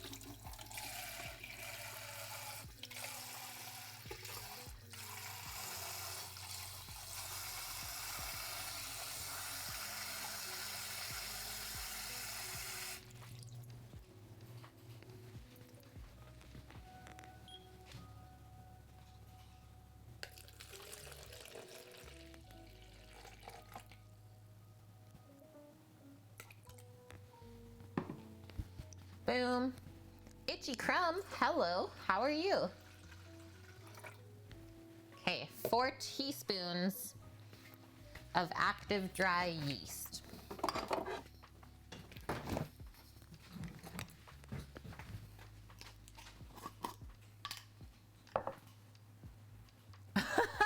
Relic, why would your comment sound creepy? Please don't ever think that. Yeah, just shut up and watch, please. You're fine, dude. To be honest, man, I didn't know you had a wife or a kid. So I just learned a little bit more about you today. 1, 2, 3, 4. I'm doing great, Itchy Crumb. You're new here, so welcome in. If you enjoy food and cooking and maybe some shenanigans, you're in the right spot. Okay, let's just give this a little mix up.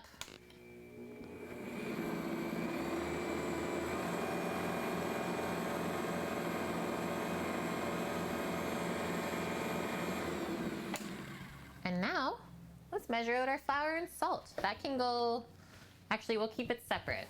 So just measure out the flour, 652 grams. And then we add the salt after. A lot of people don't know that salt and yeast are not friends. So salt is a yeast inhibitor. So it stops it from being active. So if you put the salt in here now, it would kind of cancel it out. So that's why I always add the salt last after it's kind of been mixed in with the flour. So all of those bread recipes that tell you to add everything at one time, I actually think that's wrong.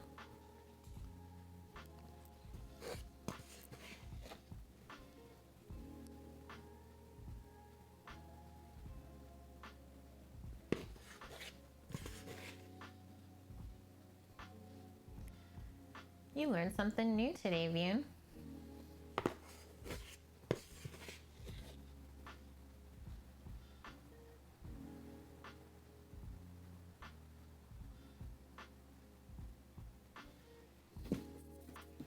Boom. Okay, so you can see how the yeast little kernels have already started to expand in there. They're starting to wake up, absorb the water, and mix in with the starter.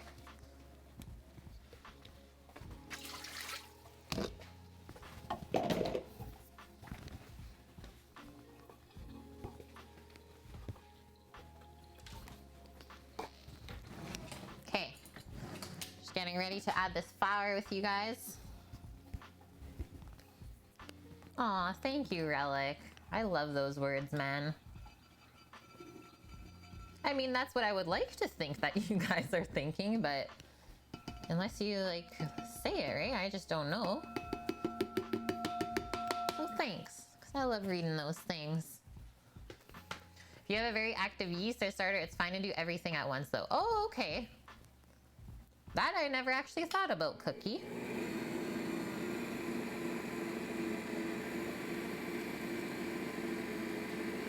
Same with any fungus. If you pour salt on them, they'll shrivel up and die. Reason why you wait till you fry them. Yes. Well, I'm glad we all learned something today. Okay, we're good for the salt. So 2.5 teaspoons. You really do not want to leave the salt out of your baking. It'll just be so bland.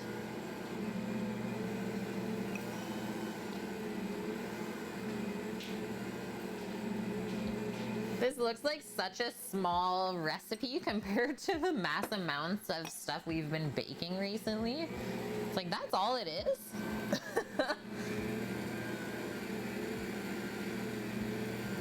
But that also means it's probably gonna rise a bunch. Like, these are gonna be really soft and fluffy on the inside, and then nice and crusty and chewy on the outside. Welcome in another fellow Canadian streamer, guys. A food and drink streamer. She also does some games sometimes. Welcome in, Cosmic Cat. We are just mixing up some hoagie roll dough for our Philly cheesesteak stream tomorrow.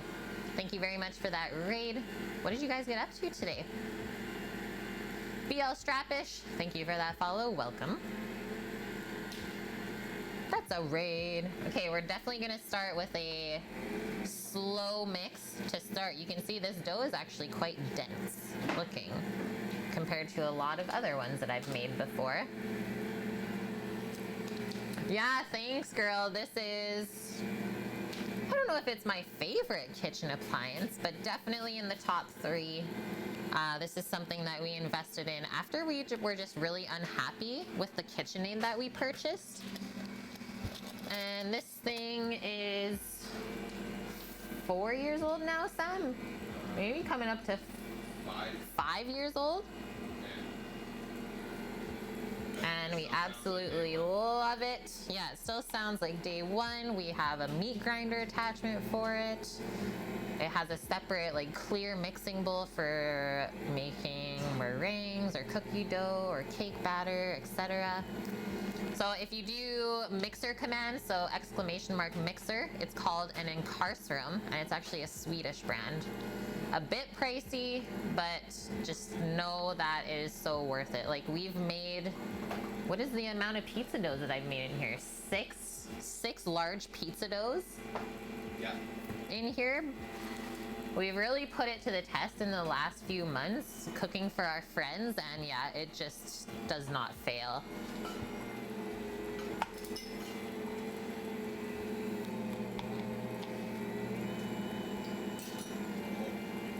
It's pretty sweet. Oh, you just tasted it? Nice, Sam.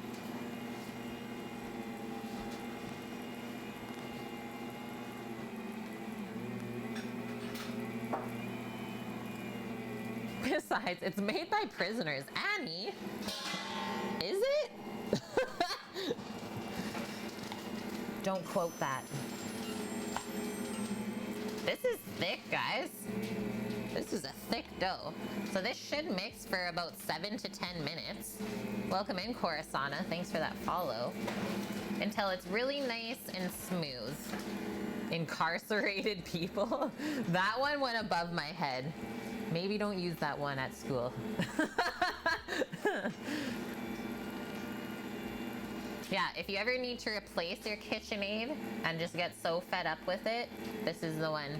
I think we just had a lemon KitchenAid though, because I always test mixers by making a batch of cookies in them. And for some reason, that KitchenAid, it couldn't even make a batch of cookies. Yeah, Like, it didn't mix it. put the two side by side. I still want to do, yeah, a side-by-side KitchenAid versus Incarcerum. See which one is actually better.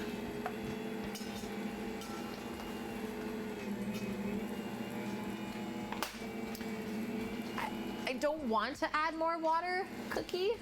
I don't like fudging around with the recipes, but let's see if there are some suggestions in the reviews down below. Fantastic rolls. I'm a novice, so it's helpful for me to watch a YouTube video. Follow the directions. I like to let my yeast bloom with a tiny drop of sugar. Yes, yes, yes. Use these rolls for deli sandwiches, but they also hold up for cheese steaks and chicken. Okay. Found a roll that was soft enough to not distract from the cheesesteak texture, strong enough to hold itself together perfectly with so much dripping steak and cheese sauce fillings. So there's been no adjustments to the recipe, so I think this is just how it should be. Because usually if something doesn't work, somebody will let you know. She's getting there. Cosmicat, thank you for the follow. And hello, Chef JT. Pozole, bacon cure, new drone, tortillas, and bread dough. All looking great, thank you. Yeah, this one, as you can see, it struggles a bit with the tougher doughs, the more dense doughs, but it still always gives a great end result.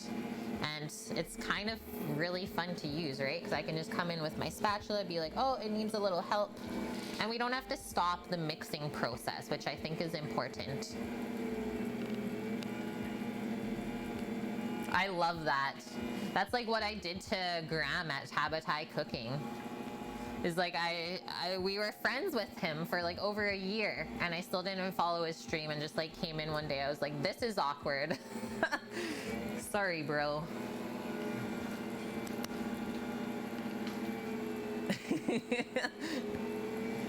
It's looking good though. It looks like it's relaxing a touch more now. Thank you, Relic, for the 100 biddies, my man. Also, didn't know if you noticed, some of you new peeps, but we got some new bit badges.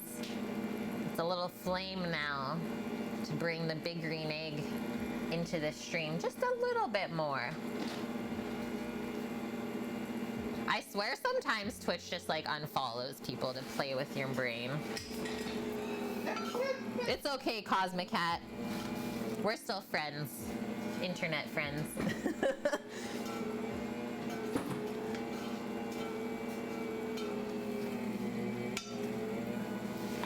It's looking like we're almost there on this, guys. I know you guys came in when we were starting to mix up the dough, but here's like my semi-eaten bowl of pozole and then our lovely homemade tostada. This will be a bit better. I'll just show you the picture that I took of it. The composed dish, not decomposed.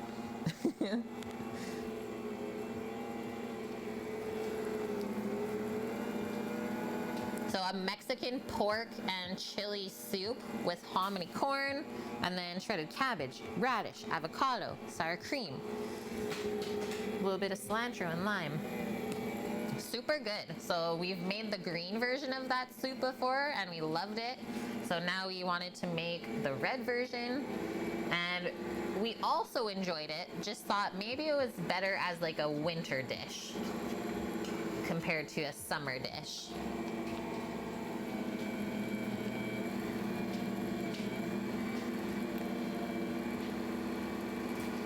Yeah, Nike, trust me, it's happened. A sneaky little unfollow.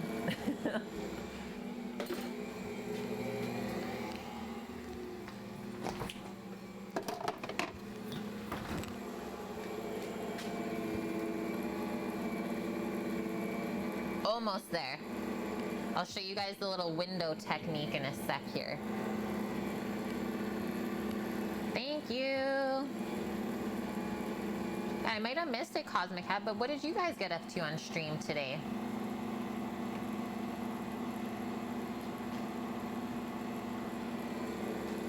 Come on, baby.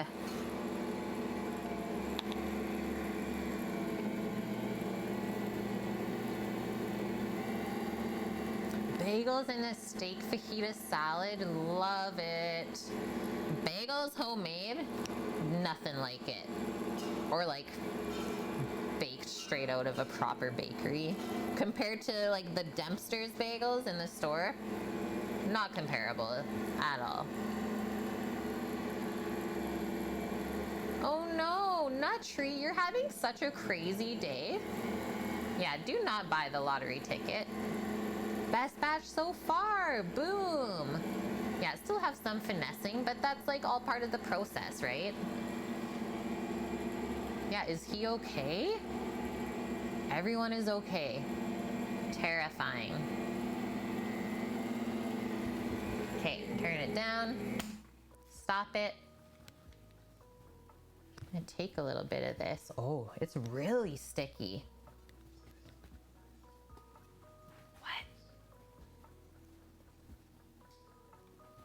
What? I thought Sam was trying to whisper to me. So window, we're not there yet. So we should be able to pull the dough nice and thin and see through it like a little window without the gluten breaking. So if it breaks and pulls apart, we're not quite there. That's the window technique. Something I was taught in culinary school in our baking class. That is the simplest way to check if your bread dough is mixed enough. Because if we don't mix it enough, well, later on you're gonna wonder, well, why didn't my bread stay like risen, or why did it go flat? A lot of the time it has to do with just under mixing and not developing the gluten enough. This dough is for Philly cheesesteak sandwiches tomorrow. So we're making like an Italian kind of sub bun or hoagie roll with some of our sourdough starter. He and his wife are just fine. Fearful for him because it's his fault and he's a new pilot in the Air Force. Oh, I'm so sorry to hear that. Hopefully it doesn't affect them though.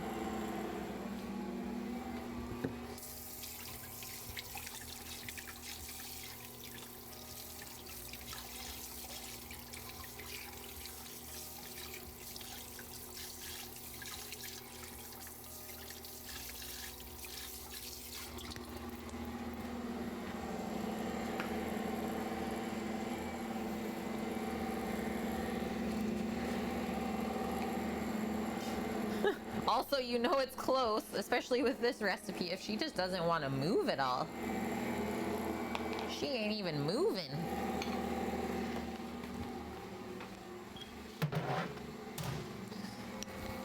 yes, guys, try to always refrain from like adding extra flour or water if you think that the dough is looking funny.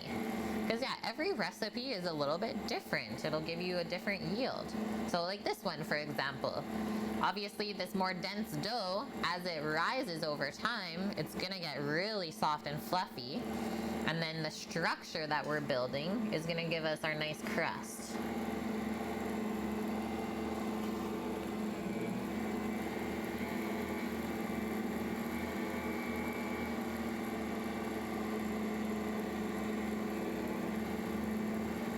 Or, yeah, you didn't measure correctly for the altitude. So some of the King Arthur recipes give you certain amounts, like they'll give you an estimated water amount for your altitude.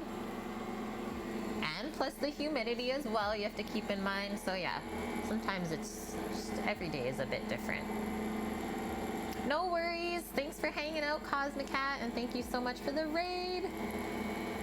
I hope you have a wonderful rest of your day. And yeah, we'll be back on tomorrow starting at 11 a.m. Pacific time. We're making food for our friends. So we're actually selling 10 plates of food tomorrow and 10 desserts. She's gonna be busy. You're at like 6,400 feet? Whoa. We're at like, let's say 50 feet. Okay, let's try this one more time. I have a good feeling about it. It's not sticking to my hands as much.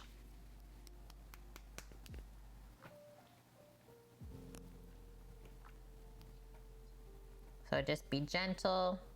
Pull it, pull it, pull it. Oh, I think we're there. Okay, so we got our window. Where was my perfect lighting? Okay, there it is. There's our window. So you can see the light through it and the gluten strands are holding together. Just that little bit of extra mixing is gonna give us a much better end result. If I'm being honest, I don't think I've ever worked with a dough that's felt like this before, so I'm intrigued. I'm excited for tomorrow.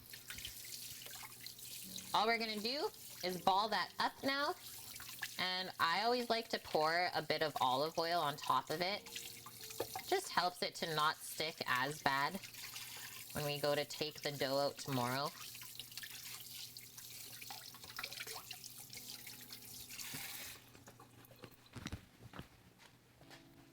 Yeah, if anyone knows dough, guys, it's cheese pizza. One might call him a bit of a dough master. Yeah, dough. Simpsons?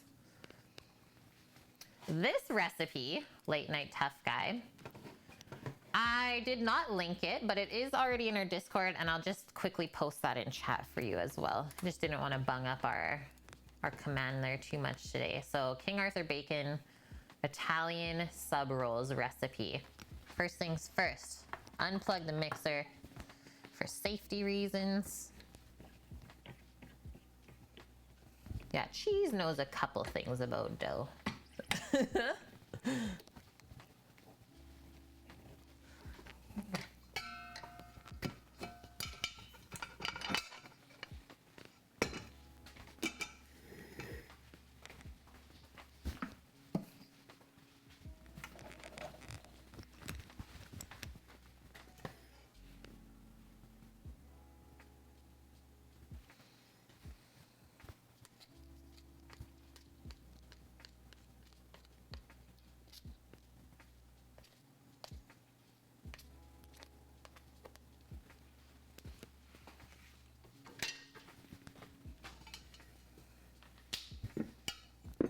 Look at this.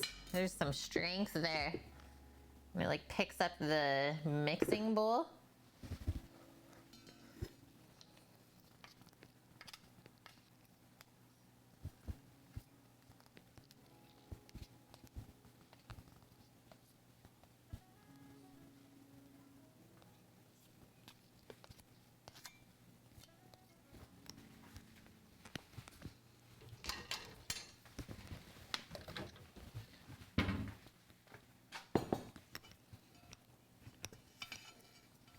I'm gonna use a spatula to try and do this, just so I don't get my hands all sticky.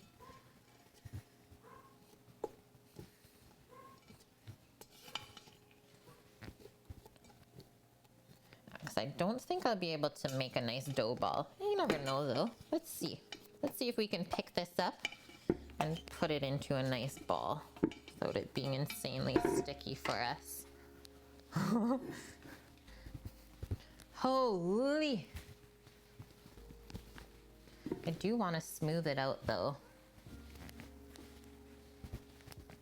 That is insane, guys. Okay, there we go.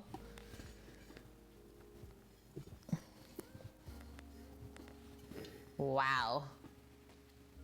Yeah, I should have wet my fingers, Cookie. What am I, a rookie? Look at this girl on Twitch.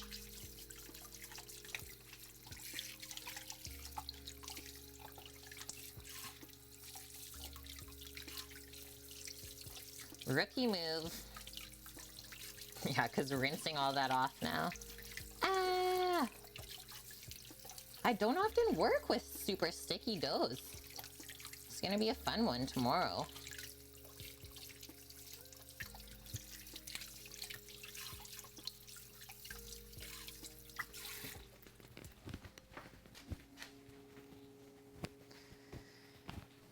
Okay. The final little oil.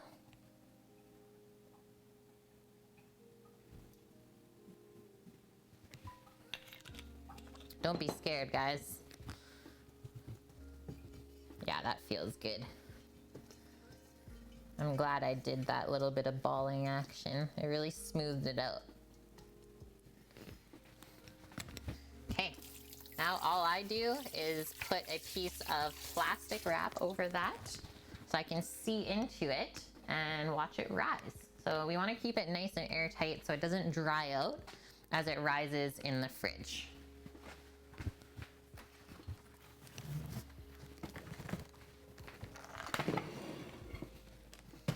Bye, Cookie.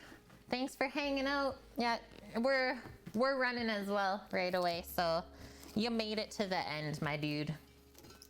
Thank you for everything today, all of the biddies, all of the great puns.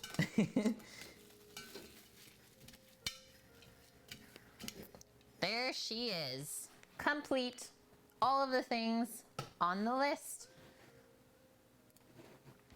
Okay, guys. I know we just got a Cosmic Hat raid, so I'm sorry, friends, if you wanted to hang out and see a little bit more of Kate in the kitchen. But we will be back tomorrow, like I said, at 11 a.m. Pacific time. That's when all of our streams start.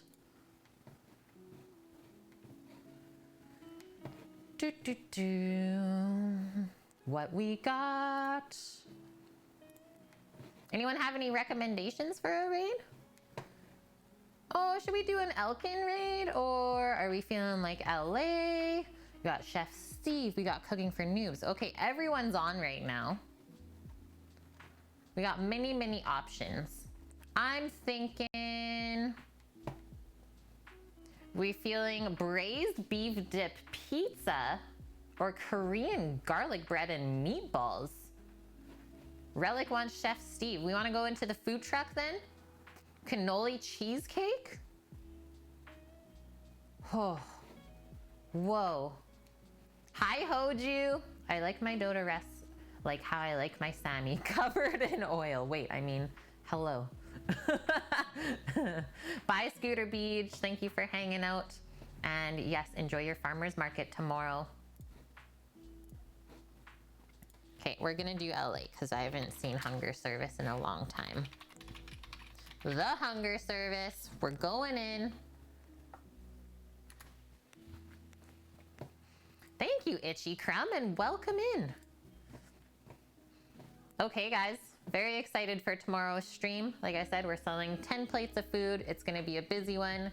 Everything made from scratch. If you're into Philly cheesesteaks, tomorrow is the stream for you, and we are getting into using the meat slicer too.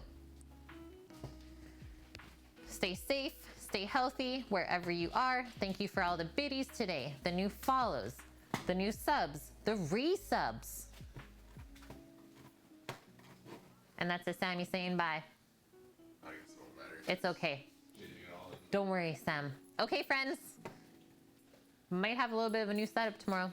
See you then. Bye. Love you all. Let's go see LA.